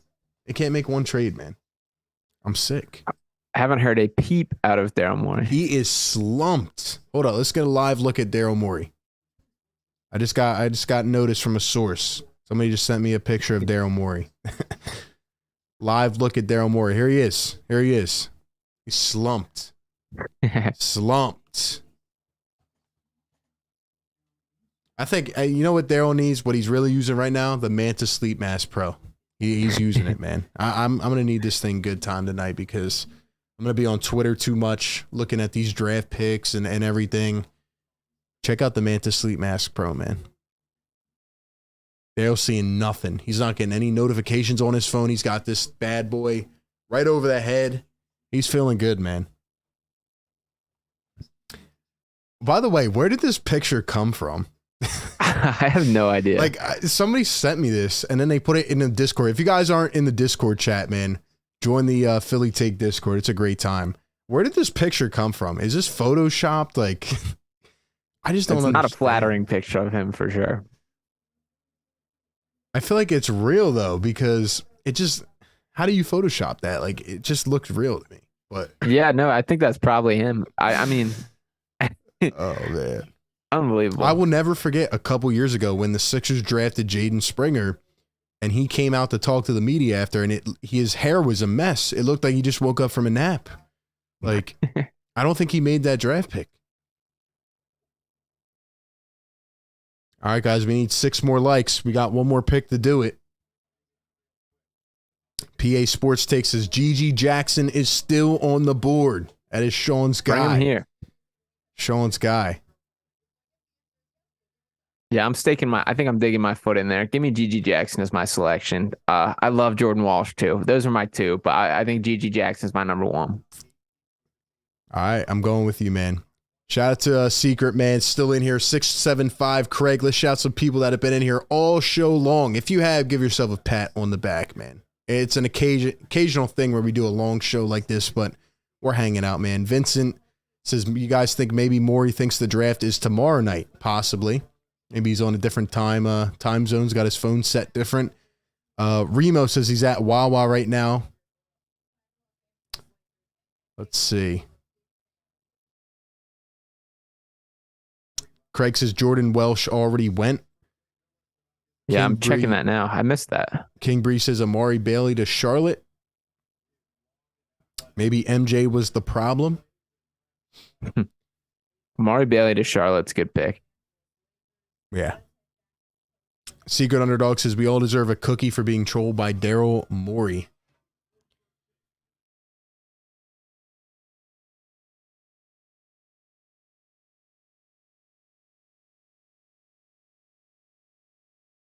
Here's your other guy, Amari Bailey, like we said. Dude, Jordan Walsh went to the Celtics.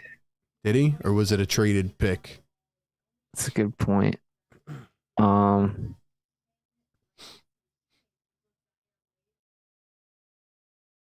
I think he was drafted by the Kings and traded to the Celtics. Dude, that sucks. Now we got to play against Jordan Walsh. Sounds about right. He's going to be annoying. That's Marcus Smart 2.0. Marcus Smart's a better player than Jordan Walsh will turn out to be, but same kind of clap in your face kind of guy. I don't know what the Celtics are going to do because somehow they always find a way to the conference finals, but they got a lot of like dead weight that it's like, do they want to play them? Do they not? Like Pritchard at one point was a great rotational piece. Neesmith they already got rid of. Grant Williams, what's going to happen with him? A lot of interesting pieces, man. Brogdon, I don't think Brogdon's going to play this year. I think his injury is bad to not be in that trade. Yeah, it sounds like he's got some straight licorice for elbows. Yeah, dude. Smart had to have squared up with him. Like Smart should not have been in that trade, and he gets put in it. All right, we got 300 likes, man. We did it right at the buzzer. Let's go. Look at that. We're staying on to pick 45. Let's go, man. Dave Jones in the chat. What's up, Dave? Brandon's been in here. Kingfisher. Carter, what's up? Kenny Smith with the $5 super chat. He says, my best bet is Morey is waiting to see if and when a PG trade goes down and using that to gauge a Tobias Harris trade. What do you think about that, Sean? Shout out to Kenny. Hey, I would actually take PG on the Sixers, but it'll never happen. Yeah, I I don't know. I think you can definitely do both. Like I literally think their second round price is just toss a couple milli to somebody and get in there. But I think the PG stuff that Daryl has his eye on for sure. Think so. He's always fishing around for those big names. Yeah. But at what point did we start to say like Daryl Morey may not be as good as he really is? You know, like people are frustrated about what they gave up in the Harden trade. I don't think going back in time, like obviously the Halliburton thing was a thing, but you know, Morey got his guy, and it kind of blew up in Brooklyn. And Harden and Embiid did have a good chance. They had a couple good chances.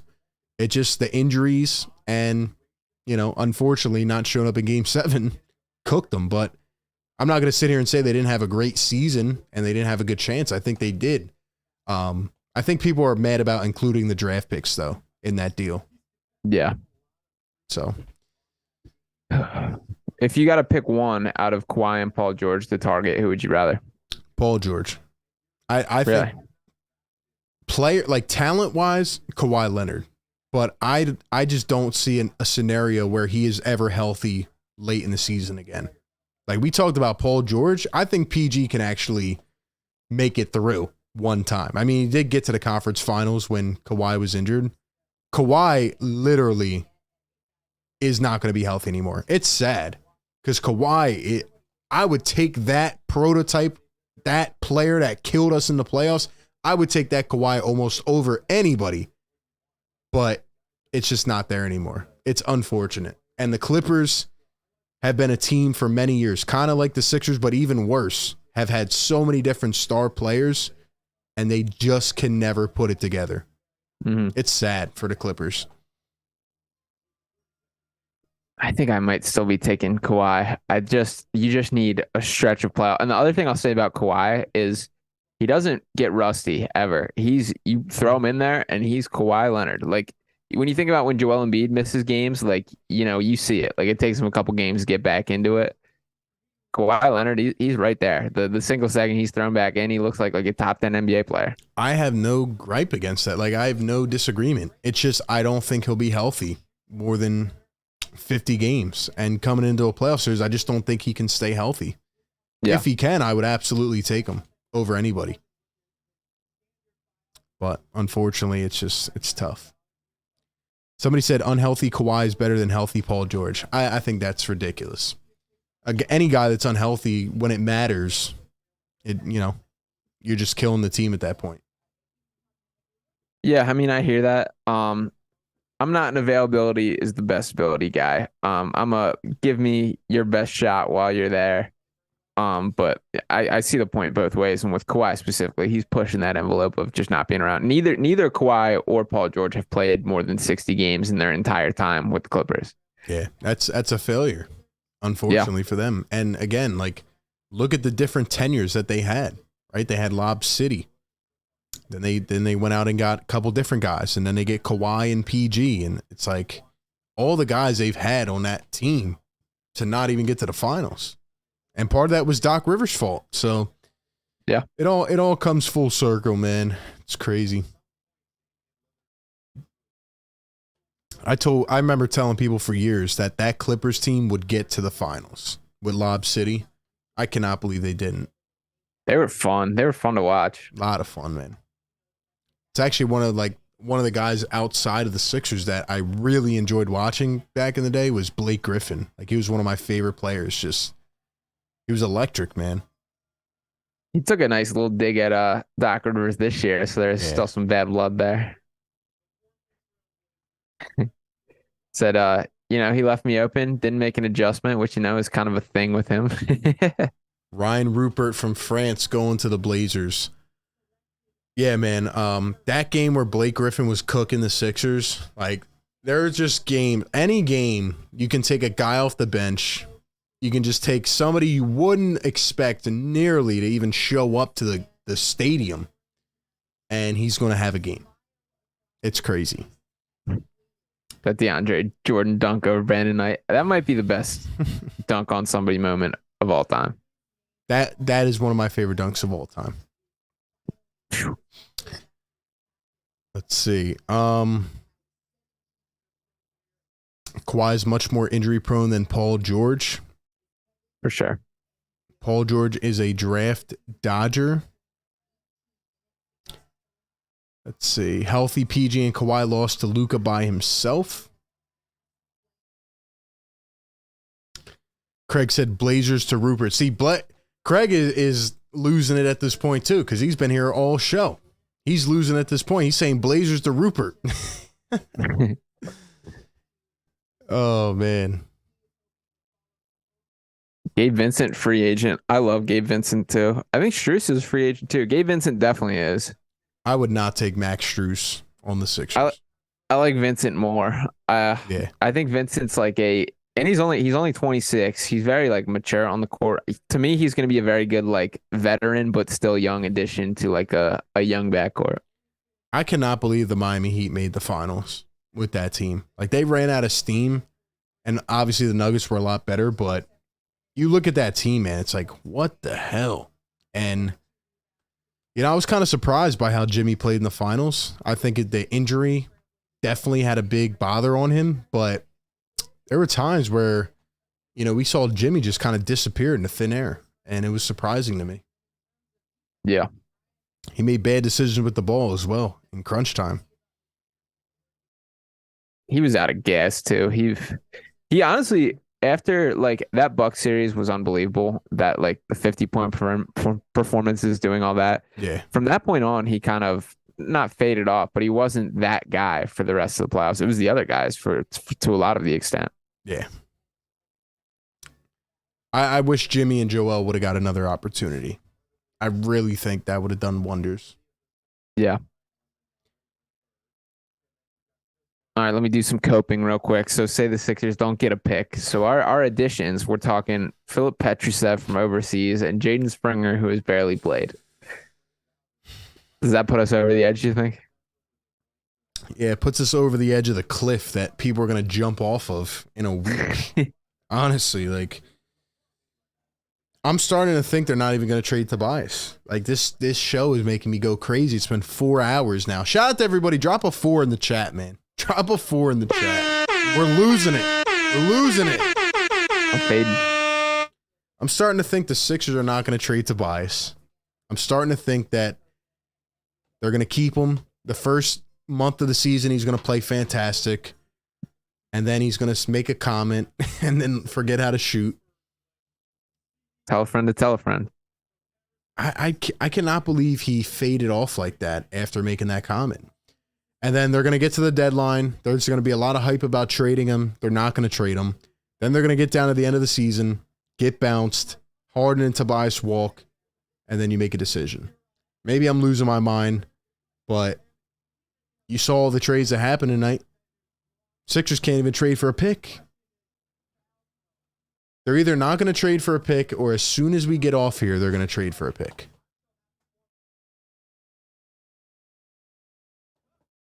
Kyle Neubeck just tweeted something interesting.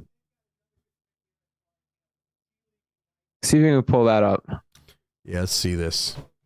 By the way, Damian Lillard wants to give the Blazers more time to build a contender. We've heard that for the 10th time.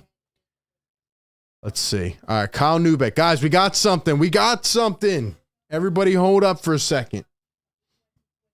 Kyle Neubeck says, you all wanted some activity from Philly tonight. An image from the Sixers draft war room leaked online and was confirmed by the team as authentic to Philly voice.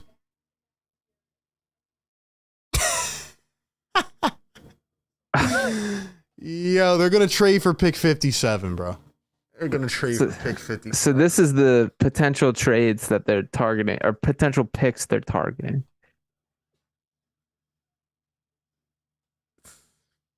All right, so I can't believe this is real.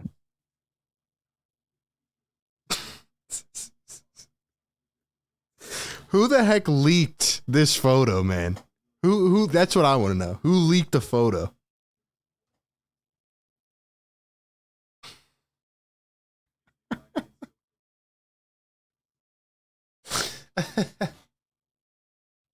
That's unbelievable. They're gonna trade for pick 57.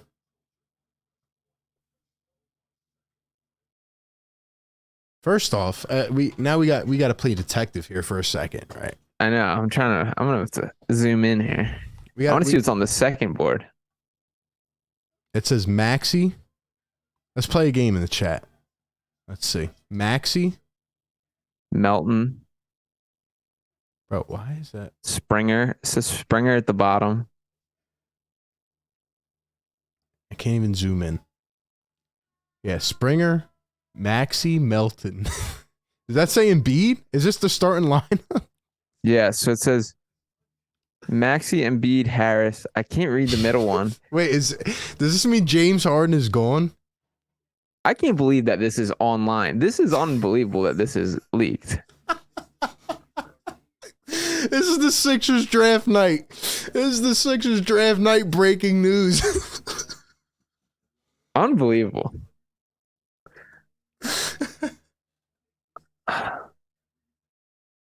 And Memphis just took my guy, Gigi Jackson, so I'm not even excited anymore.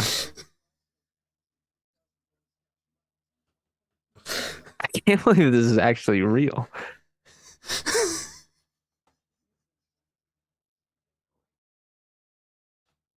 This is a joke of an organization, bro. I can't even keep it together anymore.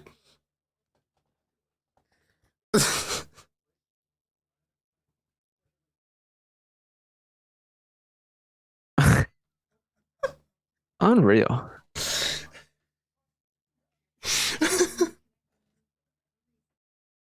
You got teams trading for draft picks. You got teams making moves. The Sixers draft board gets leaked online. Bro, I can't take it, bro. Dude, the Sixers are such an unserious franchise, man. Like, how does this happen? There can't be that many people in the room, right? Like, that has to be down to, like, at most, like, 10 people. So you got to figure out who let this happen. What was the goal? Who was this sent to? Oh, my gosh, man. Bro, I cannot take this, bro. That is...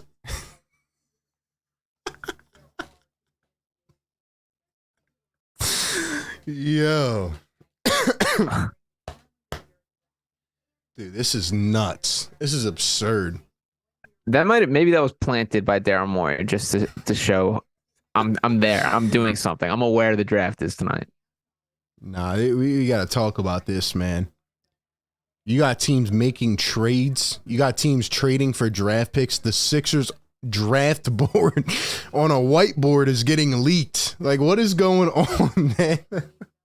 I'm still trying to decode the second one. I can't read that middle name.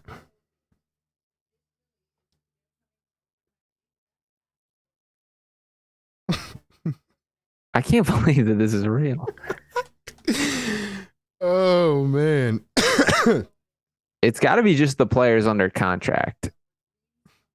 I definitely see Maxi, Melton, Harris, Embiid, Springer.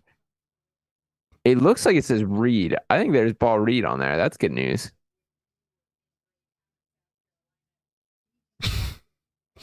We're going to sit here at midnight and try to dissect the whiteboard. This is crazy.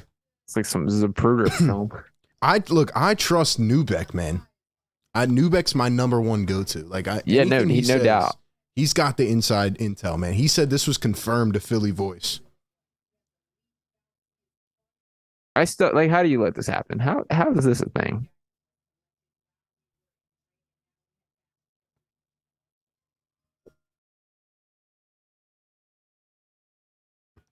Bro, this is crazy. Not only is like when this happens, like I remember this happened to the Dolphins a couple years ago. Usually it's like a picture of people and it'd be like in the background or something like this. What room is this? This is straight up a picture of on the whiteboard. They have no people there tonight. No draft room. It's just this. Man wrote it on a whiteboard. Like, what? Is James Harden gone? Is James Harden James Harden is not on this list. I can't read that third name though. That's what I keep getting stuck on. Is it Tucker? I think it has to be Maxi, Melton, Tucker.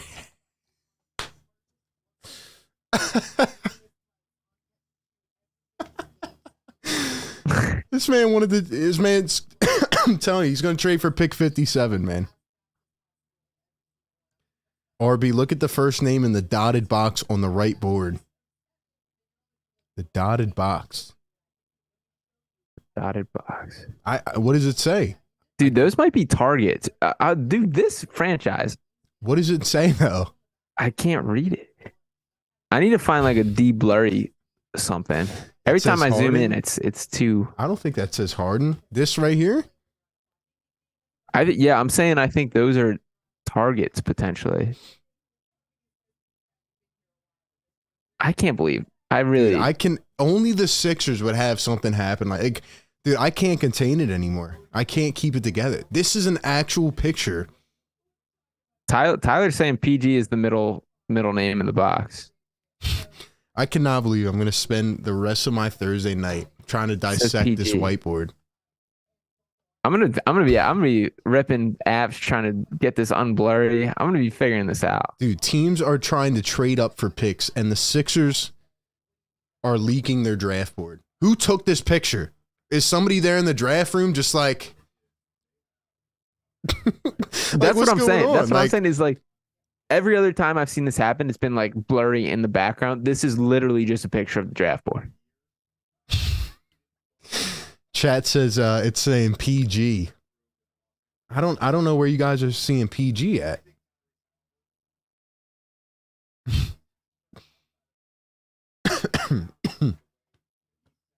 This says Springer right here. This says Springer for sure. Yeah, no doubt. And who's this? Maxey Harris and Bede, I definitely see. Yeah. Does this mean James Harden is leaving? I don't know. I'm going to click the article. See if we can get any intel there. Shout out Kyle Neubeck. Kyle Neubeck is the man. He is.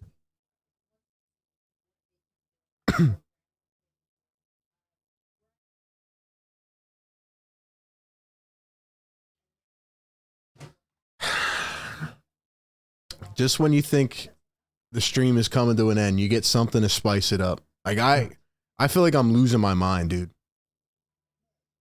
All right, let's see what Kyle's saying. Dude, like, what is going on here? A list of targets for the Sixers stated goal to buy a second-round pick. Good Lord. And where's this caption coming from? Draft night real quick. Like, what? All right, wait. Kyle breaks it down. He says the second board shows a chart that is roughly as follows. Point guard Tyrese Maxey, shooting guard D'Anthony Melton, Furkan Korkmaz, Jaden Springer. Small forward James Harden in red ink, Daniel House Jr., power forward, Tobias Harris, PJ Tucker, center, Joel Embiid, Paul Reed, red ink, Philip Petrusev. The team official says someone viewing the image should not read too much into the depth chart, which features a list of Philadelphia's potential free agents below in that group, including Georges Niang. Okay, so that in that little box says Georges Niang, Shake Milton, Jalen McDaniels. Petrusev's inclusion here is fairly interesting. This is still wild. How do you do this? We are cooked, man. We are cooked. First off, why do you have Harden at the small forward in red ink? Does that mean Tucker's not starting anymore? Is this Nick Nurse's projected lineup? Oh my gosh, man. What about this Sixers logo? Let's talk about this, man. Is this somebody's shirt? Is this somebody reflecting in the board here? What's going on? I'm still saying, like, there's no way there can be that many people in the room. Like, you have to be able to figure out who did this. This is crazy, dude. This is a funny organization, man. This is a funny organization.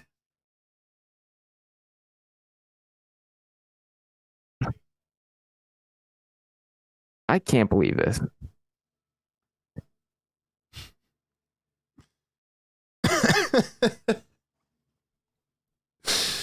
Dude, this is absurd. This is our highlight of the night, dude. You made us sit here for 4 damn hours. And now we're trying to inspect the draft board. I needed that laugh, man. Can we do some digging on how this actually came out? Let's talk about it. I just saw it from Kyle. Nah, yeah. Let's talk about it. All right, so where's this? Is this the article? This the article? Let's read this, man. Yeah, he had to have mentioned it, right? Let's get the latest from Kyle Neubeck. Dude, this comes out on draft night. Like, there's like still picks being made. We're still trying to trade for a pick. In fact, we're trying to trade for pick. Here, I'll tell you right now. 50, 53, 54, 57, and 58. Bro, this and who, like, somebody sent this picture to Kyle Neubeck. They said, yo, Kyle, I got some intel for you. I'm sending you a draft board picture. I feel like it had to be floating out there, and Kyle like reached out. Does he mention it? All right, let's read this article, guys. Though the Sixers did not have a pick, blah, blah, blah, snapshot of their plans leaked via social media, hinting at what they think their roster could look like heading into next season. Philly Voice was sent an image that was confirmed by a team official. A team official? This is my guess of what happened. Is this somehow got online on Twitter, and Kyle saw it and sent it right to one of the Sixers people and said, "Is this legit?" And they said, yeah. If this is from a team official confirmed, that it is absolutely the truth. I don't see this no doubt. By any way being a hoax. That's crazy. The photo included 2 whiteboards, though there are more boards in the room partially visible in the shot that have not been made public. The team official confirmed what is mostly clear to the eye. A Sixers stated goal to buy a second-round pick, in addition to a fairly loose depth chart for Philly heading into the summer and next season. It was conveyed that this shot was likely taken early in the night before the draft, as the draft board has shifted plenty since it was taken. They have snakes inside taking pictures of their plans. The only thing that means, too, is that, like, in all these draft picks, like, a couple of the picks have moved. Draft night real quick. Tyrese Maxey, DeAnthony Melton, Furkan Korkmaz, and Jaden Springer.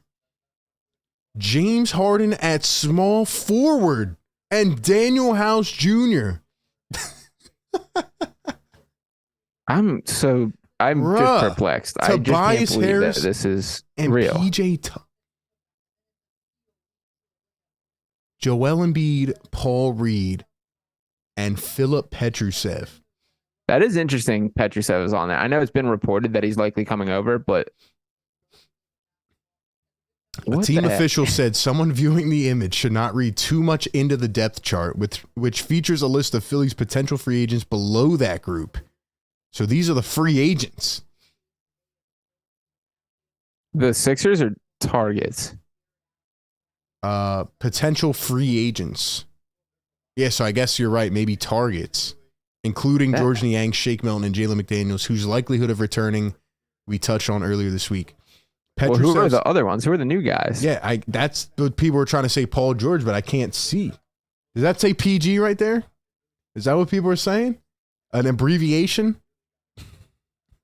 Maybe. Okay, wait. Who else? Whose name could it be? This was false alarm. Whose name could it be? Or does that mean Paul? Does that say Paul Reed? Or does it? P. Reed, maybe? PR? Paul Reed?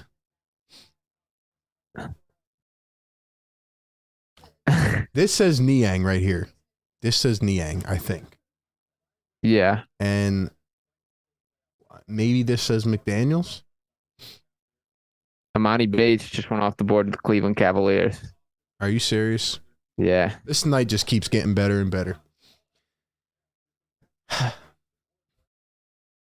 It says PG. So, dude, I need to find like a unblurry app. I do think it says PG. I think that first one. This story is developing. Dude, this team might actually be cooked. If this is legit. I can't believe, like, how did this happen? If this is legit, man. So there's a caption at the bottom, the draft night real quick. Yeah, who put that? Who took this picture? It was someone stupid enough to like put this on their Snap story. That's what happened. This was a Snapchat.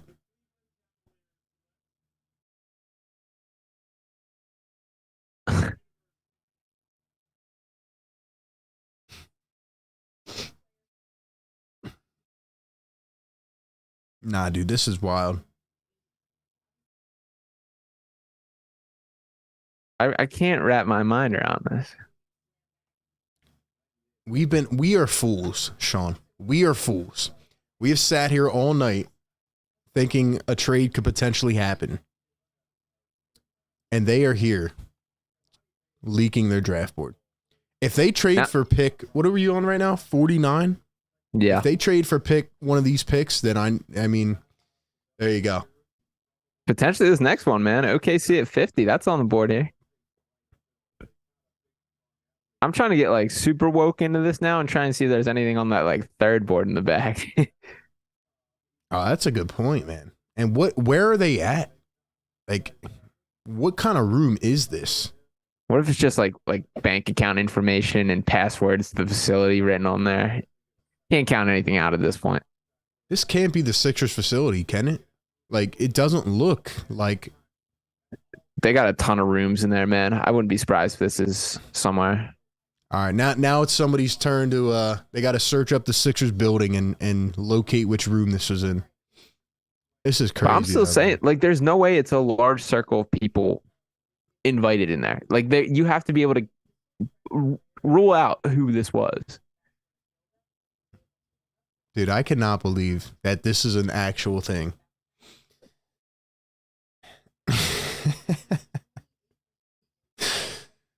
Yeah, they're sitting on these kind of chairs too. I know their ass hurts, man. At this point of the night, come on now.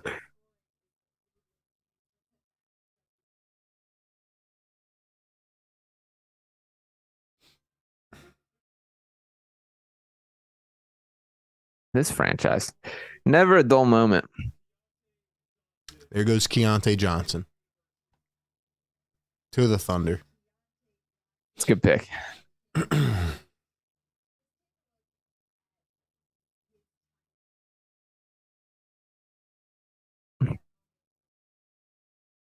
I don't even care about the draft picks anymore. I just want to know.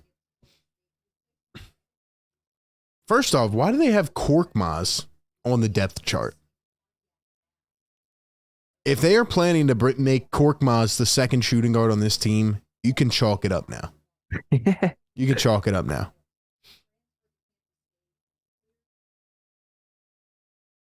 They better get asked about this like immediately after they'd still better have like a post-draft press conference, even if it's no picks, right? You would think. Do they? I don't know. I think I don't remember the last time there was literally no picks made, but I would think they still have a press conference. They've never had no picks made in their entire history. Jeez. Dude, they're going to trade for one of these last couple picks here. They're going to trade for pick 57 or 58. I can't believe it. We have been bamboozled. And Amani Bates got taken off the board. And Keontae Johnson got taken off the board.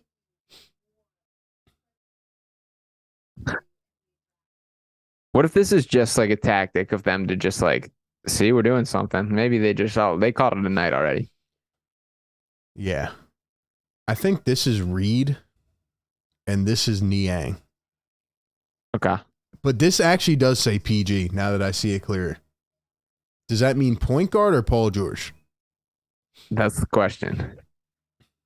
I think McDaniels is the fourth one. So what are the next three are the real questions? Because those are the four. Milton maybe one. I'm pretty sure McDaniels is number 4 on that list. Why is PG first?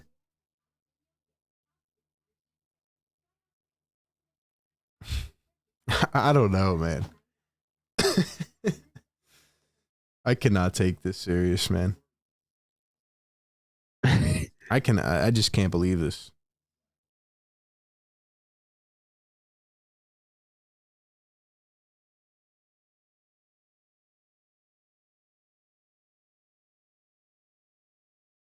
I'm like fully enthralled in just like this draft board now.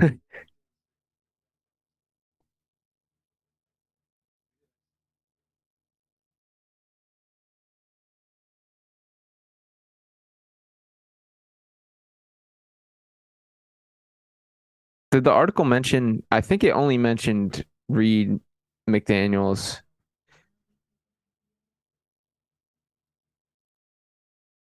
It mentioned Reed, McDaniels, Niang, and So I think the what I really want to know are the last three names in between that dotted line, because the first one it says that's where it says PG, Reed, Niang, McDaniels, and then I want to know what the rest of it is. That's what Kyle did not write. I want to know why Paul Reed and James Harden are in red ink. I think there is something to this. I think the red ink is the guys that aren't officially signed, because the guys that are free agents, because it says, Paul Reed, red ink, James Harden, red ink. But maybe those are, because those two are in the depth chart. So maybe those are guys they kind of know are coming back, because that would make sense. Paul Reed and James Harden both, because those are the two most likely. This is weird, man.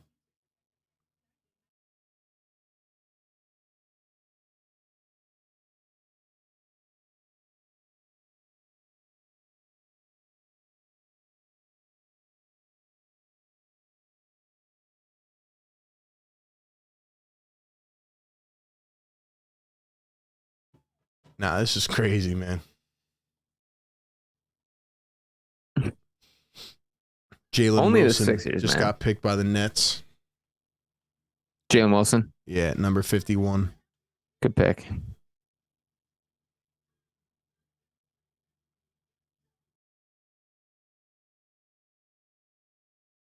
Yeah, what I like that thought, Tyler. What if it says McConnell, not McDaniels? Reed and Harden are priority signings. I could see that.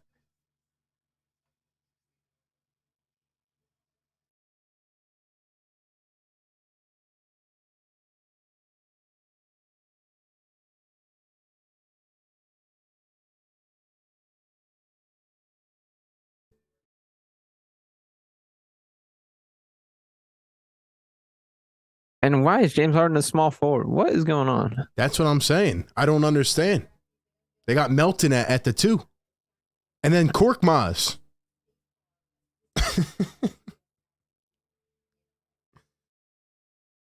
I feel like they have to still have a press conference, and I need answers about this.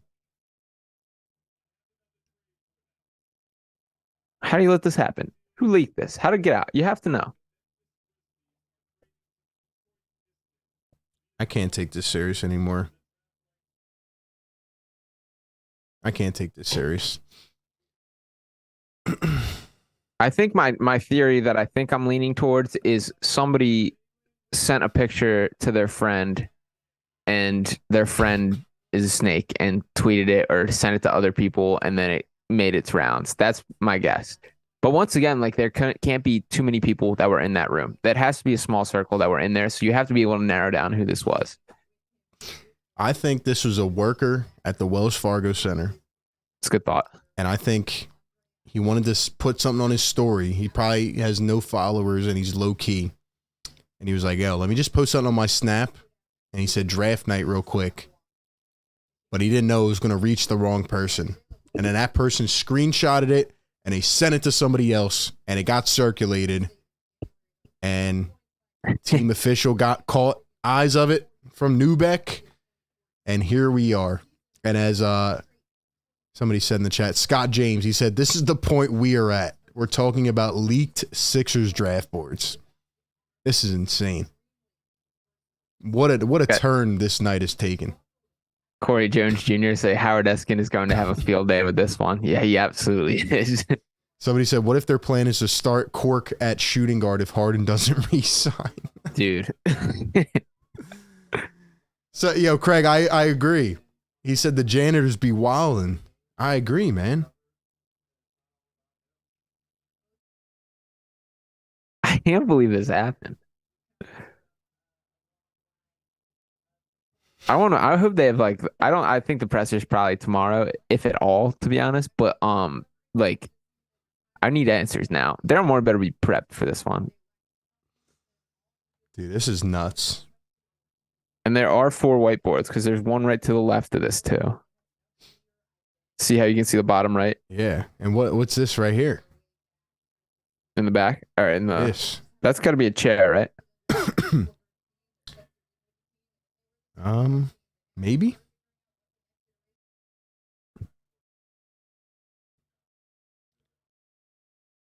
Well, at least this is our Yo. excitement for the night. You know what? You know what I just realized though? Like, it doesn't even say potential second round trades. It says potential second round for cash. So they're not willing to trade any player. These are the picks they thought they could buy in. Yeah. Yeah, it says who makes a draft. First off, who makes a whiteboard for the draft with potential second round trades for cash? Like who does? They had no intention of trading Tobias Harris.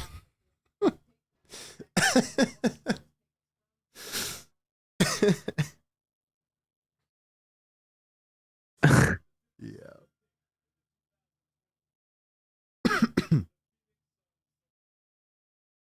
Wow.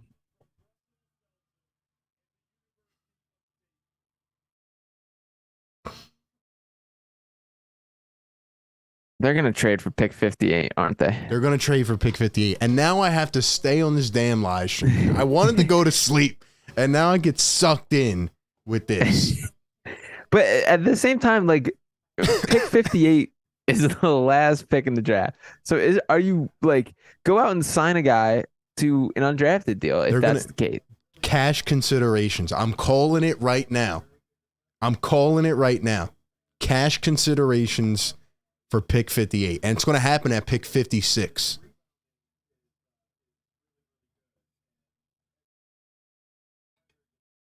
I just need to know why James Harden. All right, top questions from this list. Why is James Harden and Paul Reed in red ink? Why is James Harden listed as small forward? Mm-hmm. Why is Furkan Korkmaz the backup shooting guard? And does that say PG for point guard or Paul George? That's my questions, man. All very good questions for sure. By the way, if you dipped out of this stream, man, you are missing it.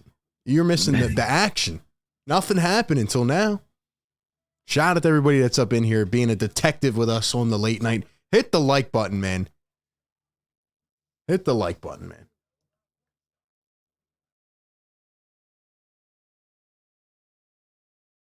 Crazy. I can't wrap my mind around this. Like how I keep running it back in my head trying to figure out how do we let this happen? How? Giacomo says we're the team that told Livingston to stay home. Oh man. Somebody said the board on the back has a word on top of 2023. Let's see how my Zoom function's working here.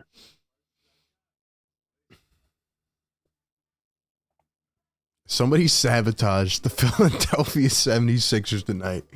I'm having a tough time wrapping my head around this. It's like, you remember in the NFL when Laramie Tunzel had that whole draft thing that came out before the draft? And it was just absurd. Like, yeah. Not that this reminds me of that, but just how insane that situation was is reminding me of this. I can't. This is an unserious organization. If this is true, this is an unserious organization.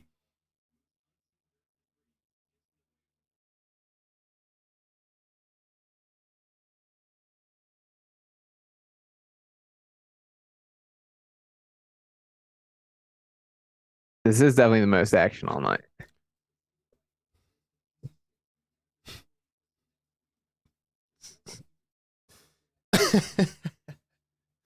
I just can't believe this, man.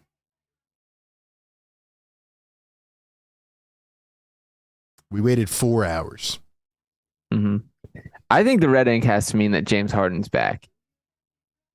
It has to mean that James Harden's officially back. I'm thinking that it might mean that they might not be back. Like, but they're within the depth chart kind of section, right? Yeah, but in red ink. Why are they in red ink? Does that mean a player option? Reed has a team option, right? Or wait, no, Reed's a restricted free agent. Yeah. So why are they in red ink? Like McDaniels and Niang aren't in there at all. They're only in the dotted section.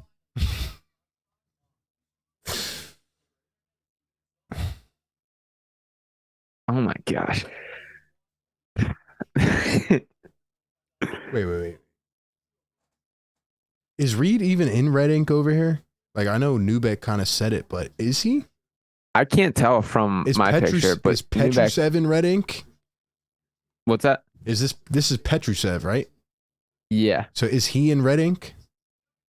I'm gonna pull up the article again. It says Petrusev is not. Petrusev it does not mention in red ink.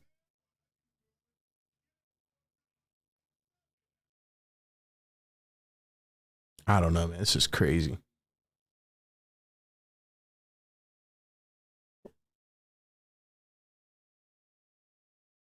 I just don't get why he'd be in red ink, though. Like, why not have him in black ink if he's back? I don't get it. Same thing with Paul Reed. Like,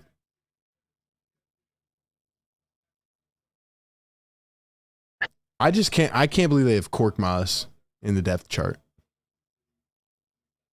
And James Harden at small forward. What is that about? What? Nick Nurse is changing up this team, man. Nick Nurse is coming in with a new mentality. Yo. I just can't even. I'm like now digging through the internet trying to figure this out. I'm about to hop on the Reddit sticks and see if I can get anywhere.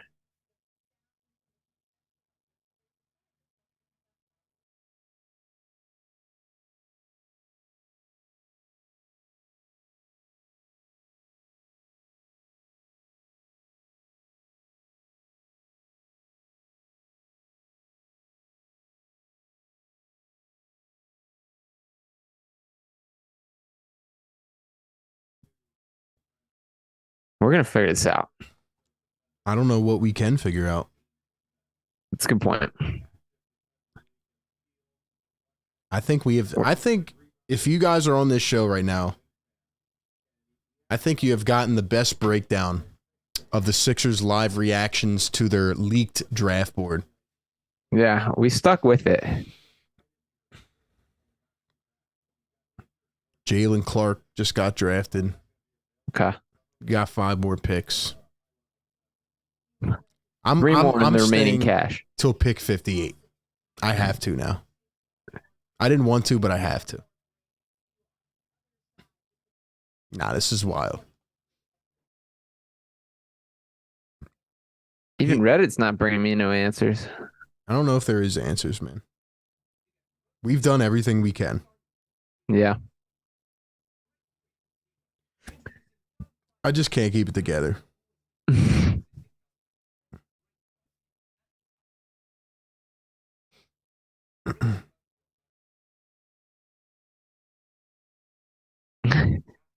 Remo K says, if the Sixers want to pay me half of what Morey makes to do nothing, I'm willing to do it. They would save some money. It's a win-win. I respect your job pitch there. Connor said Morey's still sleeping and released the photo on a timer. There's a part of me that was like, was this staged just to make it look like they're trying something? No, this is exactly what happens with the Philadelphia 76ers. That's why I believe it. Whether it's a GM with a burner account or a guy, forgetting how to shoot a month before the season or whatever else. Like, these things happen. Like, this happens. Have we considered if this could be Brian Colangelo? You think he still got a key to the facility? I'm starting to think this is Elton Brand, or maybe someone else in the front office who's trying to get back at the Sixers. Because I agree, I think Daryl Morey's taking a nap right now. Who else? Elton Brand, anybody else in the organization? Like all the guys they brought over from Houston. That's my biggest point, though, is like you have to have like a finite amount of people that had the chance to look at this board.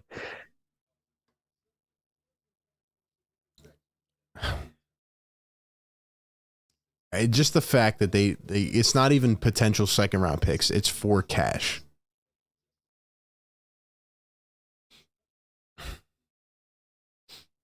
This is their off. I'm not going to be able to lose this photo in my mind. Like when I think about their offseason plan, I've been talking about acquiring this guy, that guy. This is their plan. This is it. This guy on Twitter says PG was in red marker on their board as well as someone they had listed in their starting lineup. Can't tell if it's Harris. That would be super interesting, but I need to see that one with my own eyes. Ladies and gentlemen, Tobias Harris is coming back to the Philadelphia 76ers. You see this right here? He's in black ink. He's in black ink. I wish I could zoom in on this photo. I don't know why it won't let me. It's when I do it, it comes up super blurry on my phone. Hold on. Let me do this. All right, let's see if this works. Oh, there you go. All right, let's go. Bro, it still won't let me zoom in. It's zooming out. Like, that's weird. This makes no sense.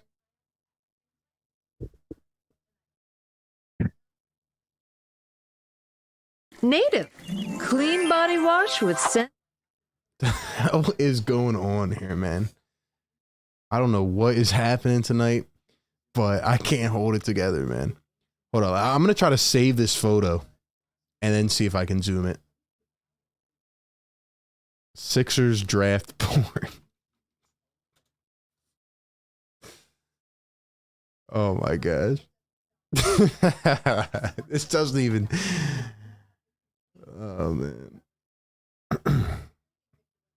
All right, let's see. We got Detective RB and Detective Sean Barnard on the scene. All right, we got it. Guys, we are about to call up the press, man. Call up the press. We're about to do this thing. Let me get a yes sir going in the chat, man. We are here. It's almost 1 a.m. We got 4 more picks. We got to hurry up and do this because the Sixers are going to trade for pick 58. I'm telling you right now. All right, let's get it going.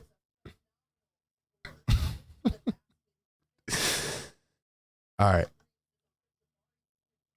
Tyrese Maxey, DeAnthony Melton. That says Korkmaz. Springer.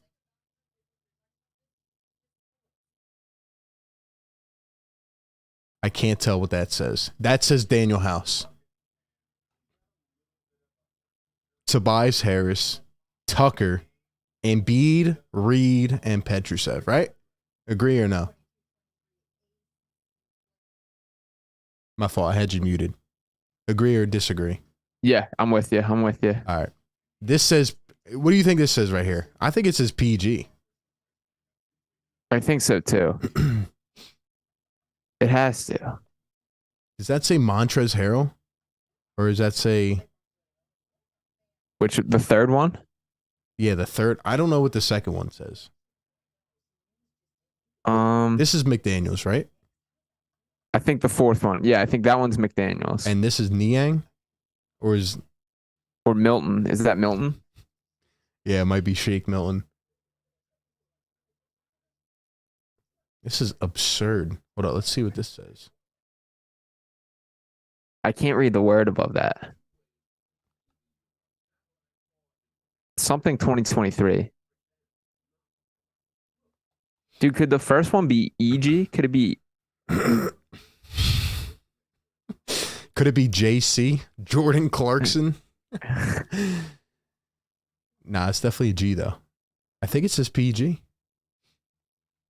Yeah. It could be. I'm reading the chat, too. It could be Beverly. Dude, I'm telling you, this is in red ink.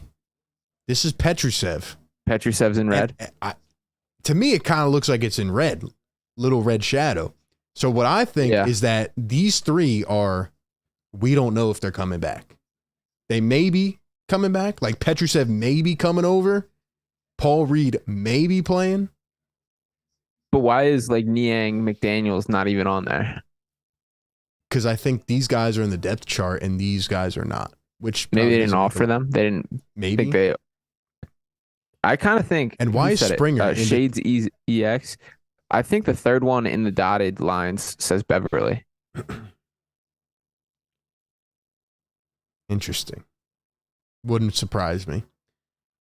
And I would take Pat Bev. Why is Springer in between point guard and shooting guard? They don't know. This is so unserious. Let's see what else we can look at. I can't believe I'm doing detective work here. I'm doing detective work. Let's see what else we got in this room. Who has a chair like this in a draft room? Yeah, some uncomfortable chairs. Let's see. I gotta know, is this a reflection of a person? It has to be. That has to be who took the picture. That's a We're trying to ID a person here, man. This is a hoodie.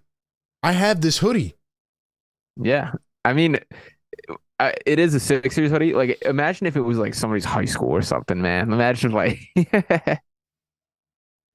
I have this hoodie downstairs. Like, potential second round for cash. This is sad. Who just got picked, by the way? Are they even announcing anymore? Or like, sorry guys, we're missing out here. let's see. Somebody said Chris Livingston went to the Milwaukee Bucks at 58. That's funny. So that was what they asked. Trace Jackson Davies went to the Warriors at 57. Good pick. That's a good pick. That's a good Warriors selection. Who was 56? 56 is Tariq Bibriovic, who will be a draft and stash in Europe to Memphis. Somebody said check the back whiteboard. Hold up. I'm starting to see a little bit of a reflection down here. You see this right here? What is that? What is that? I don't know. Who is this guy? What about this up here? Let me see right there. Marquise Noel signed a two-way deal with the Raptors. Are you serious? That's fire. Good for him. Wow. He's the man. He's going to go to Toronto, of course. I can't believe we have dedicated the past, I don't know, half hour of this stream to just trying to break down some grainy footage of the film or the war room. So the draft is over. There's only 58 picks. Because we lost one and somebody else lost one. Yeah. So the Sixers did not trade for anybody. I was wrong. They did absolutely nothing. Absolutely nothing. Leaked a picture of their whiteboard.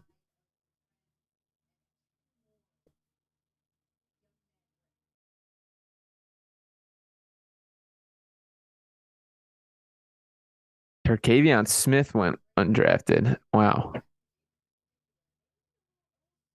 That sucks for Terquavion Smith because he's like a huge example of going back to college and it backfiring because he probably would have been a first round pick last year. He was like a fringe first. Mm-hmm. Undrafted this year. Hey, maybe the Sixers can pick him up. Yeah, go for it. Didn't have to pay for him.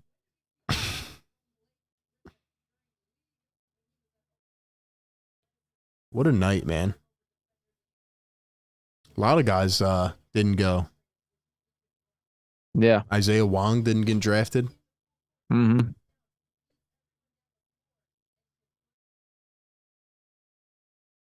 I hope they grab at least. You got to take some flyers on some undrafted guys. They did that last year. I remember they picked up like 4 guys, but yeah, none of them ever really made it out.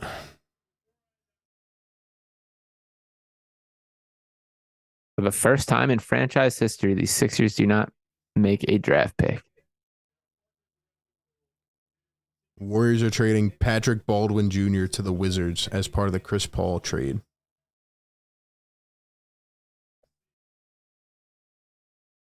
Wong went 55th. Yeah, he did to the Pacers. Or no, yeah. Unless he got traded. What a wild night, dude. Paul Hudrick just put out on Twitter. He said that the Sixers were actively trying to trade for a second round pick. Hold on, where is it at? He says the Sixers were actively trying to trade for a second round pick and had the go ahead from ownership to do so. Why would you have the go ahead from ownership? Like, why not just give Daryl Morey the opportunity to like? Well, if they're just trying to buy it, it's coming out of their pockets. That's true. My guess is the rest of the league realizes how valuable they'll be under the new CBA. Yeah. So we went 4 hours. Actually, we've been streaming for almost 5 hours, man. Guys, if you have not yet, hit that like button. Be sure to subscribe to Sean everywhere. This has been a wild show, man. It sure has. Almost 5 hours strong. They didn't make a single draft pick. They didn't make a move. And we got a leaked image of the Sixers draft board. It is a crazy night, man.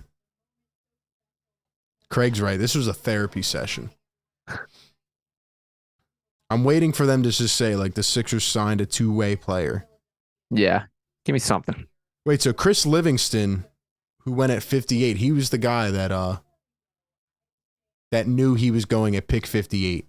Yeah, so he had a guarantee from the Bucks. I guess he wanted to go to Milwaukee.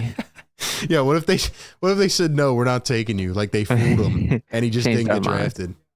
He told every other team to stay home and he gets drafted. Or doesn't get drafted.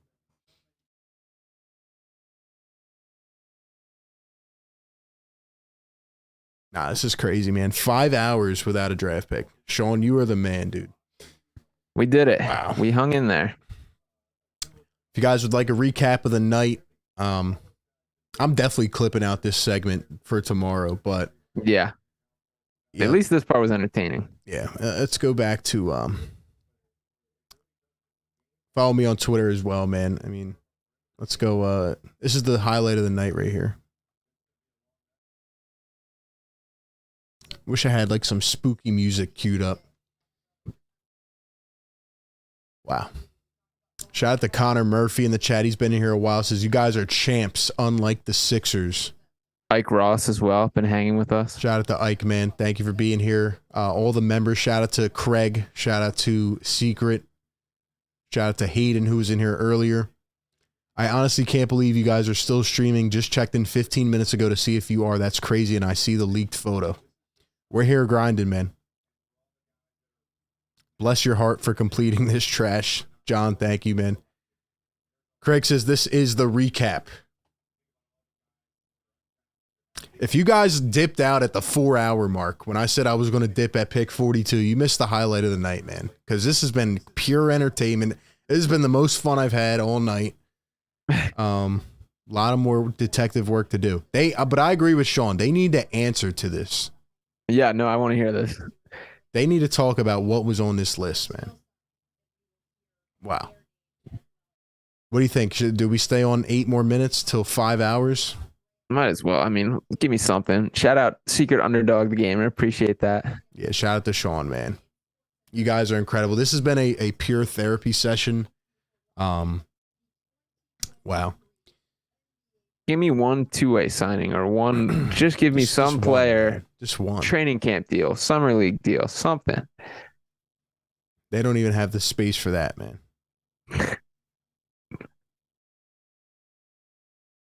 You just, with the Philadelphia 76ers, you cannot make this stuff up.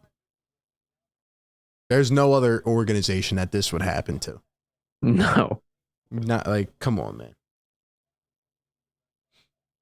Who do you think won the draft tonight? How about that? I know like we don't have the picks up in front of us, but anybody you think stands out? I think obviously the Rockets, right?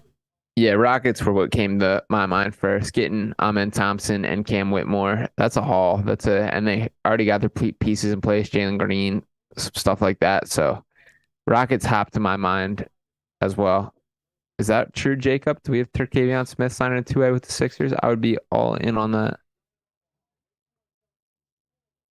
I like Terquavion.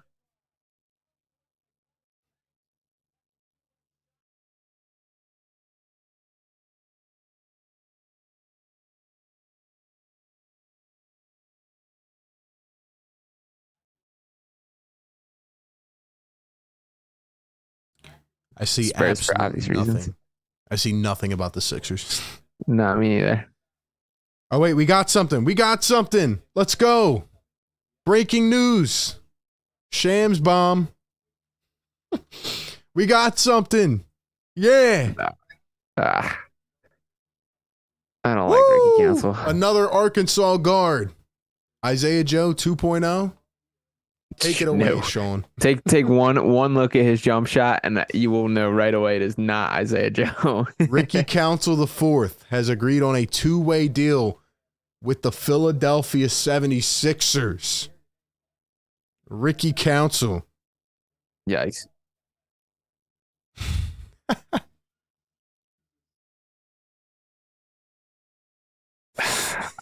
I wish I liked Ricky Council. I don't like hate him, but I don't think his shot is good enough. They got their guy, finally. They got their guy. All right, let's look up Ricky Council. Let's do it on Twitter, though. So that I'm telling you, you're going to like flinch at his jump shot. I mean, it goes with the theme. Yeah. Is that Daniel House 2.0? What's going on here? Let's go to videos. Dunk of the Year candidate. Okay. He's a little scrappy, dude. He's got some dog to him. Those but, Arkansas guys are, man. The jump shot is where I get caught up on. Of course, they don't have anything of his jump shot. Yeah. Wait, this is him? Yeah, pass from. Ooh. Oh my gosh. Ooh. Hold up. Let's take a look at this real quick, man. What's going on here? Let's see if I can find a jumper. Bro, why is it buffering?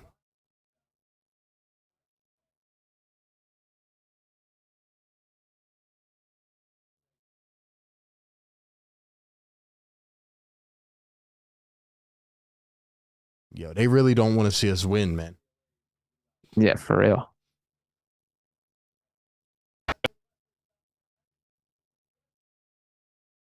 Bro, there's no way. Like, the internet is perfect. I don't think they want to see us win. They don't. He does have some hops to him. I'm seeing a ton of the oh my goodness. All right, yep, I found a jumper. I'm gonna DM it to you. Big to big on the base. I think my internet is like they don't want to see us win.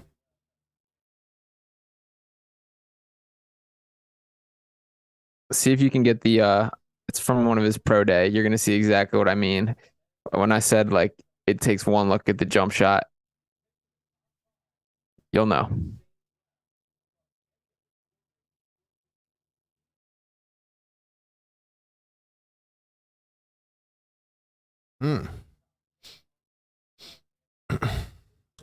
Wait, so you said pro day?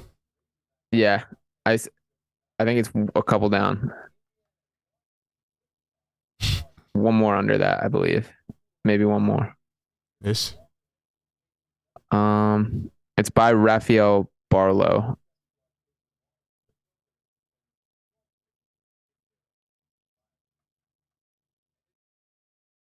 There it is.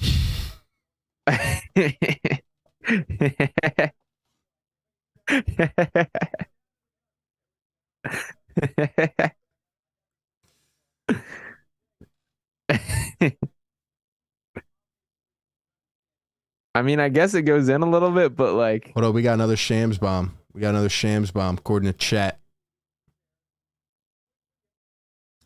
Here we go.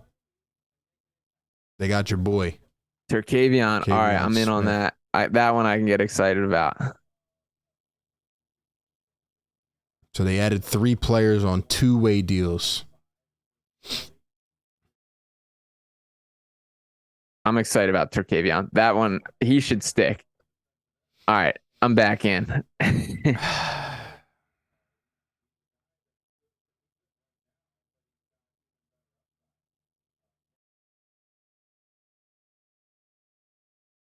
It's just funny how they're like doing everything now. It's like, yeah. I mean, I guess they saved themselves some money. I mean, I'm just gonna be completely honest. Like, usually undrafted guys, like maybe one will stick, but it's hard to like, you know, there's a reason they went undrafted. For sure, yeah. Turkavion's not perfect. He makes some bad decisions. He goes tunnel vision quite often, but he's a hooper. He can get hot. When he gets hot, like He's a hooper. I do like Terquavion. I agree with the chat. Someone said we're gonna be back to the G League champs now. Like, these guys are gonna be blue coats. Yeah. He was, I believe, Jarkel Joyner was his backcourt running mate, who was also very fun to watch, but they kind of were very similar. I like Terquavion more.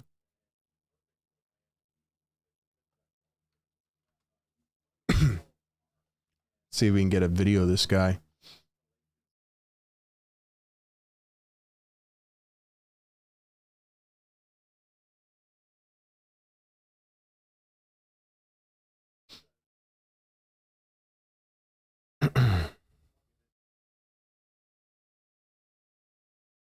Marcus Bagley will sign an Exhibit 10 deal with the Sixers per source. Interesting.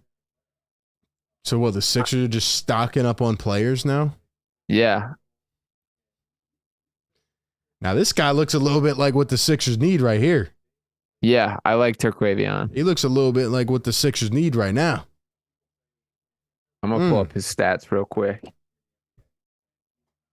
So yeah, like I said, if he had entered the draft last year, I think he would have been a first-round pick. He bet on himself, went back, it kind of backfired. This year, he averaged 17.9 points per game, 4.1 assists, 3.6 rebounds. His three-point percentage went down this year to 33%, which still isn't awful. Jacked up 8 three-pointers a game. His efficiency is not great. Shot just 38% from the field as well. But he's a hooper. He competes. I like Terquavion Smith. Interesting. So now they're just picking up everybody. They're picking up everybody. Hey, shoot. Might as well just spread around. We didn't buy a pick. Joe, just send that money out to a bunch of random guys and see who works out. I mean, at least Doc Rivers isn't here. Doc wouldn't play any of these guys. Maybe Nick Nurse will. The Azulis Turbo, or however you say his last name, he's okay. Tubelis, I think. He's okay. He's kind of slow. I don't think he sticks. But he's cut from the Philip Petrusev mold where he's a stretch big. He's okay. Interesting. Like I said, most of these guys don't work out anyway. You just give them a chance and they'll end up in the G League. But yeah, worth the chance. Oh, man. Marcus Bagley. All right, I'm a little excited about Terquavion. That got me a little bit of juice. Yeah, but why didn't he get drafted? That's the question. Shot selection is definitely a big part of it. Like, he's a tunnel vision guy. He's not perfect, but he can dribble, he can shoot. He's a basketball player. He's a more complete basketball player than, like, I feel like a lot of times in the Sixers in the draft, they swing for like these specialist guys, like the Matisse Thybulles and stuff. Like Terquavion's a guy that, like, you drop him off on a blacktop and he's cooking everybody, and I like that. It's a good mentality to have. Yeah. Let's go back to this guy, though. Ricky Council. I tried to tell you. I said right when you see the jumper, but they are going in a little bit.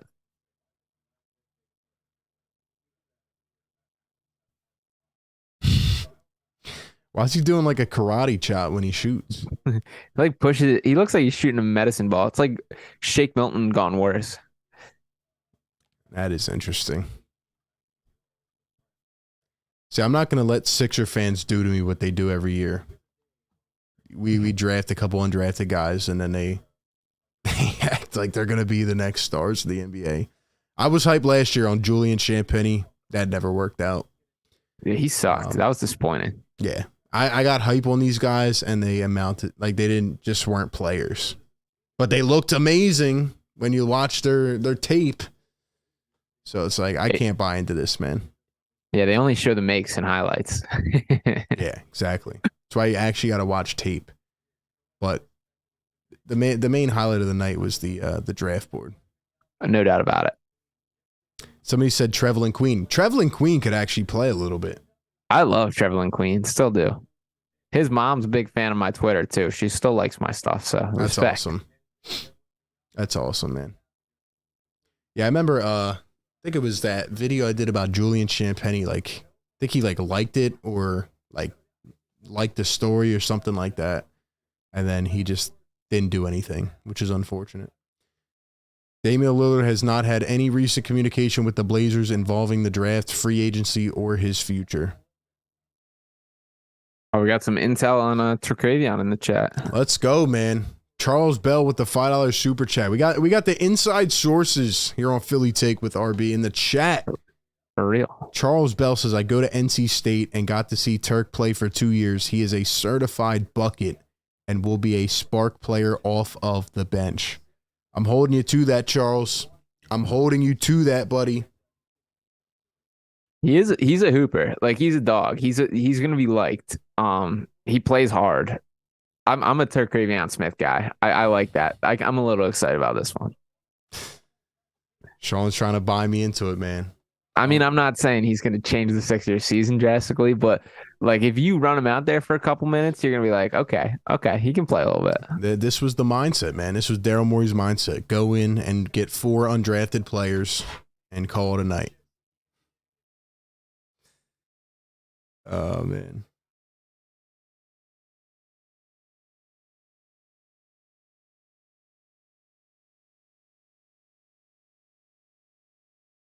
Yeah, I just saw a list put out by Jonathan Giavoni. He said Terquavion Smith was the best undrafted prospect available on his current list until the Sixers signed him.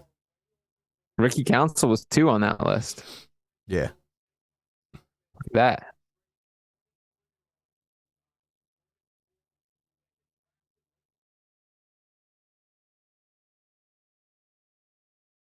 I can't believe how much Terquavion Smith got me back. I needed something. I feel like I got a little something. You're back in now? You forgot about the draft board stuff?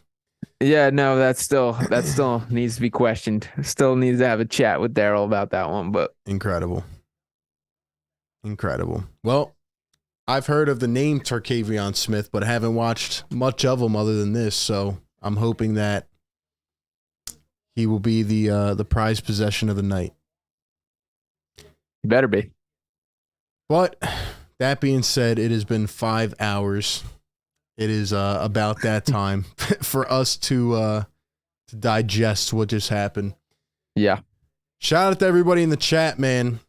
Once again, check out Mint Mobile. They're doing a special until July 14th. And check out Manta Sleep. Get your Manta Sleep Mask Pro. Go down to the description. Click the links, man. Go check them out. Sean, thank you for hopping on to do this with me, man. It was a real pleasure. Yes, sir. At least we got some excitement towards the edge, so it was good chatting. I've had a good time on here. Thanks for everybody for hanging. Man. Absolutely. And again, if you got, let them know where to find you, man, on all platforms. You guys got to go support Sean. Again, we're dropping content every day, but so does he, and he's always pumping it out. So go support him, man. Yeah, check out Pick Swap Media. I just dropped a little comment on the chat here that you can click on. That's where I do all my content there. You can follow me on Twitter at Sean_Barnard1. Check out Instagram, TikTok as well. Got all the socials coming with that at Pick Swap Media, and then at Sean_Barnard1 for my own. You can check me out on the radio on Fox 102.5 The Gambler if you're driving in your car, want something to listen to there as well. And yeah, a little bit of everywhere. Shout out to everybody in the chat, man. Everyone who stayed with us all night long. What a turn of events, man. What a turn of events. No draft picks for the Sixers, but they do sign a bunch of undrafted guys. Appreciate everyone being here, man. Hit the like button on the show. Hit the subscribe button. 5 hours strong. The NBA Draft 2023 in the books. We got to find out what's on that draft board, though, man. All right, we're going to be doing some interrogation now. Appreciate everybody coming through, man. Have a great rest of your night. Catch you on the next one. Peace.